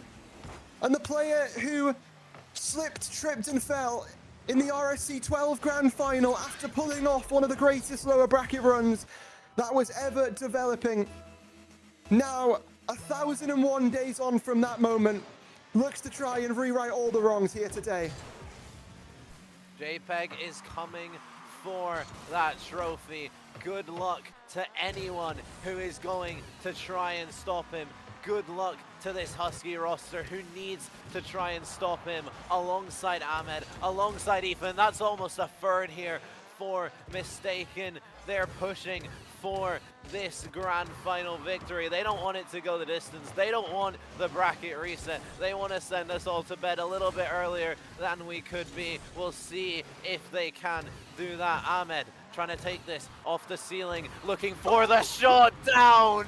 A ceiling shot within a minute and a half. This is Purpose. It really is. And any nerves that you would have thought this team had beforehand, remove them from existence, because what a way to catapult yourselves into a grand final. And not to leak the DMs, but Ethan DM'd me during that last series, during that lower final, said, I'm a little bit nervous about this one. I don't know how this one could go. I mean, you know, are we still nervous? Because I can't lie, I think you couldn't have hoped for any better start. Yeah, 3-0, minute and a half gone. It's very, very good for the mental, very, very good for the momentum. This is a chance for Ethan to maybe add his first. Can't quite find the target though. Puts that one onto the backboard, going for it again. Barugi hits it away. Husky, they don't want to let this one get out of hand. They want to get the next goal, but right now it is just all Purpose. Ethan with a couple shots just off the net. Ahmed's up for it, gets the shot, and Rarugi cannot keep it out. Purpose are running riot. It's a suffocation here in the first 2 minutes of game number 1. Husky, from all the times that they've come back and given themselves extra breath, pulled themselves up above the water. It's a long best of 7 and they'll have plenty of chances to do it. But the ship has to be stabilized as quickly as possible because you've got to win 2 series and your opponents have just got to get 1. No way that's in. No way. They know it is their day. Just a pinch on the backline between 2 opponents goes all the way in. 5-0 in less than half a game to start out the Academy Grand Finals. This is absolutely incredible. It might be 6 here, Ethan just can't find it. Purpose are playing out of their minds. A team that has swept the Academy tier with destructive forces and an insane nature in how they do it. They've had so many challenges to come alongside this, from players being unavailable, having to play more sub-matches than required. The Italian microwave himself, Scognizio, as he's known on this roster, stepping up when needed. This team has come alive and they are looking for blood once again. Ahmed with a 6th, Mistaken with a domination. And what a way to kick off a grand finals. as they look to try and turn it into their grand finals. 6-0 already. Chrome, they're panicky, they're overcommitting. Mistaken are on cloud 9 right now. They want to take this as quickly as possible, and this game 1 is such good signs for the rest of the season. This might be an opportunity for Chrome, but they cannot get on the board. Now Ahmed going forward gets dunked out by Hikori. Torny can't make connection though. JPEG off the corner. It's all purpose pressure. They cannot get out of their half, Husky. Right now, everything is just going Purpose's way. Every touch, every loose ball, there is a mistaken car there to capitalize. There really is. And for this team, what a story it's been. We've already talked about JPEG, but Ethan and Ahmed don't get talked about enough for what they do on this roster. You know, when you look at players and you look at teammates, you look for synergy. These two have it all. This is their 3rd season in a row teaming together. They somehow managed to make it happen every single time here, Char. And, you know, the first season, it was sort of towards the end of the season on Redirect, where they were able to sort of, you know, essentially, I think Ethan picked a random person off the FA list and Ahmed just happened to be goated. But they ended up 10th.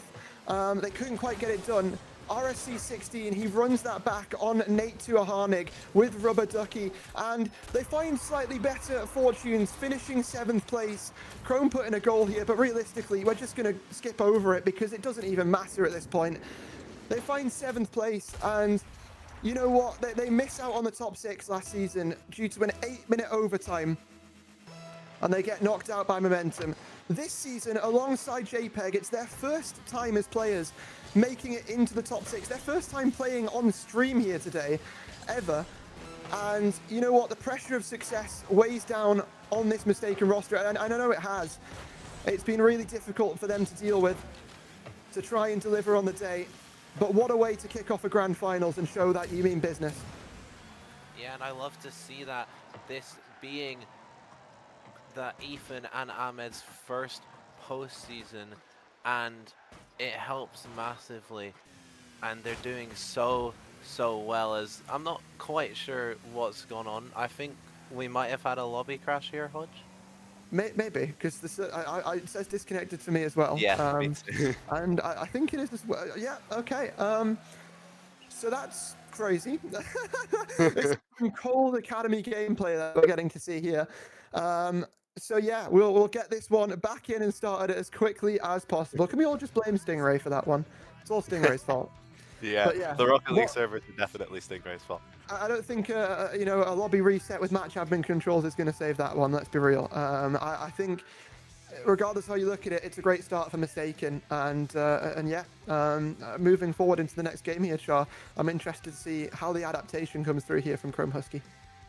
Yeah, and they definitely need one. 6-1 in that game. I think we'll probably go in. I'm not quite sure if we're gonna play out the rest of game 1 or just head into game 2. I'm pretty sure by admin rules they do have to use the match admin to fix the time and the scoreline back on the screen, because I remember this happening once before, and there being a little bit of a situation about it. But yeah, we'll get everything sorted. We'll get it back in, and we'll go again here. I think Stingray is just joining, sorting the match admin controls, and yeah, we'll get things back underway here in the grand finals. But I mean, what a game 1! What an opening from Mistaken, Char. Do you think it's just that thing that we see in grand finals all the time, where one team starts to get a little bit tired? Yeah, I mean, maybe Chrome, they've had a long day, right? They haven't had a break where winning that, they have had a break. I don't know what I'm on about, but they've had less of a break than this Mistaken roster. Mistaken getting 2 breaks, 1 gap in between the upper semi and upper final, and then 1 gap in between the upper final and this grand final. So yeah, they're definitely feeling more refreshed than Chrome right now. Chrome, they just had a very tough series against Bro in that lower final, albeit it didn't go quite as long as it could have due to it being a 4-1, but we do have the dying embers of this game 1 being played out. We come back with 10 seconds left. I think the comeback's on, don't you, Hodge? Yeah, I think it could be happening. Maybe. Potentially. Okay, well, that's a great skim touch nonetheless. So, you know, at So least close. we got some... So close. So close to the goal. Yeah. Anyway, Mistaken Esports game number 1. A great showing from them. And as we look forward here for the remainder of the series, I have to say, can we all? I think everyone can take that off their bingo card, right? People can take that off their bingo card. Under 50-point game, everyone, tick it off the bingo card. Someone get the screenshot. Ethan and Tawny, 2-point game. 2 in 1 game as well. That's got to be. That's extra impressive, you know, winning 6-1 and only getting 2 points. Yeah. Maybe Ethan really is getting carried. Maybe he is. I'm gonna haunt him with that screenshot forever. But yeah, what a first game! What a way to kick off this grand final. I think that just shows the sort of level chart that this Purpose team delivers. And you know what, Husky, you've just got to try and do your best to try and disrupt it. They felt a little bit flat that game, and it's time to reignite that passion as we go into game number 2. Yeah, and something that's a bit worrying for Husky is we already saw this matchup in the upper final and they did lose it, but there was never an individual game that was that one-sided as that game 1 was. So yeah, when you're coming into the grand final as the first game being that one-sided, then that's got to kind of play on your mind a little bit, like, okay, we're doing worse against this team than we did before, and we already lost to them. So they've got to get over that mental block. They've got to play the game that we know that they can play, that they have been playing all day, because even in that upper final where they lost, they still played some really good stuff. They still showed that they can compete with this Purpose roster, and it's all about showing that now when it really, really matters the most. Well, going to be a catch here by Armin, excuse me. JPEG going to try and take this one, but it's a bit of an eager commit here from Mistaken. Ethan going to try and double that one into his own net. What? I know he was trying to just get the beat to the ball, but almost, fail of the season right there. It was at least impressive, but yeah, first goal over to Chroma Husky, and you've got to take the wins when they come. Rugi, excuse me, tapping it in. Chrome 1-0 up in game 2. Not entirely sure why Ethan's done that one. As Stingray says in the chat, we may have an imposter. We know he's been playing Among Us recently. And yeah, he may have forgot what game he's in for now. Anyone's a better imposter than you, Char. Thank you. Don't ever double kill an electrical with me ever again. Thank you. Let's continue talking about Rocket League, as we do have a grand final on our hands here, as Chrome find themselves 1-0 up through a bit of fortune, and they'll be looking to hopefully increase that lead, because against this Mistaken team, a 1-0 lead is never very secure, as that's another miss from Ethan. JPEG off the ceiling now, looking for the second touch, trying to find Ahmed, but just can't connect with it, and now that's a 50! That'll just find its way in, and Husky, after getting absolutely outclassed in that game 1, they find themselves 2-0 up. Yeah, Tawny, doesn't matter the angle, doesn't matter the moment, is the catalyst of Chrome Husky, and is trying to roar life back into them after that decimation of a game number 1. JPEG trying to find another touch onto that play, but will be beat back. Rugi getting the beat over Ethan as well. And now this puts Ahmed in a bit of a difficult spot, but he's been able to do very, very well considering the circumstances. JPEG going for a squishy save when the ball was nowhere near and gets bumped into the play. There's no way that Mistaken can play off of this attack, and Kaji's going to make sure of it. Yeah, just rolls into the net, and all of a sudden... What is happening? It looks really, really awkward for Purpose. This does not look like the team at all that came out the gates absolutely blazing in game 1. Someone's doused a bucket of water on them or something, because they just look so cold and just so awkward. I don't know what's happened to this team. Yeah, I don't know. It's interesting to see how both of these teams have approached their game, approached their scrims. It seems that Chrome approached things from a very sort of serious perspective of, how can we improve? How can we take the best steps necessary to do well here? I subbed in for one of Mistaken Scrims the other day, and they were coming boost as getting my Lucasade now. So that says it all, I think. But JPEG's going to try and find the first here for Mistaken Purpose, and going to be beat back out by Chrome Husky, who've done a very good job this game to hold on to their leads and, really extend off of any mistakes that are being made, try and create their own chances. And I think I've been really impressed with how they bounced back after that first game, because it's so easy to just lose your head, but these three players haven't. Yeah, Horny now on the backboard. That's a shot for Ethan, and that one might just find its way in. It doesn't initially. Is this a grand final? I'm not quite sure. It's certainly a grand final. This is an Academy grand final, and I think by the gameplay you can certainly tell. 2 minutes left on this clock. This one is not over yet. And, well, Tawny going to get this one middle, but Ethan already up for it. Tries to sort of get that one to JPEG, but I don't think quite find the right part of his octane. JPEG, meanwhile, is going for the bullets off the bonnet and to cut that lead in half. The story of Academy. People whiffing and JPEG clipping. The whiff off the backboard from Hikori, and then the air dribble double tap for JPEG. Finds the top corner and puts Mistaken back within one, and maybe an opportunity here. Ethan can't quite connect with it. Rorugi manages to intercept. Now the pop into the middle. JPEG has to get the touch, gets a really nice bang, but Torny's there. Nice interception from him. Ethan missed off the sidewall, but Ahmed luckily there to bail him out, and now Ethan and Ahmed trying to link up on the side there, not quite coming off for them. Rorugi's pre-jumped that, and that would have been another clip to add to the highlight reel of this Academy playoffs. Certainly would, and Tawny almost at risk of putting it in his own net there if he got a bad touch, but it will be JPEG who continues this press here. Tawny, bit of a whiff, will allow Ahmed to come into the mix, but Kaji's got the beat.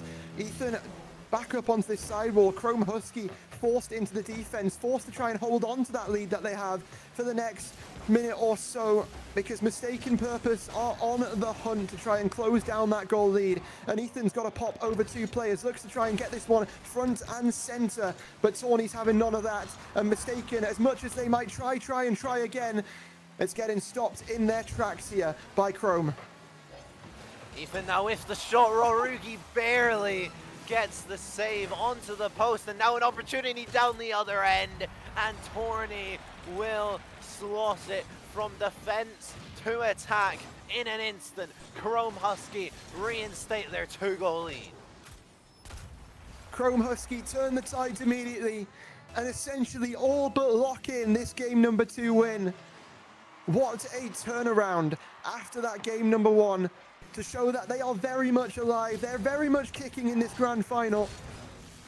And now they've got to do it quite a few more times if they want to try and walk away with a win. 7 more in total that they'd need if you count this and then the bracket reset. But now that timer's going to tick down. The ball will hit the ground. A great response from Chrome as they rise up to the challenge from Mistaken Purpose. Yeah, and I'm not gonna lie, after that game 1, there was a large part of me that was just like, okay, this is just gonna be 4-0. This is just gonna be a complete and utter domination. But Chrome Husky, they've proved me wrong, and they have taken that game and done very, very well to do so. And it's not what I expected at all, but fair enough to them. Yeah, very much indeed. Fair enough to them. Chrome Husky are turning up here in the grand final as well. And, you know, how could we have even doubted that, Char? Because what these guys have done today has been nothing short of special. We have seen incredible, incredible moments come from all 6 of the players on the field here. And, well, I guess it really is just German efficiency. Yeah, this Husky roster has just been such a well-oiled machine. All 3 players on this roster playing their part to a T, and they have been truly a pleasure to watch throughout this playoffs run. And they don't want it to end here in this first series. They want it to go to a bracket reset, and then they want to take that bracket reset. But that's going to be a very tough task when you're staring down the likes of JPEG, Ahmed, and Ethan. So we'll see if they can continue what they started in Game 2 and continue to spark life into this Grand Finals.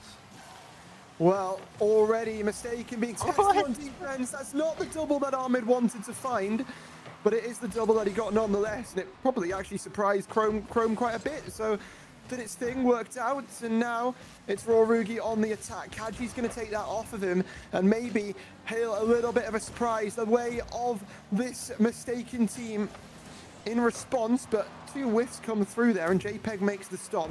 Already high-flying action across the FH between these two teams.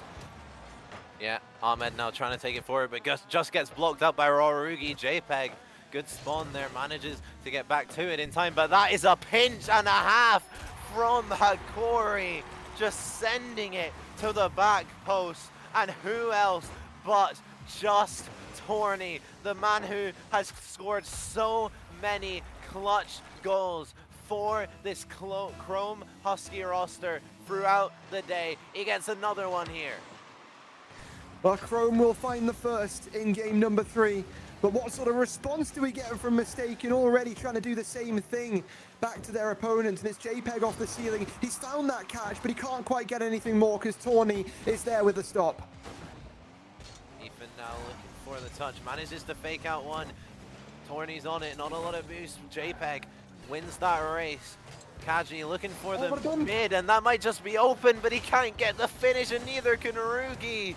Chrome Husky so close to doubling their lead. So close, yet so far. And now, Mistaken, their turn to have a bit of an attack here. But their turn is, might end quicker than they expected here, as the ball sort of finds itself in open space. JPEG wants to try and reignite this attack once again, but will be put to a stop there by Rorugi, and the mechanics are being silenced by Chrome. Corey manages to get up for that one. Ahmed's still on the ball though, but Torny will find the open net. The issue, the only real issue that has been plaguing this whole Mistaken roster for this day is the overcommits, is the double commits, and we see that in full effect once again. Chrome Husky 2-0. Chrome able to punish, but we saw the lead almost fall to pieces last game. This time, though, could be a different story. But no, it is sent away.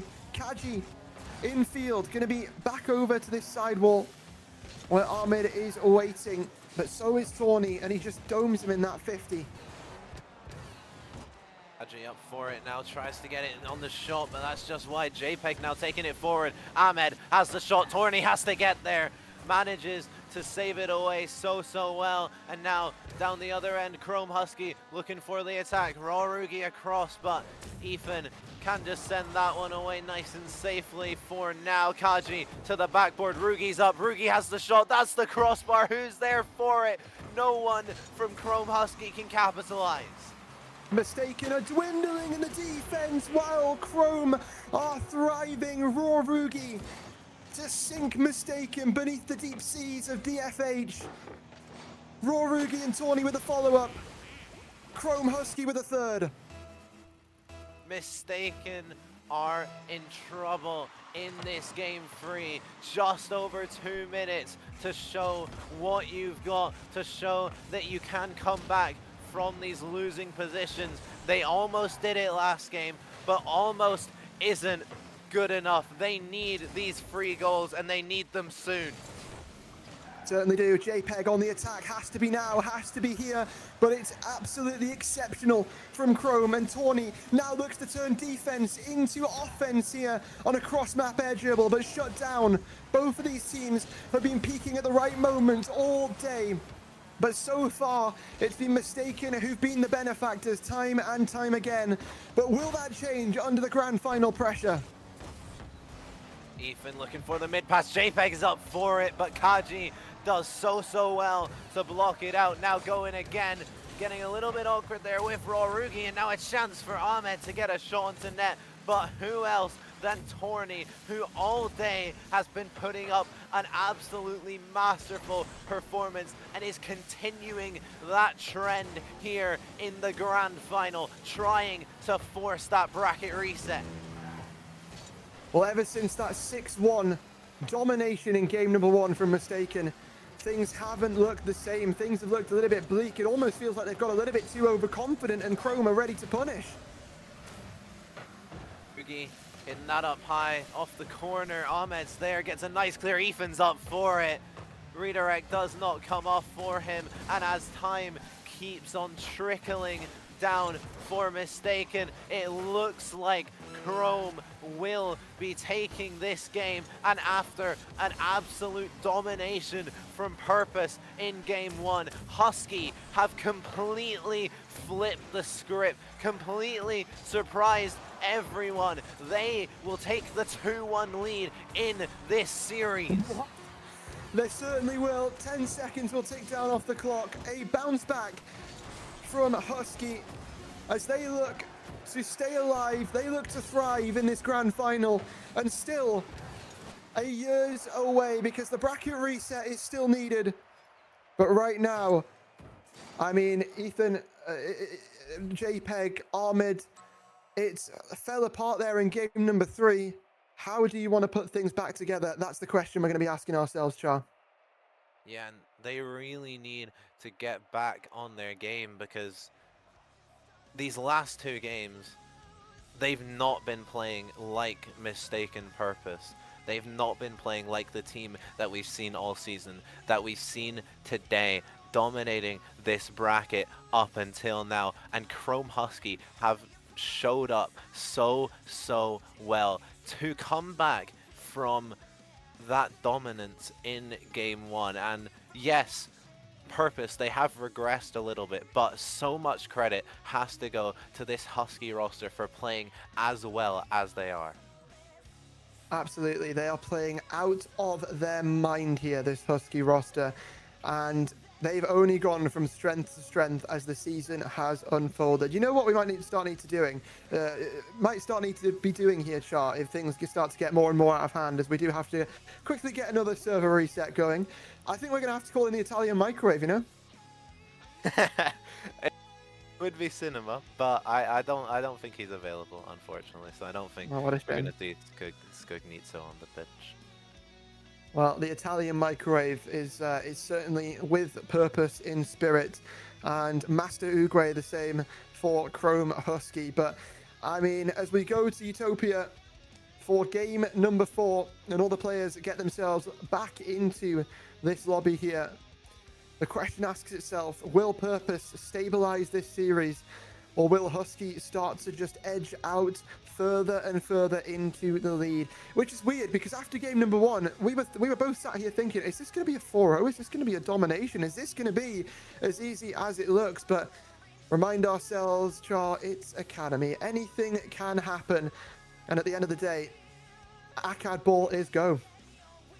Yeah, Akkad ball is go.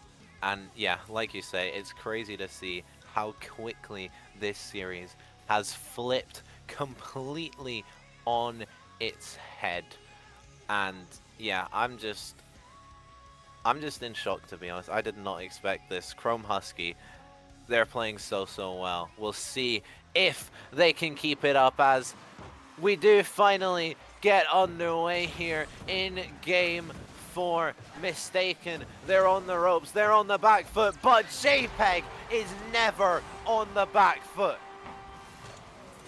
What have we just seen there? JPEG, not 1, not 2, 3 players all perplexed as he puts one past them in the first 10 seconds. He's got the moves, and already into game number 4, Mistaken looking like they're going to show some flashes of brilliance here, there, and everywhere. But we've come to expect moments like that from all 3 of their players. We've come to expect that from the likes of Tawny. We've come to expect the duo link-up synchronization from the IRL friends of Rorugi and Kaji.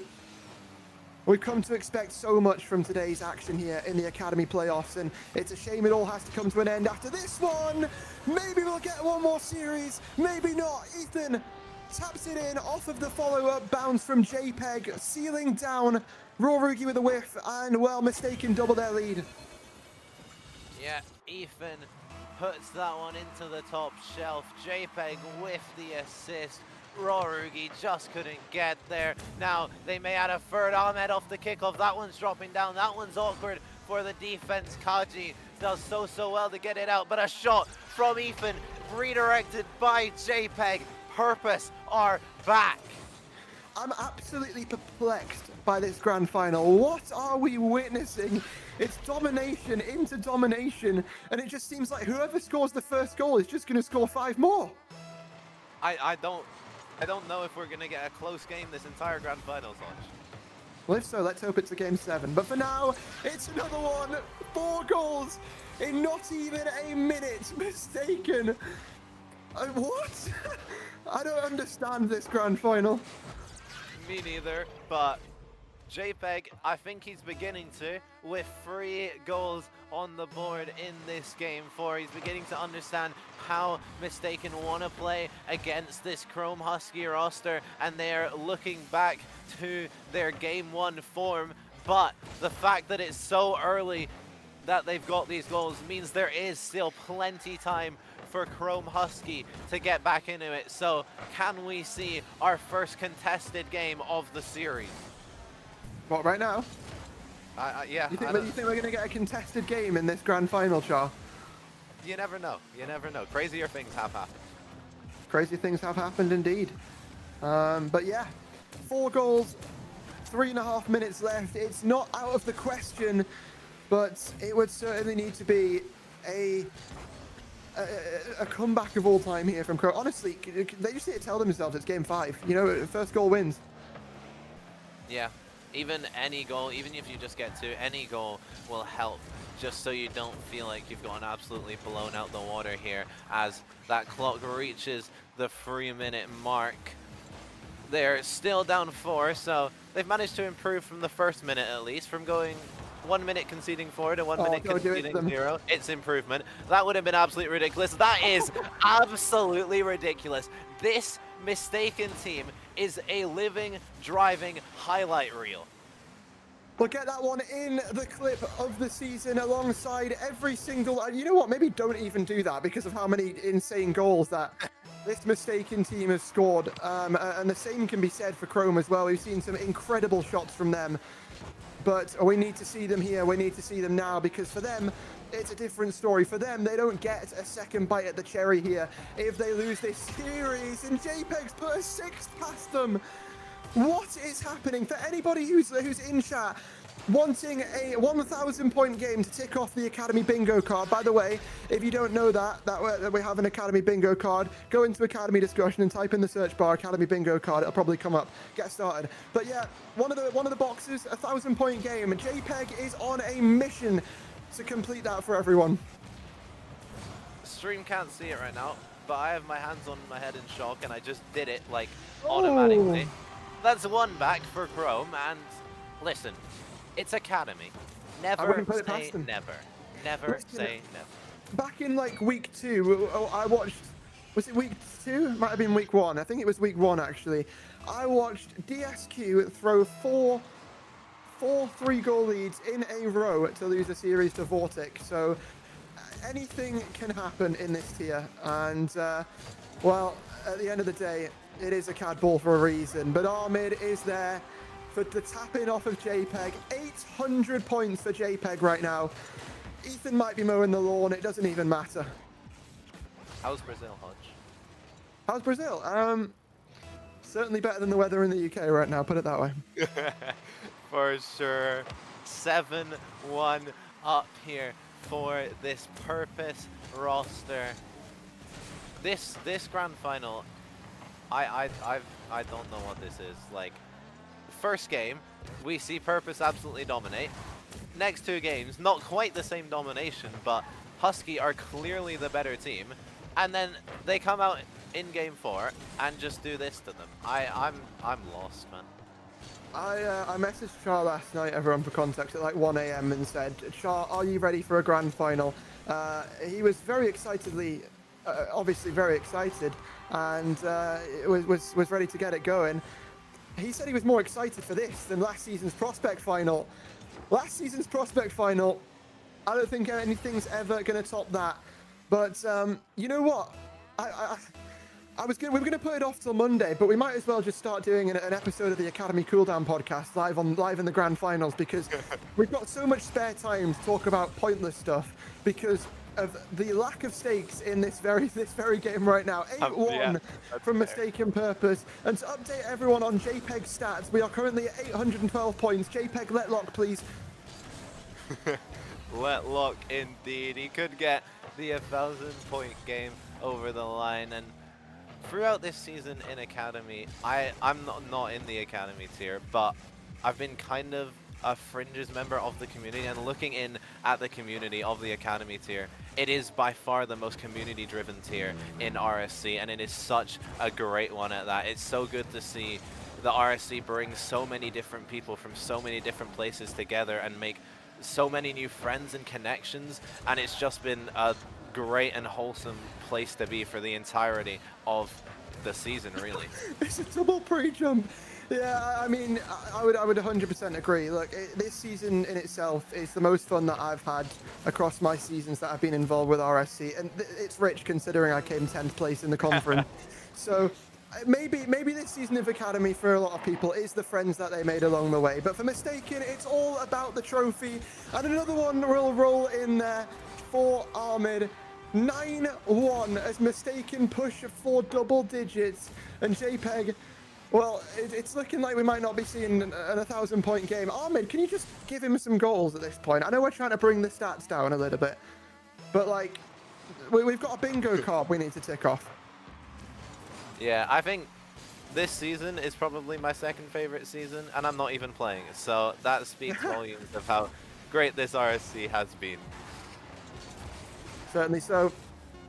Not much time left on this clock before Mistaken tie up the series. JPEG, no 1,000-point game, but maybe a clip to finish the job here. Ahmed won't make the connection, but Mistaken Purpose, 9-1 in game number 4.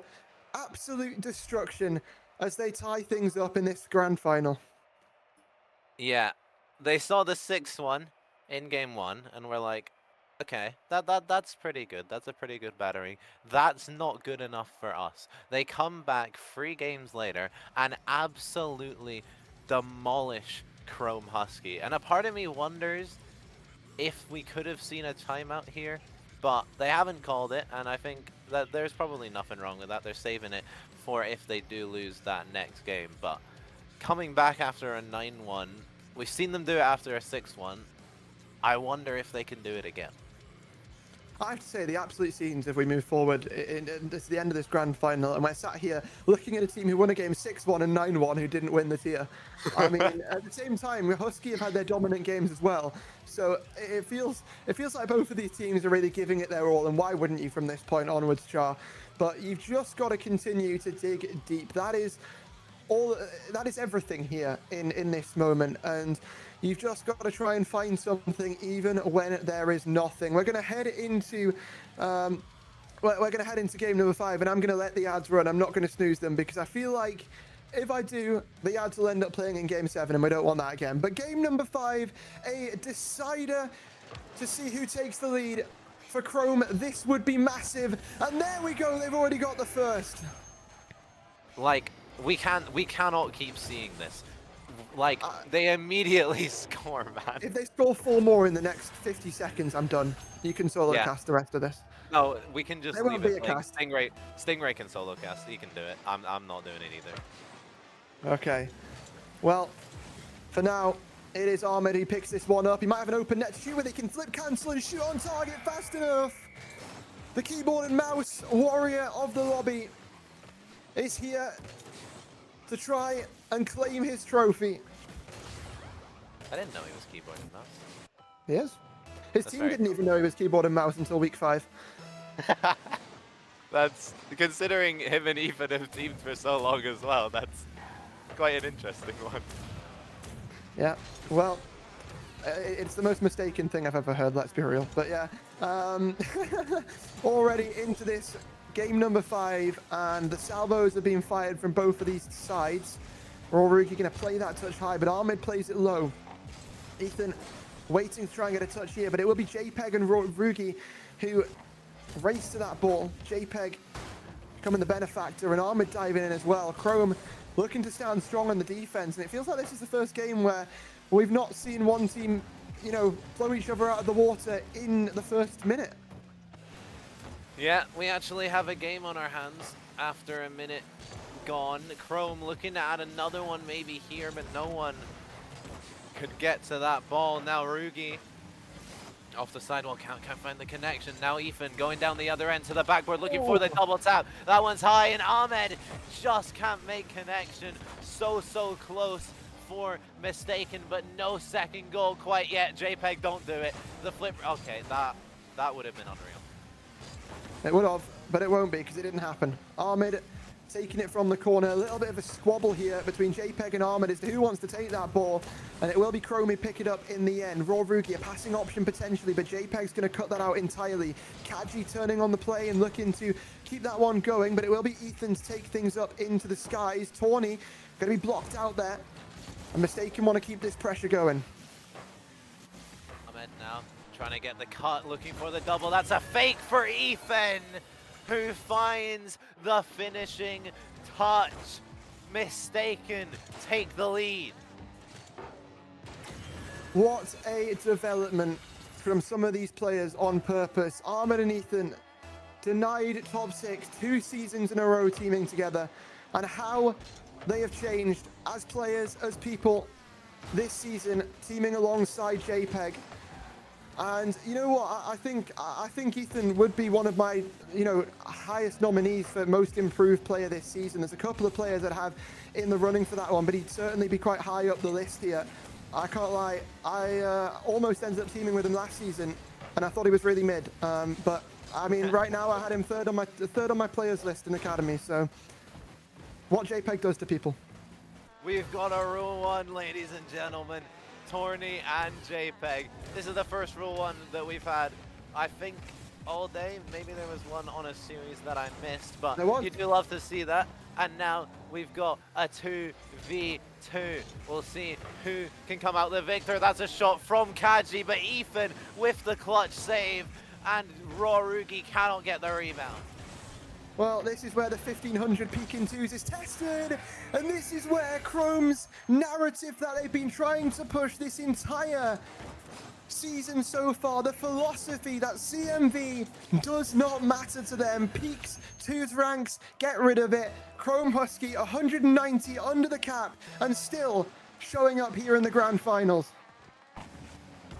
Looking for that goal, and we finally have a game on our hands. 2 minutes left. We are all tied up, but the caster curse almost came in. The post coming to my rescue there. Kaji now taking it forward. Who's first to it? It's JPEG, but Torny reads the touch nicely. Plays it out to Rugi, who just plays it back into that corner. Husky, they want to get a bit of pressure, but that is so hard to do against this purpose roster. Certainly is. Minute 30 left of this game number 5. A crucial one in the series before we go to game 6, and well, could be Champions Field after that. Who knows? Still, oh, sorry, who knows? It's Academy, I forgot. But JPEG certainly knows, and he's going to get that one down to Ethan, who throws it on the back wall. Follow up, where is it? Ahmed, where are you? Trying to roll it down and into the bottom corner, but it's saved out by Raw Rugi. Minute left on this clock here, Shah. Anyone's game. Horny trying to take this one forward into the corner. Ethan off the corner, looking for an air dribble, maybe a ground pinch as well, as that one just falls wide. But Kaji, he doesn't make connection. Torny has to get the crucial touch out to JPEG, looking for the catch and the 52 players from Husky go, but they do enough. Now Ahmed off the ceiling, just hitting it into that space on the left side, straight into the hands of Torny, who tries to lay it off the backboard, but JPEG will block it out. 30 seconds for either of these teams to break the deadlock. Yeah. Will we see an overtime? Will this be done in regulation? JPEG has got past one. Now looks to see what he can do with it. Off of the double. Doesn't find the connection. Back out to Ethan. Trying to shoot it. But it will just be over and out to the side. Chrome might get another chance at an attack. But now Ahmed has some space to play with here. Tries to play that low. Where's the dive from the second man? Ethan dives in and finds the demo. But it's back over to JPEG on this back wall. It would be a miracle to get anything from this position. But he's been able to keep the ball up. And now this is where Mistaken try and toss it, but it's down on the ground, and Chrome escaped there for the overtime. We were so close to a 0-second heroics, but we do find ourselves after 4 games that were not even close. Against all the odds, somehow we find ourselves in an overtime, and Roruki had the chance to end it, almost did, but the save comes through, and now Purpose looking to break away. JPEG off the backboard, who's there for it? Ahmed cannot get contact on that shot. Well, that's downfield. Is that one just in? JPEG has to react quickly and turn onto the play. But now, speaking of turning onto the play, you're looking to turn the play on its head, and the king wants his crown! JPEG, a player who the trophy has escaped him for so long, now looks to rocket his team into the lead in a series, and it's backboard bound to the back of the net. Purpose lead the series. JPEG off the sidewall, wave dash on the ceiling, and uses that reset to spike it down into the Husky net. This man is on absolute fire. He's hunting for that trophy, looking to right the wrongs of RSC 12 and finally get his win. Good luck if you want to try and take that away from him. JPEG has been a player who's been around for so long. A player who has fallen short time and time again on some of these top rosters. But now is not that time. Now it is his time in the sun. It is Mistaken's time in the sun. And they're 1 game away from claiming that trophy finally for these 3 players who have had very different careers in RSC so far. And for JPEG, that career, well, he said to me, and I asked him if I could say this on stream weeks ago, and he said, that's absolutely fine. He said if he wins this today, he might just pack the bags and call it quits. And what a way to end it would be here in your RSC career than to go out with a bang, with a trophy, with a Game 6 victory to crown yourselves champions in the grand finals of RSC 17 Academy. It is anything but Academy that we've seen here today, but it also is at the same time. It's weird. Game 6, let's go. It's weird is about the thing that sums up this tier the most. JPEG has almost just produced another highlight reel moment that he's only had this and 2 other series to play, and he's already scored so many just unbelievable goals. If he had had more, then I wonder just how many clip of the season contenders he would have. But for now, Husky, they're on their last life. This little lower bracket run that they've had, they've done so well today, so well this whole season. The roster that is undercapped, the roster that is trying to dismantle the ideals of the RSC, prove that CMV does not matter. This is your last chance. Oh no, and the third man overcommits a little bit too much. Somehow Ethan comes back to save that one in time. That's a chance that Chrome could have sort of, put something together if they were able to, and maybe they'll get another opportunity. Tawny past JPEG, and Ethan once again out to the side. Mistaken firing on all cylinders on the defense. Ethan now off the side wall, leaves it out for Ahmed. That's a shot on target. Torny forced into 2 saves there, keeping Mistaken out of the net. Kaji trying to take this one forward, not a lot of boost to work with. Ahmed can just collect, send it forward, and get the 50 as well. That's a bit awkward, but no one from Husky is there for it. Now Ahmed so close with the redirect. Certainly so. And Ahmed back involved in the play. Rawrugi to the side. Chrome fighting for their lives here. And maybe a bailout from Rawrugi downfield. Double commit from Mistaken, but they're able to save it away. JPEG along this sidewall out to the corner, looking to try and find that moment. That play that's going to give Mistaken the lead, but Chrome, they don't want to see that. They don't want to see it happen. And Ethan just puts it in his own net. Chrome 1-0. He sends it forward, and Ethan cannot keep it out. Sends it into the top corner. Chrome take the lead in Game 6, trying to force us to a Game 7 in the Academy Grand Finals. That's a chance though, and everyone has missed. Somehow we stay at 1-0. Somehow we do. And Ahmed, a touch there, not followed up by anyone, both missing. And JPEG looking to try and find the angle. Once again, this man knows no fear. Once again, this man finds the play. And it's a great pass downfield, but JPEG sends the defense guessing and finds the equalizer for MTK. JPEG is here to win.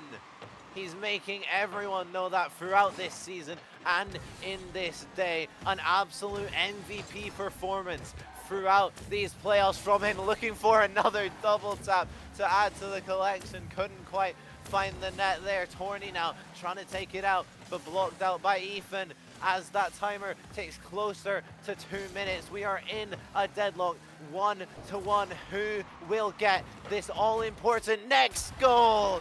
It is Chrome Husky. It is just Torny.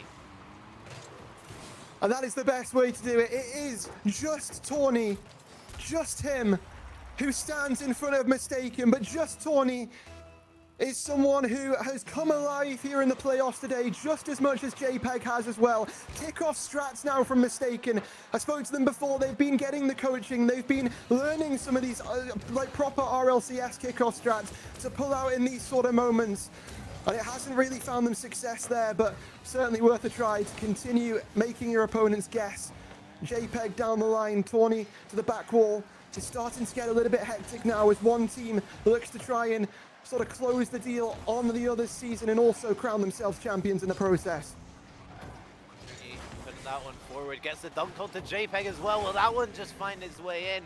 It was slow enough so that Ahmed could scramble back and keep it out. But Chrome Husky, they're not satisfied at 2-1. They want 3, they want 4, they want a Game 7, and it looks like they are going to take us there unless Mistaken can pull something out of their magic hat in this last minute. Well, that might just be what we're about to witness as the shot ricochets back over to that sidewall. Ahmed back involved in the play, but it's a very easy tap away there and a great collection from Kaji. Infield, Ahmed floating for that once again. It will go back to Ethan, back to square one, back to this sidewall, follow up, sidewall, skim touch, past the last defender, Ahmed forcing it through for the second. Mistaken, show that it's a three-headed Hydra here. It's not just JPEG, anyone can do it. And they bring things back to a deadlock tie. 2-2, 41 seconds left in the Academy Grand Final. Game 6. Will we see Mistaken take the crown, or will we see Chrome force a Game 7? Ahmed forced into a save on the goal line there. Ethan trying to take it out to the backboard. No touch, and the follow-up from Ahmed is just not there. 20 seconds now for Mistaken to get something in this last game, or we will go to a Game 7. Kaji to the sidewall. Ethan, bit of a touch back there to JPEG, who is now essentially racing to this ball. Can't find the boost, but the pinch, good enough. Rawrugi down from up high. JPEG collects and tries to go on a mission down to the other side again, but this time it's a different story. This time, Shah, it's overtime. Second overtime in a row. Will it follow the last one? Will Mistaken take it, or will Chrome take it right here with Rawrugi? He's done it. We go to Champions Field. Grand Finals are a place to come alive And that's exactly what all 6 players on this pitch are excelling at. In your Academy Grand Finals, Champions Field beckons once again. But who will crown themselves champions? Will it be Mistaken now, or will we get one more best of 7 to the fate of this series? I would love to see a bracket reset here. Just more of this. This has been such an entertaining series. Such great Rocket League from both of these teams. And both of these teams have fully showed why they deserve to be here now. Why they deserve to be the top 2 teams in the entirety of the Academy tier. And showed why either one of them who ends up taking home the crown will be a very, very worthy champion. Well, my goodness, I can't believe we've even got to this point. It's been absolutely chaos here, Char. Will Mistaken get it across the line in the first series? Will we go to a second best of 7? Mistaken already have taken 1 Game 7 victory over Next. Swept them to even stay in the upper bracket. That is right, ladies and gentlemen. If you're just joining us now, Nexus had a 3-0 lead against Mistaken in that first round. Mistaken arguably should have been in the lower bracket. They reverse swept Nexus to stay alive. They beat down Chrome into the lower bracket and now look to do it once again and eliminate them from the tournament and crown themselves champions. But will we see one more series? It's time to find out. Game number 7 only calls for the greats. Kaji off the backboard, that's a chance for Ahmed, hits it high, Torny forced into a touch, Ethan to the backboard looking for the double tap, that one's just off the net, the crossbar coming to the rescue of Husky already in Game 7. Certainly is. Ahmed from the corner to the back wall. Tawny controls well and gets that past Ethan. JPEG now takes to the skies. We've seen this guy reproduce such great things from these positions, but not on this occasion, not in Game 7. Chrome not going to let it happen. Ethan now off the sidewall looking for the mid pass to Ahmed. That one's up high. Who's there for it? It's JPEG. That's never a sight you want to see. That's awkward for the Chrome defense. It's all alarm bells ringing here as Ahmed comes in. He missed the target, but Torny helped him out. My goodness, the first goal of game number 7, and it's an own goal from Chrome.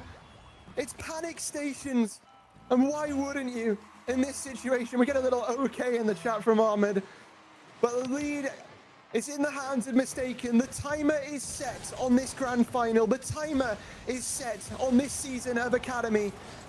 And Chrome are the only people on this pitch who can stop that timer from resulting in 3 trophies going over to the names of those Mistaken players. Ethan now trying to take it off the back wall. Kaji gets a touch, but it just falls into the hands of JPEG. What can he do? Not much on that occasion. Torny now looking for a flick. Really nice challenge from Ahmed. Mistaken, they're starting to get a foothold once again in this game. They're trying to keep this Chrome roster in their half, but Chrome are panicking. That's a big boom forward. They almost got one back, but Ethan manages to keep it out. I think Mistaken have had to change their playstyle a little bit to play around Ethan's hotspot. It's currently on 200 ping, and once described as the electric first man for this roster, it's been JPEG and Ahmed who've been digging Mistaken out of holes and putting pressure forward. Ethan's been holding things down in third man a lot more. Mistaken, some great adaptations from them to stay in this position. If they win this game with a player on 200 ping, that would be absolute scenes, and it looks like his ping has gone back to normal for now. Hopefully for his sake that does continue, as Mistaken just put more and more pressure on this Chrome net, more and more pressure trying to find a second goal in this Game 7. JPEG on the ball, a few nice touches, middle to Ahmed, cannot find the shot. Well, Ethan dives in there, ball pops up, where's the follow-up? It's JPEG back over to the middle. Armin is left on an island and Tawny is coming to bully him off of that island. Chrome Wonderland, and they'll take it by force.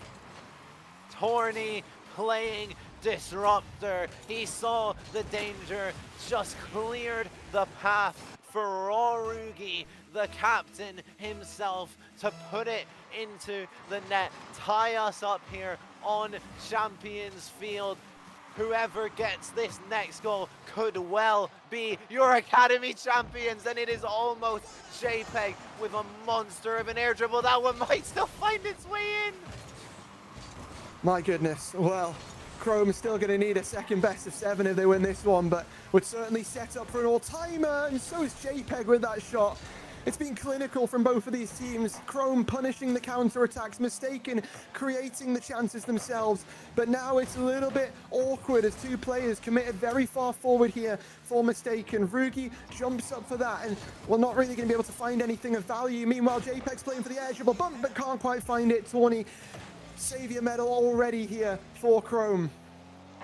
Rugi now forced into a save of his own, manages to make it, but Ahmed is on it again. So much Mistaken pressure here. Chrome, they cannot breathe, they cannot get out of their own defensive third. Ahmed on the ball, off the sidewall, trying to put it into the middle. Torny's there, clears it out. Now Rugi, a chance to get out for this Chrome roster, a rare chance here in this game 7. They need to capitalize on one of these soon, or surely the pressure is going to come on for this.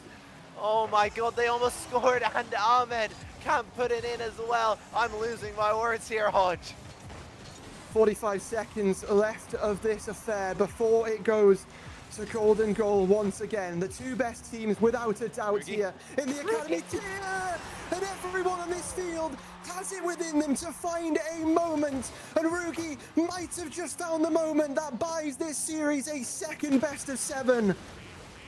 Rugi, double tap off the ceiling, gets the follow-up over the last defender, puts us that much closer to resetting that scoreline and doing it all over again.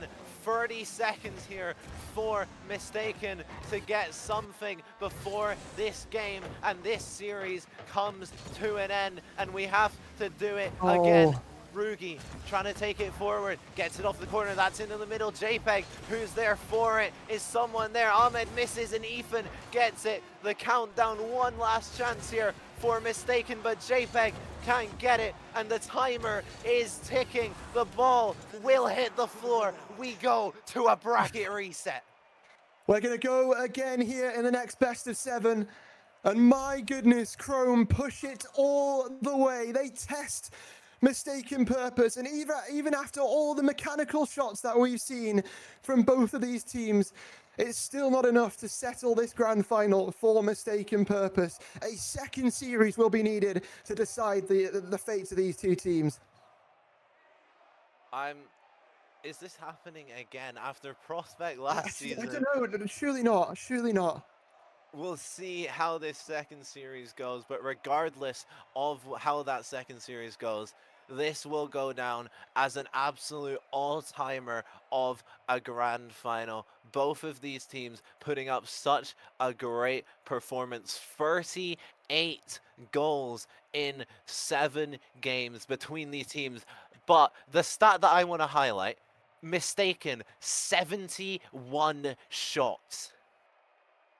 My goodness, that is absolutely exceptional. It really is. I mean, 71 shots? And they lose. What?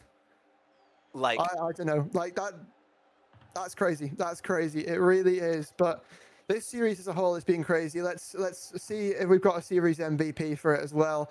Because my word, Char, what have we just witnessed? It is going to be Raw Rugi here for Chrome. I think one of the best value players in the tier by a million miles. 1310 CMV this guy is, and he's certainly not played like it. Nobody on this Chrome roster has played to their CMV. I think Kaji's 1275, Rugi is 1310, and I think Tawny's 1340, if I'm getting that right off the top of my head. No, but for context, the max Academy CMV is 1440. And we're seeing this. There's not a max player in sight on this field. So rather than anything else, I hope this series as a whole, Char, we talked about it's been an exciting series to watch. I hope that this turns a lot of people's heads to what Academy's like as a tier, because while we're not, necessarily seeing this every day, I feel like a lot of players in the higher tiers especially think that Academy is just a tier where people flop around and miss the ball. Nah, not when people like JPEG, Ethan, Armid, Rugi, Tawny, and I mean this whole roster, Kaji as well, on the field. It just doesn't happen. It really, it's all over the place. But yeah, what a series that we have just witnessed here, Char. And we're going to go again. We're going to head to a quick break. When we come back, it will be your Academy Grand Finals bracket reset.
Welcome back, everyone, to our RSC 17 Academy Grand Final bracket reset. We've just seen a Game 7, and Hodge, we've got to do the series all over again.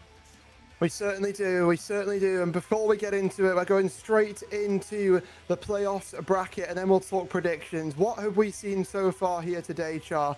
I mean, walk me through it. This is starting to remind me of a certain prospect here last season, but talk about it. Yeah, I'll focus on these two teams just to not keep them waiting too long. Purpose reverse sweeping Origin in their first match of the day, then taking down Husky in 4-2 to make it here through the upper bracket. But Husky in their first match, they take down Tejom's 4-2, then they lose to this Purpose team, go down to lowers. They get that rematch win, the second win over Tejom's, and then come back, and at the second time of asking, they take down Purpose in Game 7 and send us here to another series. Certainly do, and another series is what we will get. Best of 7, and this time there is no second chances for either side of the pitch. It is win this series, win 4 games, and you have 3 trophies next to your name, and you go down as RSC Academy champions here for season 17. But Shah, we've yapped a lot today, and I think it's time we make one last awful prediction, because I think this one could really go either way. Mechanics don't cut it. It's not enough. I mean, where do you see this one going? Listen, like you said, this is starting to remind me of a certain prospect here last season. We both casted it. Double Game 7 Grand Final.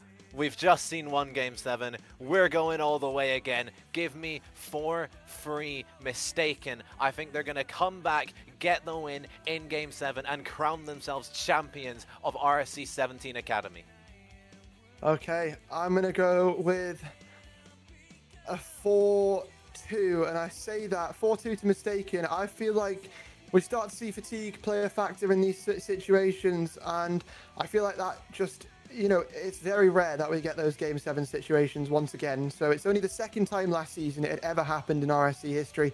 If we make it a third tonight, I'd be absolutely buzzing, but I don't think it's going to happen. I think Mistaken close this one out a little bit more easily than the last time, but anything can happen. That is the beauty of this tier. That is the beauty of Academy, and that's the beauty of playoffs Saturday here. Anything can happen, but one more time these two teams clash. One more time we take to the pitch. A best of 7. One team walks away as champions. Welcome to your bracket reset of the grand finals. We are here for the second time, for the third time between these two teams. A final best of 7. It's gone the distance in the first one. We'll see if once again it goes as far as we possibly can go. A maximum of 7 games left for RSC 17 Academy tier. But JPEG already lining up that double. It will not matter because Ahmed, a mirror image of the performance in the kickoff to the last series. It was him who pulled the trigger early in game number 1. But will we see the similar dominance that we saw that ended in a 6-1 to Mistaken in game 1 last series? We will find out as off the kickoff immediately. Mistaken trying to put pressure on, but it's Kaji that takes that ball away, takes it into the Mistaken half, gets the 50 on the backboard. That's an opportunity for Turney, but Ahmed somehow gets the save with the backflip, manages to keep it out. The shot now goes into the crossbar from Kaji. The follow-up as well from Turney is saved by JPEG. Goal line heroics for Mistaken.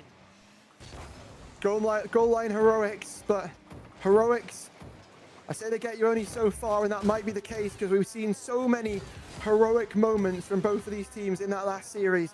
I mean, I'm going to be honest, I think JPEG scored 3 of the greatest shots I have ever casted over, and I've been here about 2 years in RSC. And this is Academy. Like, what even is this grand final at this point? And it still wasn't enough for Mistaken to win that series. But JPEG's diving in again. Tawny with a block on the goal line. These two teams are giving it everything here for this title. Yeah, you mentioned JPEG's highlight plays. It's not just JPEG, Rorugi to sink the series winning shot in the fashion he did. All 6 of these players are capable of such incredible things. That's why they are here. That is why they have got to this point. And that is why after this series, they are truly 6 of the best players in Academy. And just like Academy to have a grand final, we've got another open net miss. Of course we do, and then a crazy mechanical goal will be scored in about the next 5 seconds. But for now, it's not the crazy mechanical goals that are getting the job done, it's the tap-ins, and it's Ethan with the second. Yeah, that's a bit unfortunate there, Torny. I think he thought that one was going in, just panicked. I don't think it was going in. I think it was hitting post and just set it up perfectly for purpose, and they will take full advantage of that one. That's one that, even in Academy, it's harder to miss than to score. Certainly is. Ahmed on the air dribble will lose control and it will filter back out to Ethan here. JPEG is already up for this touch actually, and Rugi will collect. Ethan trying to cut this one back for his teammate who is there on the challenge, and JPEG opts to leave that one for Ethan. And Kaji pick this one up. Chrome looking to control it from the midfield, push back in some of their counter-attacks, which is what found them a lot of success in that game. When Mistaken overcommit, Chrome are there to punish. Ahmed now off the corner looking for the second touch, can't quite find it. Ethan keeps it in nicely for the sidewall double. Rugi has to get a touch. Torny can take it out, back to Rugi, back into the midfield. Chrome, they're starting to link up, they're starting to heat up a little bit in this game one, but they find themselves 2 goals to the worst. They need to get back into this game. 2 minutes remaining on the clock, or they start this series how they started the last, 1-0 down. Certainly so, and the follow-up will go back down the other side. It's Tawny, and it is the response there from Chrome. They bring things back here, Chart, cut that lead back in half, and Chrome Husky, it's not the same story as that first best of 7. They're not going to get blown out of the water. They are fighting with everything that they've got. Horny has been rolling in the goals all day long, and he has another one to add to his growing pile. It's a catch there from Ahmed. Ethan can't quite find the follow-up. And Chrome Husky punish for the equalizer. 2-2 here in game number 1. Already incredible scenes in this match already, but hang on a second, that's not a favorable 50, but I'll tell you what it is. It's a hat trick for Tawny to kick off the second best of 7. I was just saying, 2 minutes left, they find themselves 2 goals to the worst. Suddenly, 20 seconds after that, they're 3-2 up.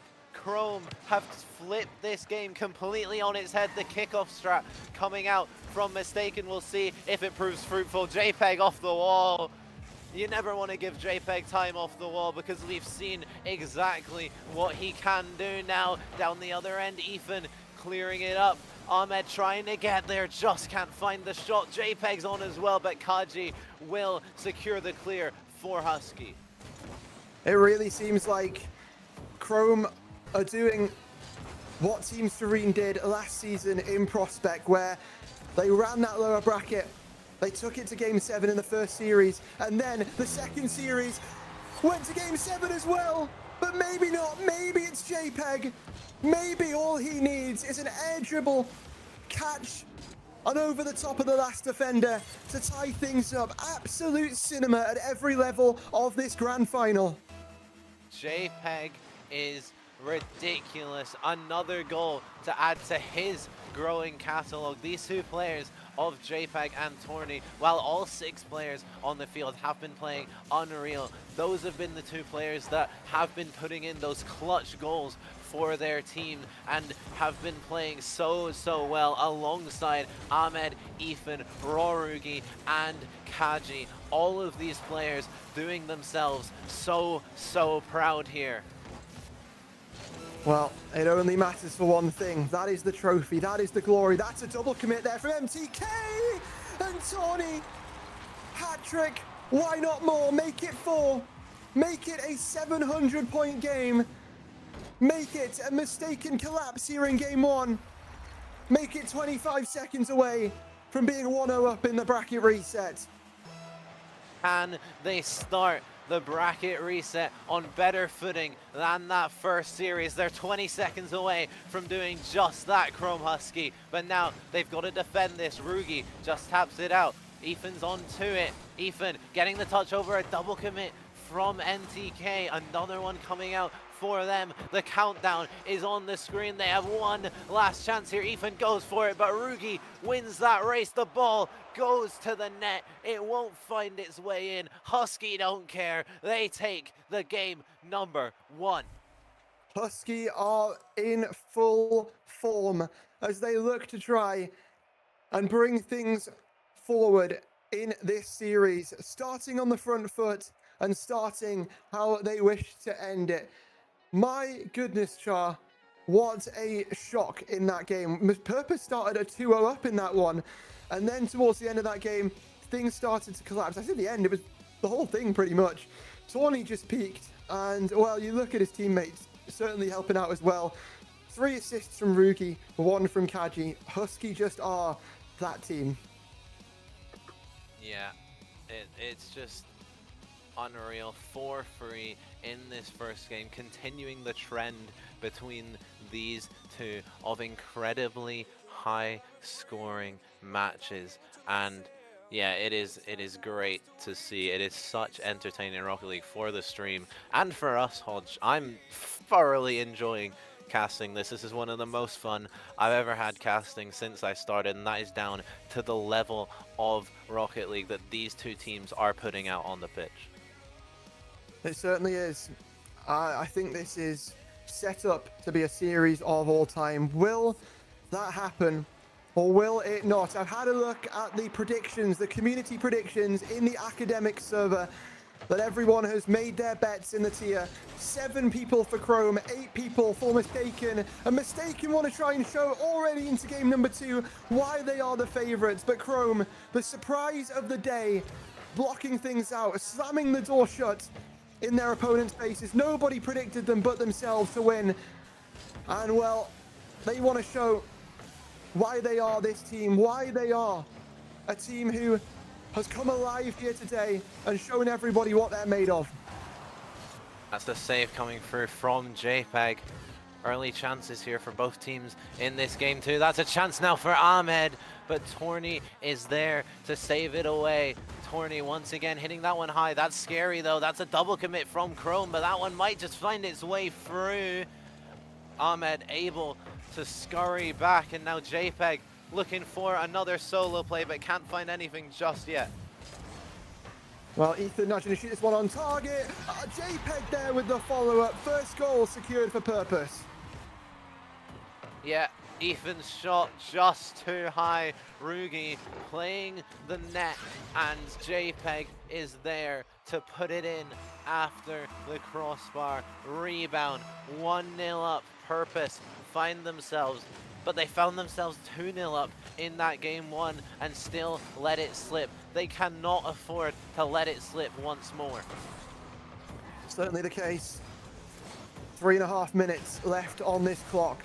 Ahmed puts a shot towards net. JPEG looks for the redirect, but not going to happen. Ethan, meanwhile, faking out 2 players in the corner, and it's going to have to be Ahmed who cuts this back here.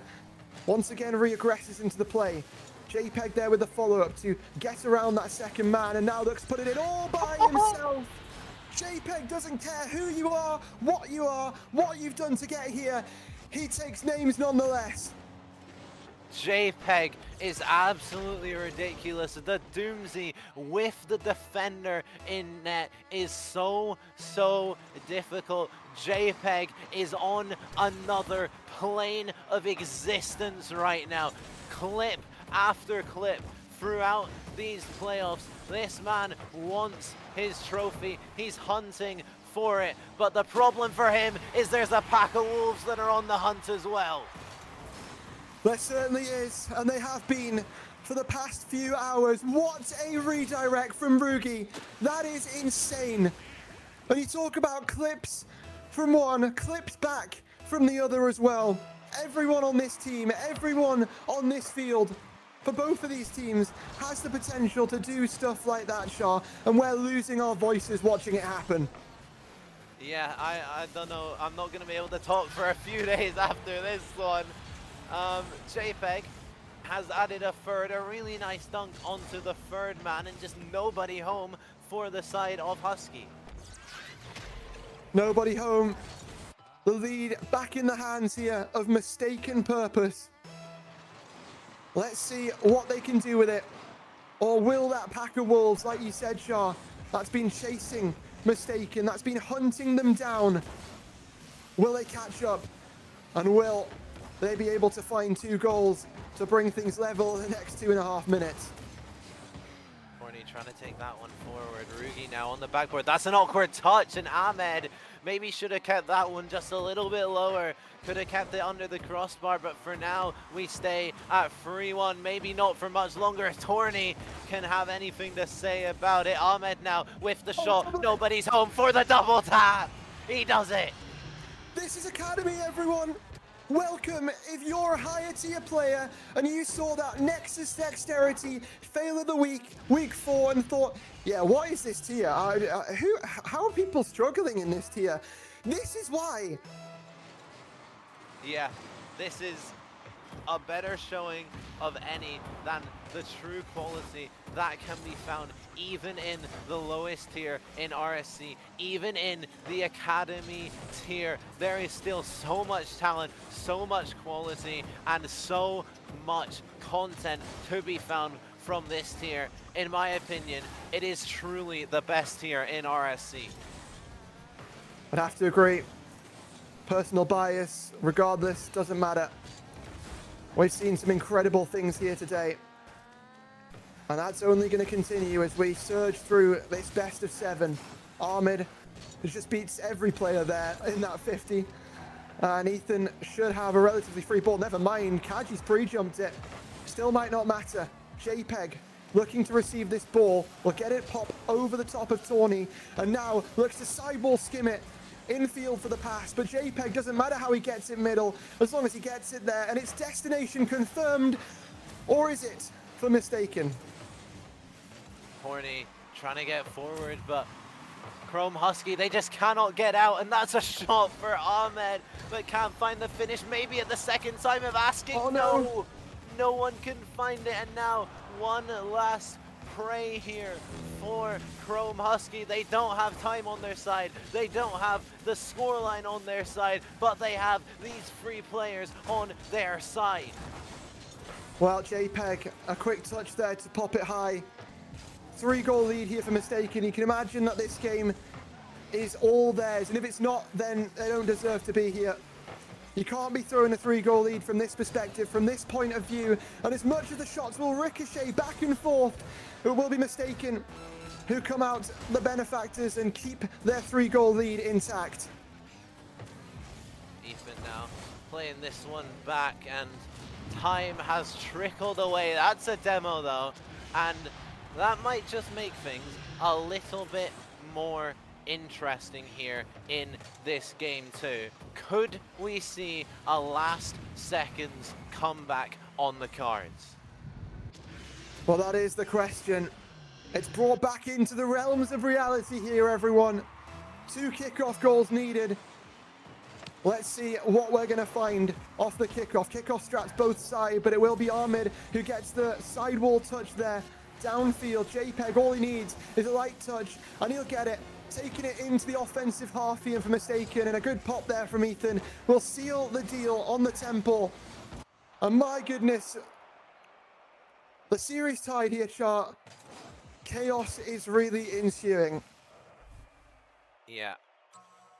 Mistaken, they manage to tie up the series in Game 2. We're back to a 1-1 scoreline, just like in the first series, albeit the order that these teams got their games is swapped around. We're down to a best of 5 to crown our Academy champions. We are indeed. And I mean, it doesn't get any better than this. It feels like this series could be in for the long haul. And, well, I wouldn't have it any other way here, Sharp. This is the greatest tier in RSC for a reason. It's because it just produces nothing that you expect it to. It really is just all over the place. And I feel like there's multiple teams who could have been in this situation here today, but these two just stand out above the rest. Yeah, and I'm so glad that it is these two because they are both so entertaining to watch, playing such fast, fluid Rocket League, highlight plays galore, and it's just incredible viewing for everyone involved. Thank you to everyone in the chat for showing your support throughout this grand final, for staying up late it might be for some to support these two teams and watch as we crown our Academy champions within the next 5 games of Rocket League. Our mid-touch to the corner, Mistaken wanting to get aggressive here in the early seconds of game number 3. And that's exactly what's going to happen. JPEG rising to the skies, to the backboard, double tap down, and it will be filtered out there by Chrome. But only for a second, actually, because Ahmed's found a very good bump. That's going to allow Ethan to come back into the fold of things. That's going to drop. That's an awful read on the play. But Ahmed capitalizes with the first goal here for Mistaken. Haji just couldn't make contact on the backboard, and Ahmed gambled on that fact, and he got his gamble absolutely spot on and managed to get the win. Not the win, we still have 4.5 minutes left. The goal here for Mistaken and put them in the lead.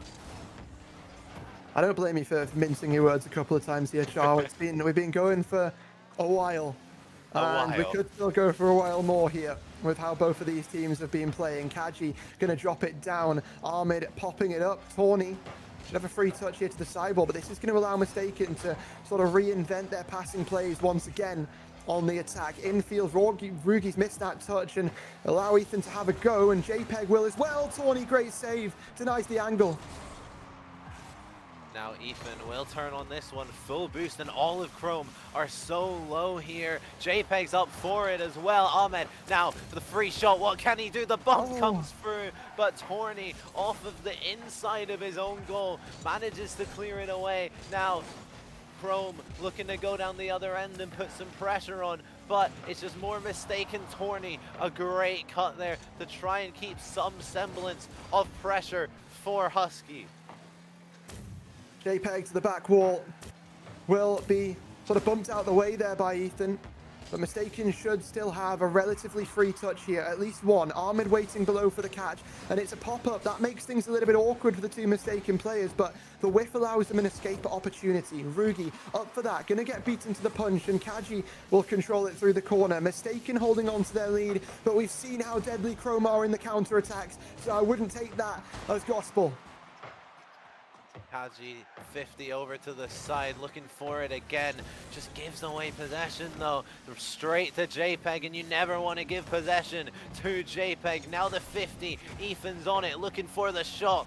Torney forced into the save, but that's a mid pass. This is an opportunity. Rugi 0 boost, but does so well. Now the pump, Rugi couldn't capitalize on that demo and misses the ball when that really could have been a chance. Now Torney, can he win that race? No, JPEG is there.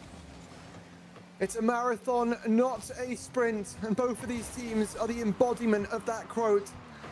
We feel like we say it every single time we get an RSC Grand Final, but JPEG, no, not quite able to find the second, blocked out by the post.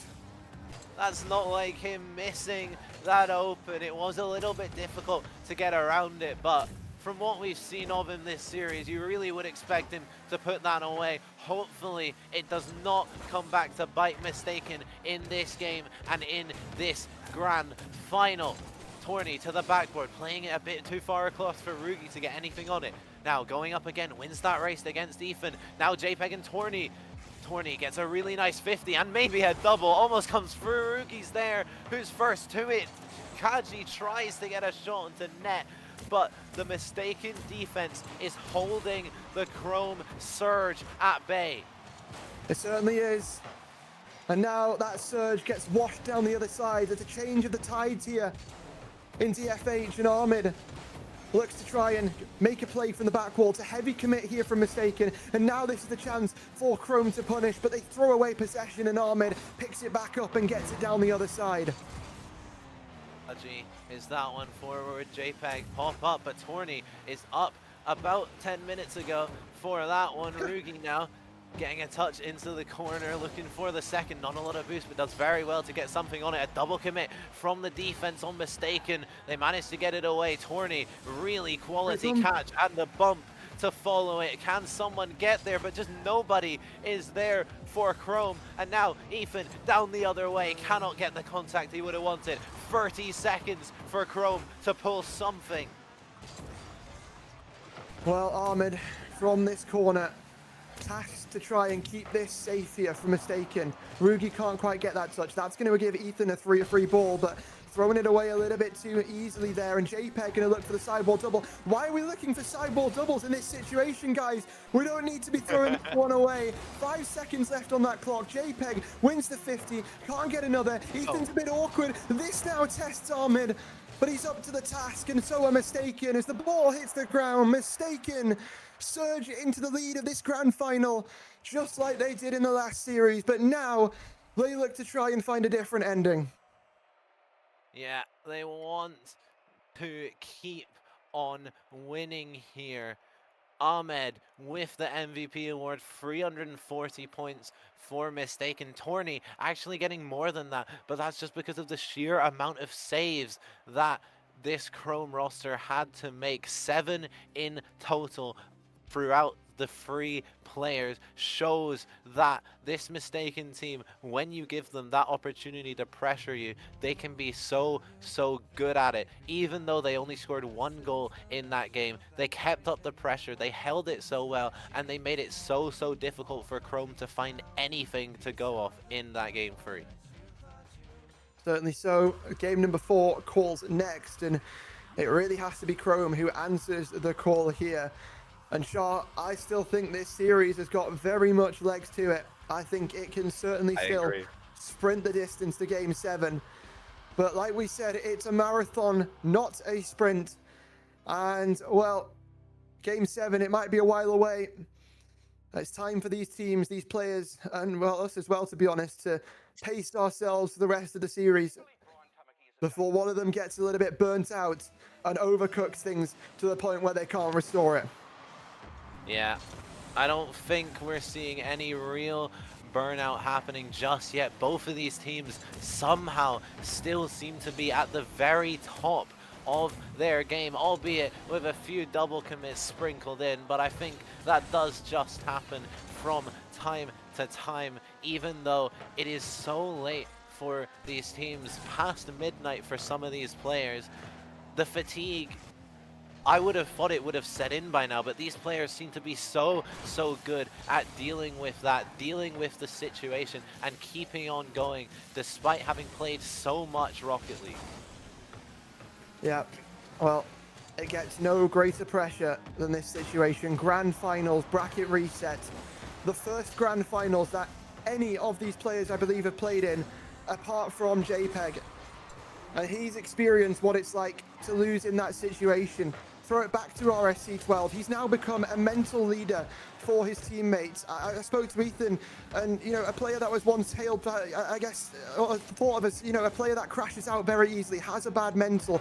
He said JPEG's helped him so much this season to turn that around and, you know, really approach the game from a different sort of standpoint. Same thing for Ahmed as well. But now that's got to come together. JPEG has to lead them along to the end, as this, even for him, is unexperienced territory.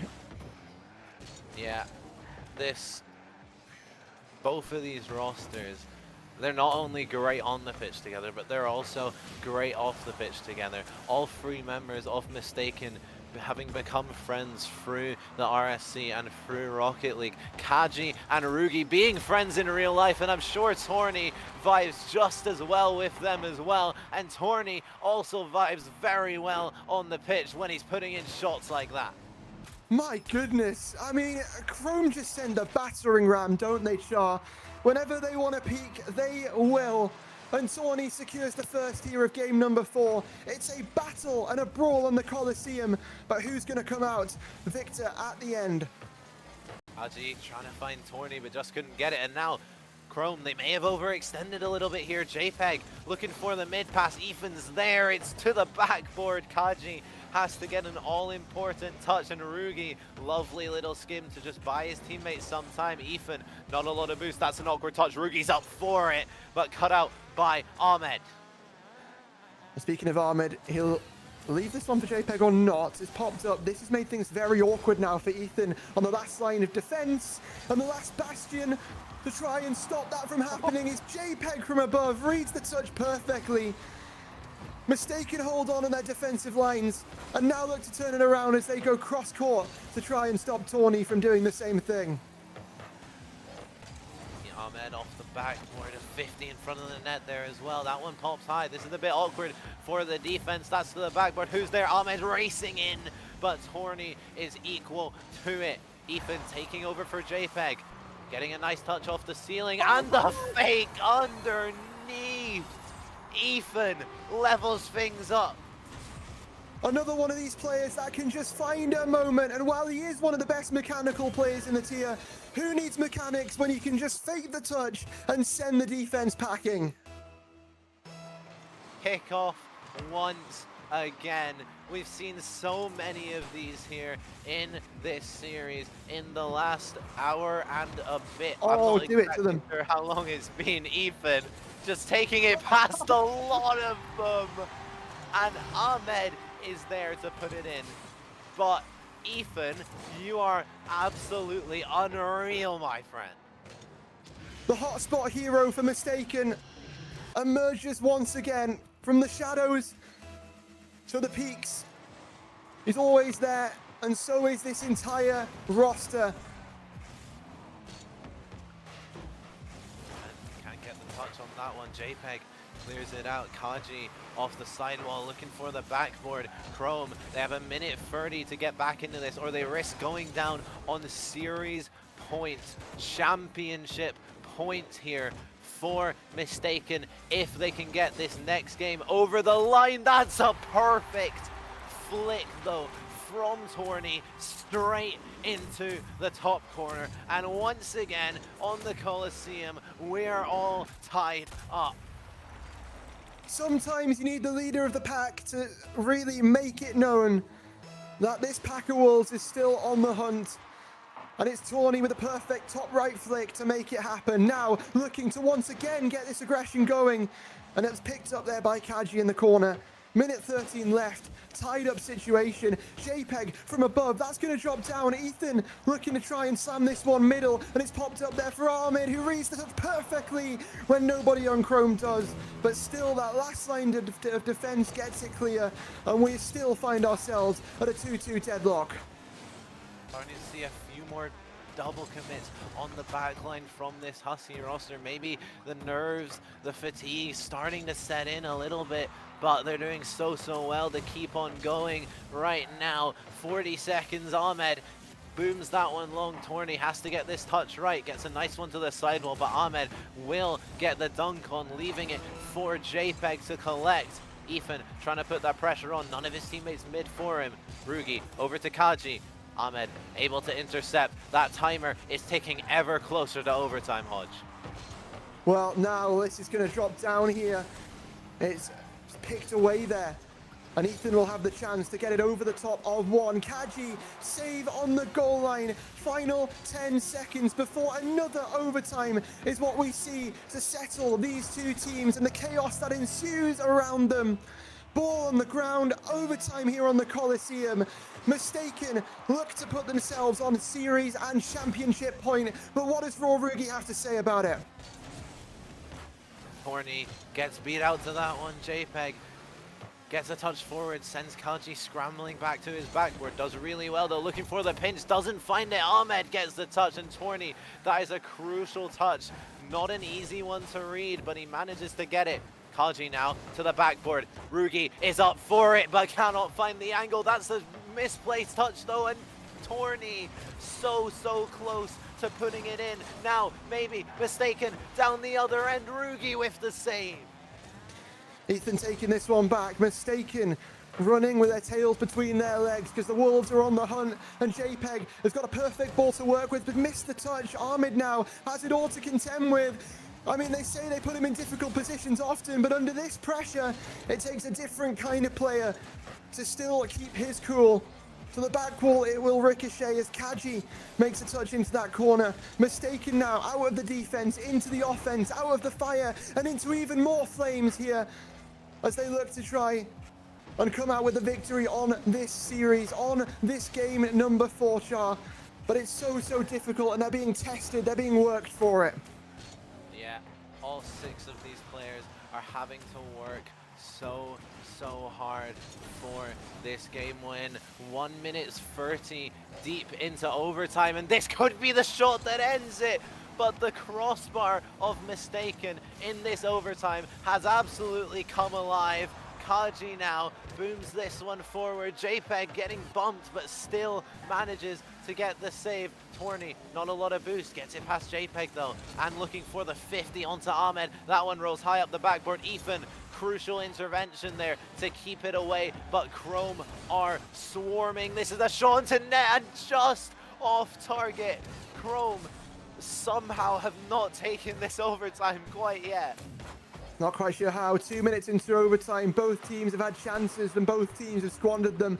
JPEG past one, and Ethan sort of pre-jumps his teammate there, but not going to come up with a victory on that occasion. Ahmed trying to force 2 50s at once, and Chrome will not be moved on the goal line. Ricky now the pre-flip. He got the touch because he got credited for the shot, but it wasn't enough to get past JPEG. Not a lot is this series. Doing so well in both offense and defense is JPEG. Now the ball sent down into the Chrome half. Rugi just sends it right back into possession. Both of these teams, the nerves of this overtime are setting in. They're kind of just playing boom ball after boom ball. No one really wants to take control. That's a pinch across the net, but nobody from Husky is there. How many times have either of these teams saw life flash before their eyes? How many times have shots like that been threatened? JPEG, double, triple, follow-up, not scored. What? JPEG, backboard reset is not enough. Somehow it's still in overtime. This could be it.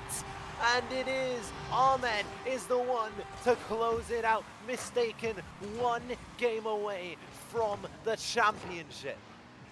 Mistaken draining away the life support gradually from these pack of Wolves. Chrome Husky need to be perfect for the rest of the series because Mistaken Esports, like you say, Char, 5 minutes away from glory.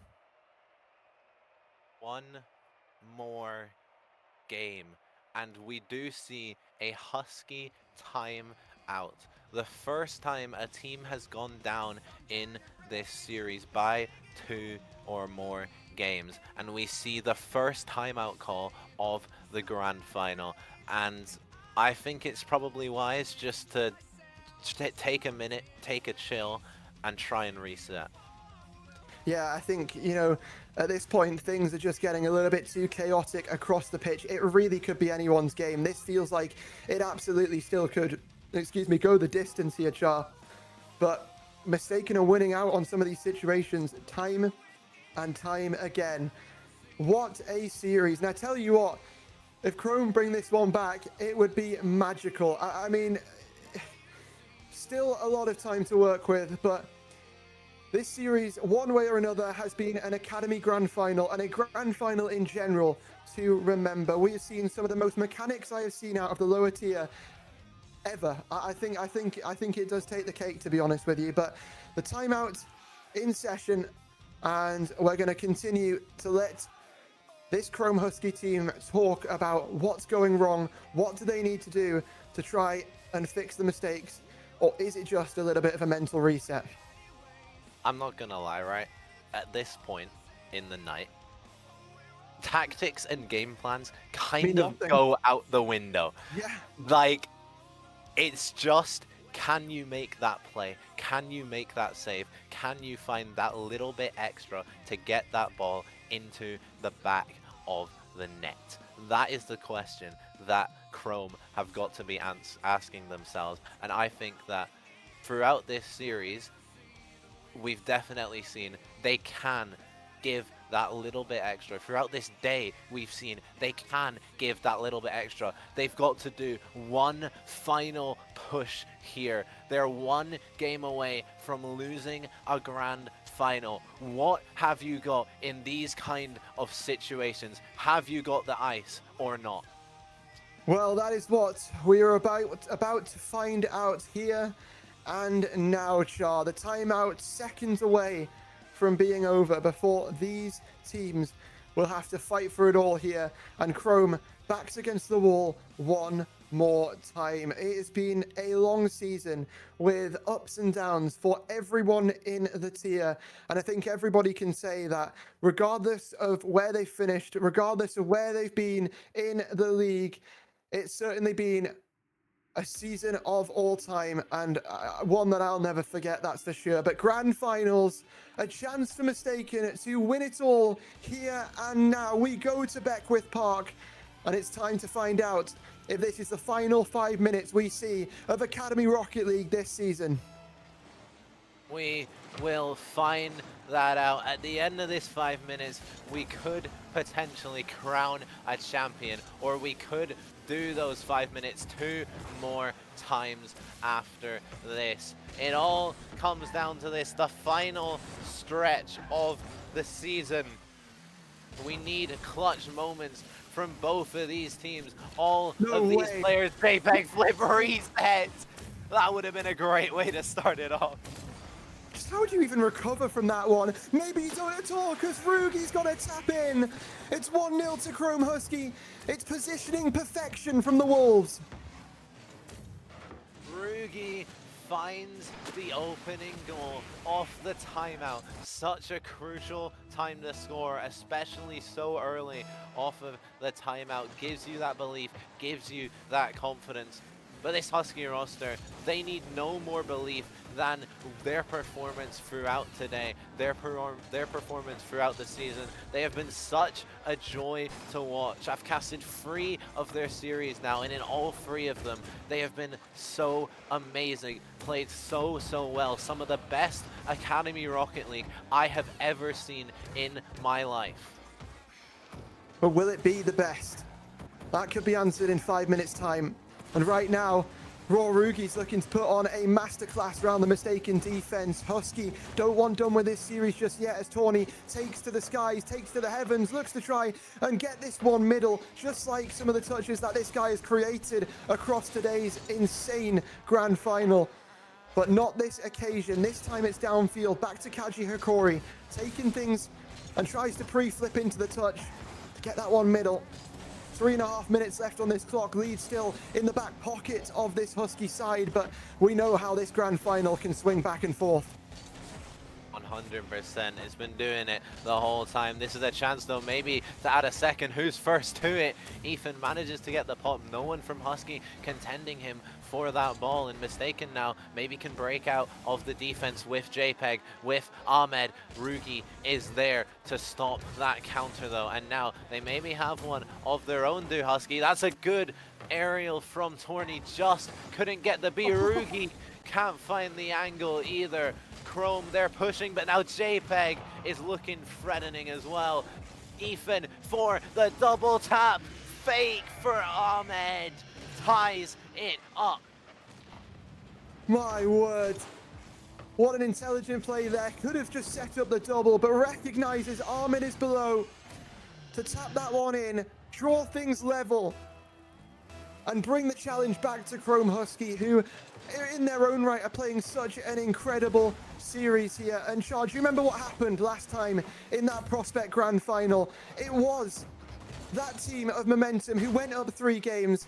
It was Serene who had to claw things back from a 3-1 deficit, and they got it done in the end. Stones, the GM of Chrome, is laying the blueprint out for this team in real time. Once a player, now a spectator, but still finding the same impact. Stones' team do it once again. Aussie, another player on that roster, very heavily involved with the Chrome franchise. I have massive respect for the Chrome franchise as a whole. I think they are such a great org with such great people running it, and they have a great academy team here that has been proved throughout this day. Kaji will find the go-ahead goal. Certainly will. 2-1 here for Chrome Husky. JPEG perplexed on the defense, and all they can do is sit and watch as Kaji fires past a second shot. Chrome Husky looking like they want to take this to game number 6, looking like they're not done with this one just yet. And it's Mistaken who scarper back to their side of the field. Ahmed instantly challenges, instantly pops this one to the other side of the pitch. That's going to go straight over to JPEG, but quite a high bounce for someone with very little resources. What do you do instead? You demo the last man and you open up the back lines, but still Chrome find a way out. Chrome are just surviving here in this game. They need to start thriving. They want a third, and Torney will find it for them. 3-1 now, 80 seconds left for Mistaken to get back into this one. We've seen how difficult some teams have found it to close a series today. Look back towards round 1 on the B stream, Mistaken versus Nexus. Nexus 3-0 up in the series. Mistaken reverse swept them to stay in the upper bracket. That was a long time ago now. This is the Chrome Husky show here on Beckwith Park, and they're looking to dig a hole and bury their opponents, but still a good 15 minutes away before they get the chance to do that. Massive credit to Ahmed there for quite a brilliant save. Unfortunate that it didn't mean anything in the end. Torney is there at the back post to slot that in, and if you're Mistaken, you do not have time to waste here. You need a goal, you need it soon, and that double commit will not help proceedings. Certainly won't. 50 seconds left on this clock. If Mistaken want any chance of clawing this back, they need a goal now, and JPEG almost answers the call, but the post says no. Mistaken looking like they've got their work cut out for them, but Ahmed, once again, back into the mix of things, back into the play, is always the player to find stability for this team. Rugi, he just didn't have the boost to work with. He couldn't get back to it. The pre-flip didn't work, and that ball does find its way in and brings it a little bit closer. Just over 30 seconds left here. Mistaken, they cannot afford to concede another, or it is all but done. This could be it though. Rugi's onto it, the 50, now a chance maybe down the other end. That's a bump. Ethan has the open net, and he finds it. A lifeline in this game 5. Could Mistaken come back? Well, just as the Italian microwave himself shows up in the chat, Mistaken Purpose reignite a passion within them and look to try and bring this one back. It's not over yet, Shah. The sidewall, Torney looking for it. Ahmed now, can he get the second touch? Ethan, big high touch, trying to find Ahmed. He follows it himself anyway, off the backboard. Who's there? JPEG just trying to keep it in. The timer is ticking down. Torney will flick it over. They just need to hit the ground. JPEG keeps it up for now. Ethan's on it as well. Tries to pop it up, but the ball is on the wrong side of the field. Rugi is the wrong player to have on the ball. He drops it down. Husky force Neo Tokyo.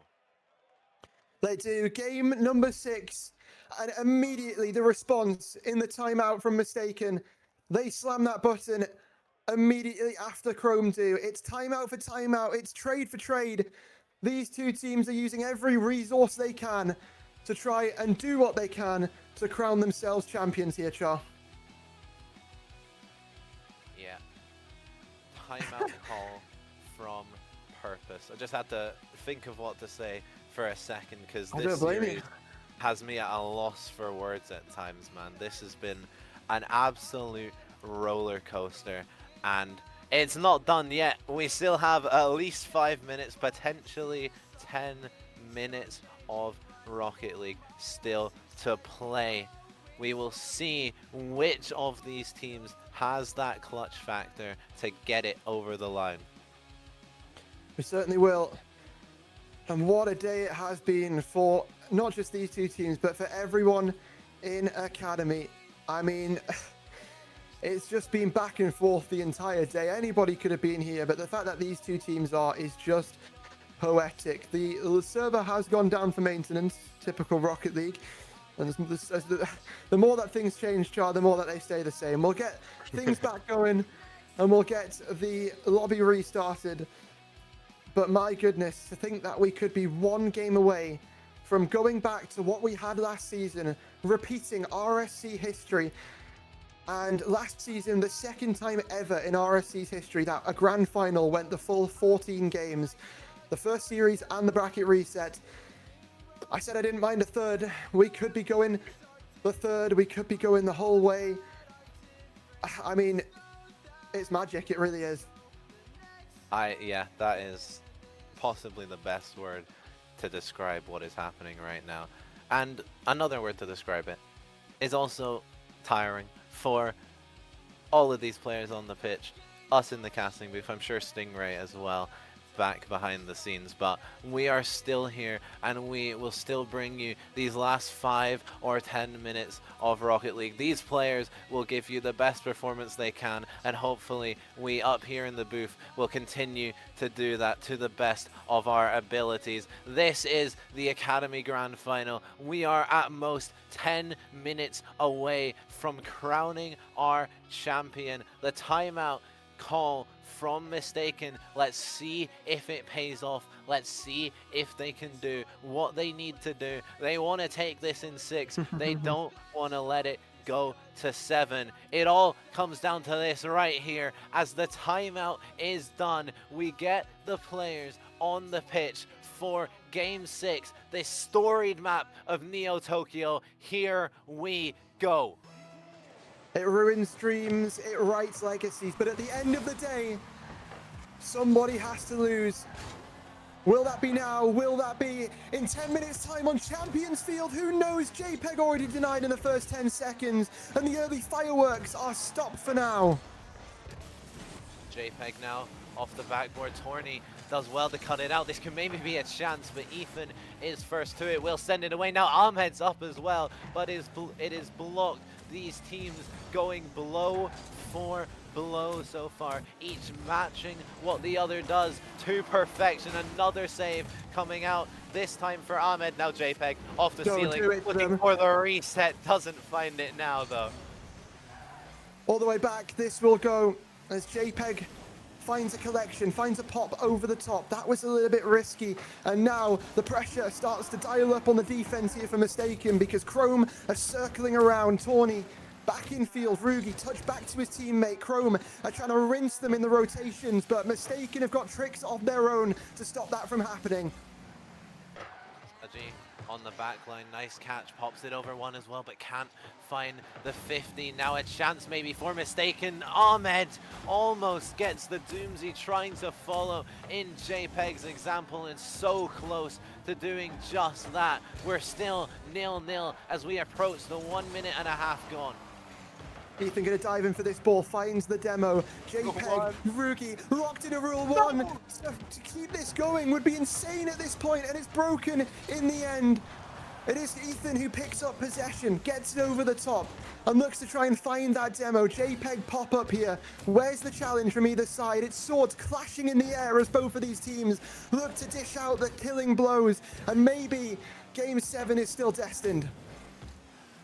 Bernie needs to control this in the backline, just leaves it out for Rugi very nicely, but Rugi gets a little bit awkward. JPEG going for the bump, but Kaji does so well avoiding the bump and getting the touch, and now maybe sparking a Chrome counter attack. JPEG in an awkward position just pops it up so nicely for his teammate Ethan to just collect it. Now Torny Gets it past one, looking for the control. Up the corner, into the middle. Who's first to it? JPEG trying. Rorugi just hits it to the side. Chrome, they're starting to put up the pressure. They're starting to turn up the heat here on this Mistaken roster. They certainly are. It is out of the fire and into the flames. No. And it's JPEG's story that he wants to tell here. But not quite. It's picked up there off the back wall by Tawny. Kaji trying to get this one in field. 2 minutes left on that clock, and both of these teams scrapping to try and make what they can of this game, which has been all so over the place. Like we've said earlier, Char, at this point forward, strats are out the window. It's all form. It's all who makes the least mistakes. It's all who has got what left in them. Rorugi misses that ball, and now maybe a chance that's into the middle. JPEG off the backboard. Who's first to it? The bump on the goal line. Ahmed goes for it, but Rugi manages to recover and get the save. Now, Mistaken, they've committed heavily here. Torney gets a touch over to the sidewall. A demo comes through. The dunk can't come through from Rugi now. Shot from JPEG, pretty weak, but that's a poor touch from Cairo. Just leaves it for Ethan, but Torney, the perfect read off the ceiling, keeps it out. JPEG, I mean, beat there by Tawny. Onto that touch. Ahmed trying to follow up this play. A minute left on this clock. It feels like golden goal is all that either of these teams may need. And Mistaken, for them, it quite literally is the golden goal. They've taken the timeout. What can they do with it? Ahmed, bit of a horrible touch, but is able to pick up the pieces, make something of it, control it down the line. And Ethan diving in once again. JPEG, not a lot of boost, but a lot of passion, a lot of heart. That's what he's shown this entire day so far, Char. And either of these two teams, something eventually has to give. Ahmed with the next shot, but Kaji is able to save it away. Chrome on the offense with Rugi. That's across the net. Kaji just can't find the angle, but that's in the middle. Rugi maybe has the shot, but Ethan comes diving across, saves it away. The time keeps ticking down. 30 seconds, 25 seconds. That timer does not get any slower as we creep towards overtime. How ice cold are you now? That is the question. It's championship glory versus survival, and you couldn't write it any better. JPEG from the corner, back out looking for the passing option, but Chrome send every player and every resource possible. That ball popped up. Tawny looking to silence everybody on the goal line, looking to drop it down. Game 6 overtime, Game 7 in a full 14 games, or a championship title here for Purpose. If this next goal is one of Ahmed, JPEG, or Ethan, they will crown themselves champion. It's open, but no one is there from Mistaken to capitalize on that. This could be the opportunity. JPEG just too high. The demo cleared the net, and a chance gone begging, a championship chance gone begging for Purpose. Ethan will control this so well, but can he find that final touch needed? Not quite. Rugi, Tawny block it out. JPEG over the top of both of them, but Kaji's positioned so well for moments like this. Downfield though, will it just go over the top of all their heads? Not quite. Picked up there, or is it by Ethan? Takes it back all the way to this corner, and Rugi was wanting to challenge that one as well. Great infield pass. JPEG looking to play this 50, but Rugi is causing so many problems for Mistaken Esports. Ahmed now touch forward. Ethan has the shot, and he's done it. Ethan steals it, and Mistaken Purpose are your RSC 17 Academy champion. They finally do it, and how fitting is it that it's that Ahmed-Ethan connection, a tried and true formula which finally pays off. Sometimes, Char, it's the pressure of winning which weighs heaviest on a team, but it's how you deal with that pressure that separates the great from the champions. The shards of JPEG's past crumbling to dust as a new legacy for him and for Ethan and Ahmed rises. And what a series to do it in. What a final. What a win. What a series. Absolutely unbelievable. Bracket reset. Chrome, they do so well. They go to Game 7. They clutch it up in the end. But when all was said and done, Purpose just proved too strong. They will take the crown. we have 4 new champions of RSC. We didn't get the full double game 7, but what we did get, Hodge, I will never forget. No, I certainly won't either. That's one to remember for sure. And when you look at these post-series stats to see who made the difference and when they did it, we look at 53 shots from Mistaken. Might not be as many as last series chart, but it got them the win. It got it done. What a team. And the same to be said here for Chrome as well. A brilliant effort from them. Certainly deserving of the title as well. And, you know, only a couple of different games and a couple of different moments from making that happen. One of the greatest grand finals I've ever seen in RSC history. And I think only topped by last season's Prospect 1. But for now, it's time to talk about this grand final. It's time to talk about series MVPs. JPEG has finally done it. He's got a trophy, everyone. And he's also walked away with series MVP and very likely player of the season alongside it. Yeah, we don't have that power, but it's going to be JPEG. What a season. Let's be real, it will be.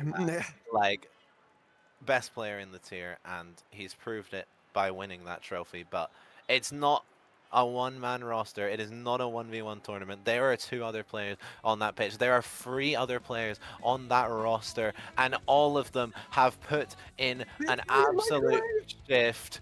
Purpose are your RSC champions, JPEG, Ethan 2K, Ahmed, and Skognitso, with a management of Buddha, Kingsman Gas, and Bariza. And not just for, you know, the players as well, but Mistaken as a franchise management with so much experience, but coming together under a new brand, under Mistaken Esports.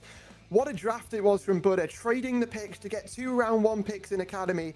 Always going to be powerful, but used them so well on Ethan and JPEG, and then got Ahmed in round 2 as well. Mistaken, it was a masterclass from the draft all the way to the final shot was fired and the final goal went in. But we've got a lot more where that came from.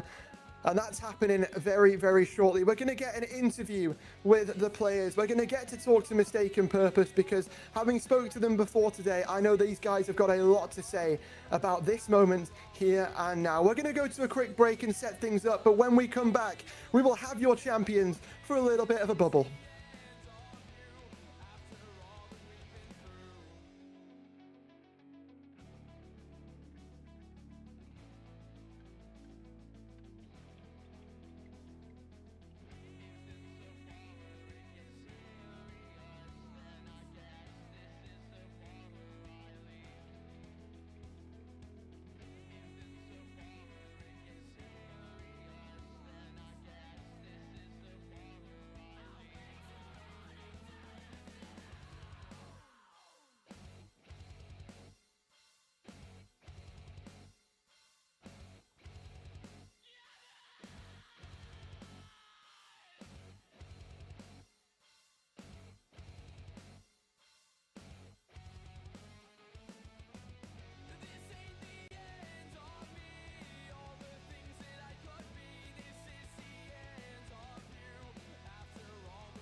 Well, what a road to redemption it has been for some teams across this season, and what a road to success it has been for some teams across this season.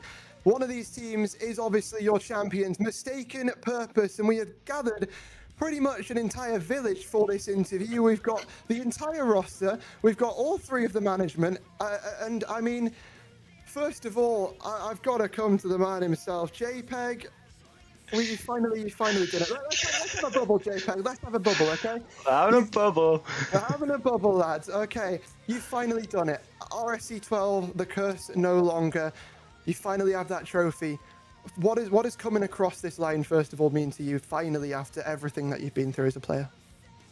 I mean, for me, I've always had this holy trinity of IGL, EOS, and RSC for the three leagues that I thought like, yeah, those are the big ones.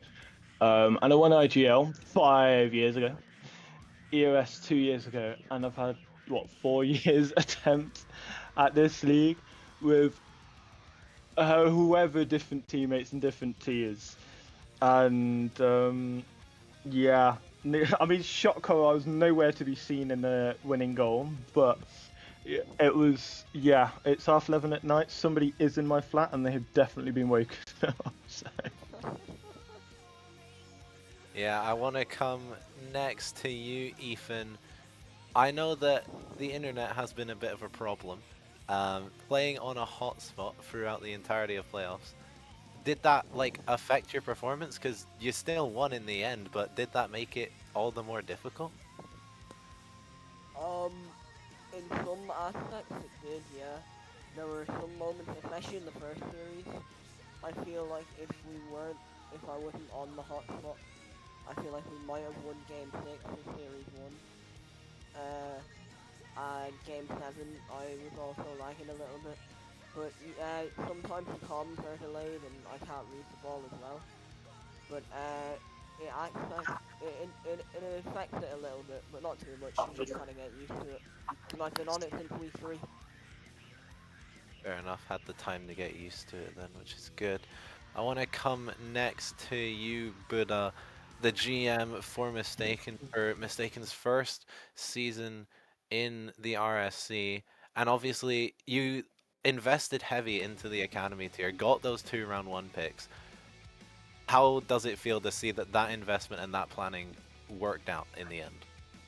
Definitely feels great because, well, it obviously paid off. Would have been a bit painful if we did all that just to not win.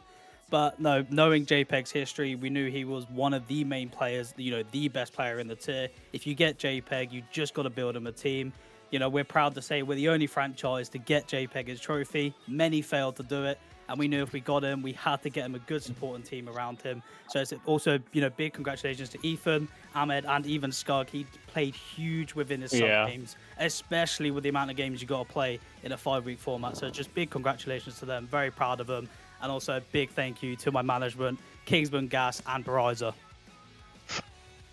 Well, moving forward here to the rest of the roster, Ahmed, it's been a journey with you and Ethan's sort of team experience across the last 3 seasons. Obviously, not the greatest fortunes coming together at the end of RSC 15, finishing 10th place, almost getting to postseason in RSC 16 under Nate Tuaharnig alongside Rubber Ducky, and now finally getting not just to postseason, but getting the job done. What's it been like teaming across the last year and a half with this burger of Ethan 2K? And I mean, how's it been like in general? I mean, it's been a long time coming.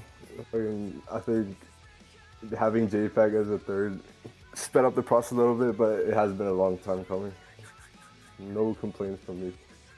A long time coming. And then obviously we can't forget about the sub on the roster, the man himself, the Italian microwave of Mistaken Purpose, Scognizio.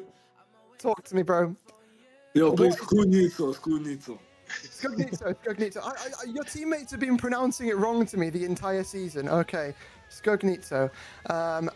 What's this season been like for you? I know it's obviously not been the easiest journey at times. I'm thinking maybe back to the Nate series earlier on in the season. But how has your relationship sort of grown with these players across the season? For being my first season of there, I don't know how to pronounce it right.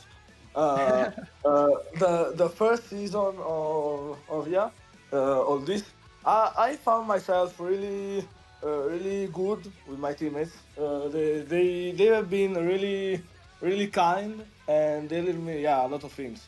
Even if like the first game I played with them, I don't even knew how to do the kickoff. Yeah. So I really appreciated how they dragged me into this without making me confused. I want to go next to you, Kingsman Gas. Obviously, you said before we went on stream, when you guys came in here, you had a lot of people in that VC supporting the team, watching them throughout the day and supporting them to this win. What was how did that help and how did it feel watching them finally get over the line and get that win? Well, I don't think anything helped until they truly put the ball in the back of the net in that overtime in Game 6 in the second series. Because I think no matter how much we tell them, no matter how much we coach them, mentor them, the three players on the pitch have got to play, and nothing will compare to the pressure of a grand final. Like, I've been in one, I know Buddha's been in one, Boris has been in one, we all know the feeling, and no matter what you get told in that moment, you've just got to trust that your team will pull out in front. And even after watching them lose that bracket reset, that first one, is just telling them, go again, we trust you, we support you all, and me, Buddha, and Boris said at the start of the season, this team had a trophy in it, and well, all four of them have a trophy by their name, so we were clearly right with one thing. Yeah, and like you say, it is, while there can be all the support, it is ultimately down to the players on the pitch to get it done, and they did in the end. And I want to finally come to you, Bariza, to ask you a little bit of like how you're feeling now after that run, but also what can we kind of expect from Mistaken for the rest of the postseason going forward? Yeah, honestly, very happy with the win. We had a lot of, we believed a lot in that team, and what you can expect is just more. You're gonna see a Barissa with a trophy next to his name, and hopefully Change doesn't get one. Maybe I can get his. and yeah, that's pretty much it.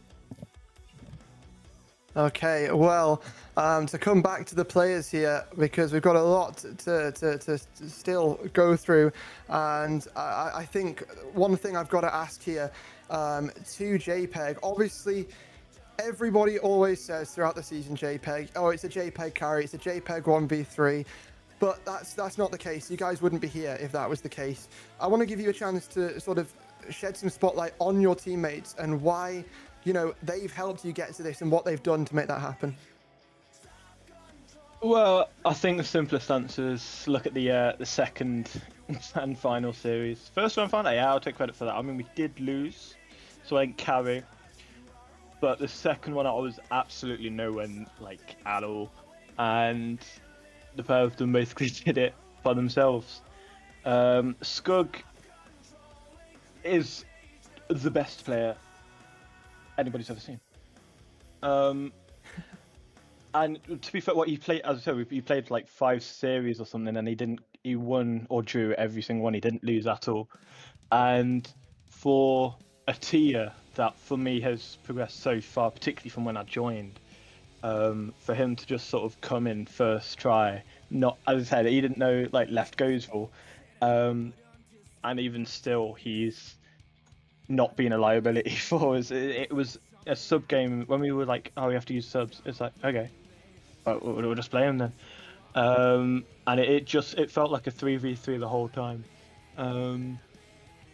So yeah, it's a blessing. It's a blessing having this team where the pair of them in the grand final could do what they want and score and win the whole thing on their own, and then Skug, who could hold his own against the best of the rest in the inter. So yeah, it's a big relief. It's a big relief. And then at the same time as that, on the sort of flip side, Ethan, I know obviously you're not somebody who is known for having the greatest mental in the world here. But I've also heard that that's improved across the course of the season to some extent. I want you to talk to me about, how you've changed, not just as a person, but also as a player across this season, and what your teammates have helped to make that happen. I've definitely learned a lot how to use my brain a lot more and how to calm down a lot more, play a lot calmer.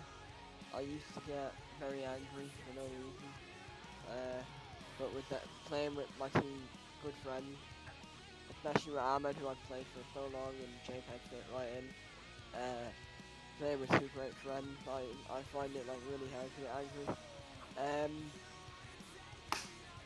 So I think my mental wasn't great at the start. You mentioned the Nate series, my mental wasn't great at the start there and there, but since then I think it's really improved, and I think it showed mine and Ahmed's mental has improved, judging from the fact the Nate, I mean not the Nate, the next upper bracket series we managed to reverse sweep them. So I don't think anyone can say anything about mental anymore if we're whipping out a reverse sweep in our first ever playoff series. What mental? To jump in and completely cut you off here, Char, because I hate you. Ahmed, about that reverse sweep. So talk to me about what that was like. It's very rare we see a reverse sweep happen, especially in a best of 7. And thank God the format changed. Otherwise, you guys would have been lower bracket in a 3-0 sweep. But yeah, I mean, what was it like, and how did you guys continue to be able to dig yourself out of a hole? I think after the first 2 games, we were just like, oh, it is what it is. At this point, it doesn't matter. We have a second life anyways. And it got to the 3rd game, and then we're like, okay, maybe we should start, playing the game properly. So then we started 1 game 4, I believe, and then all we needed was 1 from there. One led to another, and then we got the entire series. So all we just needed was 1 game to get the mental back on track. Yeah. We've got 2 more questions, and then I'll let Hodge have any final questions that he has. The first one will be directed at you, JPEG. Obviously a player that has been around for a while now, like you said, trying to get this trophy for a while, and finally has got it.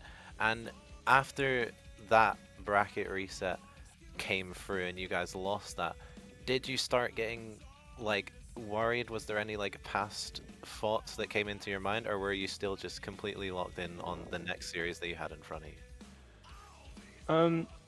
you? Particularly, before this first game in the second series, I wasn't overly fussed, because particularly in that series, I felt I was doing well, and as a team we were better than them. We were just basically giving them games. And then game 1 came around, and I was cheeks, and we were getting absolutely rammed, and it was a bit like, oh, but it was a case of game 2 came around, and it was basically like, at that point, Ethan and Ahmed pretty much took it on their own, and it was sort of just a change of role. I just had to fill in the gaps, and it gave me a bit more yeah, okay, it's still the same team we beat 2 hours earlier. It's just, yeah, it was the whole time. It was just we had to make sure all of us were on the same page, and it was a lot longer than I thought. I was surprised after we went 3-2 up in the first series, and I personally felt we were so far clear of them. It was a bit like, wow, what, an hour later and finally we get it. But nah, I can't complain, because it was always going to be a case of 1 goal either way, sort of thing. It just sort of had to be. So it's sort of a blessing that Mr. and Mrs. 9th place decided to combine for the final goal. So yeah, it was a relaxing end to it. Yeah, that's good. And then a final question can be directed towards either one of Ethan or Ahmed. I'll let either one of you jump in. I think, correct me if I'm wrong, but I think that this was both of your first season making the postseason, coming in as the first seed as well. I know how much pressure there can be coming in as that first seed, as one of those favorites to take the tier. Did you guys like struggle with that, or do you think you just thrived under that pressure of being one of the favorites and one of the titans of the academy tier? The first 3 games in the Nexus series, I think all 3 of us can agree we were Quaking. really nervous. Yeah, we were terrified. And then we just started having fun. And yeah, we were nervous at the start, and then I started getting nervous for finals when we went 3-2 up in the first series, and then after we lost it, I relaxed again because we already lost 1 series just before it. Because I really wanted to win without losing, but after we lost, it's like, okay, we can just win, and then we won. It really feels like across the season for you guys, just have fun has really been the sort of the motto almost that you guys have lived by. I mean, you said it when I interviewed you for the content piece that we did as well, Ethan. I think that just shows that you guys, some of the most down-to-earth people in the tier, by far. And I think we've kept you for long enough here on the broadcast. So I'll just let you go along the line. Any shout-outs that you want to give, and then we'll wrap this thing up. Who wants to go first? Well, I'll thank everyone here, basically. I mean, I'd been here 4 years, hadn't won anything, so for them to change something is an achievement in of itself. So yeah, thanks for the carry in the grand final. I would like to thank just generally all of the teammates I've basically ever had. I'm sorry I kept throwing. But yeah, thanks all. Thanks to the league, because it didn't need to exist, and it's an opportunity for us all. So yeah, thanks for everyone involved. I'd like to shout out everyone in the call, obviously. Shout out Ahmed, especially for putting up with me for, what you say, a year and a half, a year. We finally did it. Shout out JPEG as well, for breaking our curse, we finally won. Shout out George and other people for doing coaching sessions with me. Shout out all my friends in Thrive, you know who you are.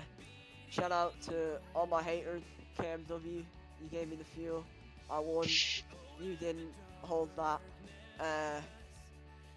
Yeah, that's it really. Anyone else? What about you, Ahmed, go on, Ahmed. I'm gonna shout out everyone in this call, my teammates, Jazz, why not? Clavity taught me how to play Rocket League. I'm gonna shout him out as well. And yeah, man. Ray wants to go to bed so quickly. I'm so tired. Valid, honestly. Very valid. I can't lie, I'm just blessed that we even have Ahmed for an interview here in the first place. He's like a ghost. So we were blackmailing him in the call to get him in here. Yeah. Well, we're happy he joined us nonetheless. No, genuinely though, guys, congratulations. I know, how much you guys, not necessarily the effort that has been put in, but more so how much you cared about, getting this done nonetheless, and how much you wanted to escape this season quickly and escape having to be under JPEG as a captain for another week. But yeah, I mean, congratulations once again, and yeah, thanks for the interview. Thanks for, as JPEG would say, having a bubble. But yeah, I think that's it from us. And Shah, I think it's time we shut this show down. Yeah, it is, and to do that, we're going to have to run over very quickly, even though it is late. We'll do a very quick recap of our playoff bracket as the Academy tier finally comes to an end, and your champions. The second series has not quite been updated on that graphic yet, but it is purpose. Rob, they didn't actually win. Taking down Husky in 4-2 fashion. Husky getting second, Bro getting third. But all of these teams in this bracket playing some amazing amazing Rocket League. And all of these teams throughout the entire season of the Academy tier deserve a massive shout out. It has been a special one for sure. Like I said, it's been my favorite season, and I got 10th place. So I think the sense of community that we've had in this tier this season has really said it all. It's really made it really enjoyable, and Academy is just the best tier. There's no way around it. No one can convince me otherwise. But bring on Prospect next season. So yeah, I mean that's it from the broadcast point of view. We're back here tomorrow with the Prospect playoffs, same time, same place at 6 p.m. CEST, and I can't wait for that one to get unfolding as well. But yeah, that's been it from myself and Shah. I cannot wait to talk about all this Academy action on the Academy Cooldown podcast on Monday and get these goats hopefully on for an interview. But yeah, if anyone wants to see what this Prospect Playoffs bracket is before we close things off, then here it is on your screen. Shah, I know you're a little bit more of a Prospect connoisseur than me, so if you've got anything to say, then feel free. Yeah, I think just all of these teams do have a shot at this title. As you say, we're a little bit biased here up in the casting move towards MPB, and they are looking one of the strongest. Thunder, Tide, Occultist, all those teams in the upper bracket definitely up there. Some of the teams in the lower bracket definitely able to make a run as well. But that is for tomorrow, and for now, we're going to close off this stream and close off the Academy tier for RSC 17. Shout out to our sponsors, Badass Studios, SpartanWare, Trophy.ai, and of course, if you want to support the RSC, use code rsc-eu in the Rocket League item shop. I've been Hodge. This. What? No, I'm not Hodge. It's too late for this, man. It's too late for this. I've been Char. Alongside me has been Hodge. Massive shout out to Stingray as well for sitting in the background streaming for over 7 hours now. We'll let him get off to bed. Thank you everyone for watching, and thank you everyone who has been a part of the Academy tier this season. It has been a great one. We'll see you back here for the Prospect Playoffs tomorrow. Have a good rest of your night.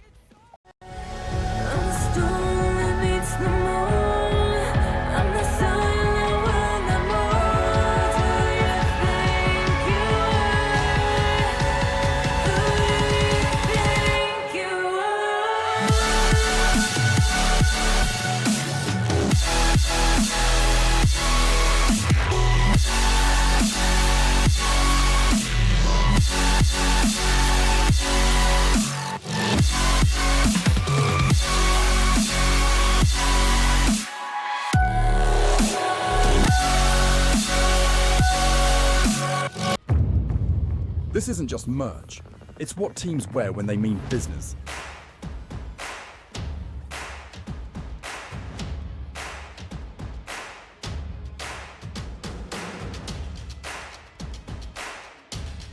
Every stitch, every print, every detail, made to perform.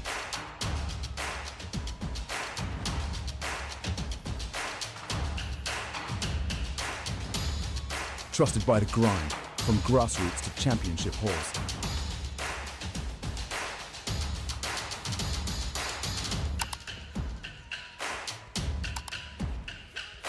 Build your team store.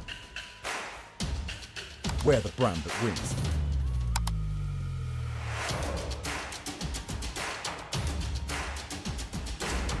SpartanWare, trusted by the grind.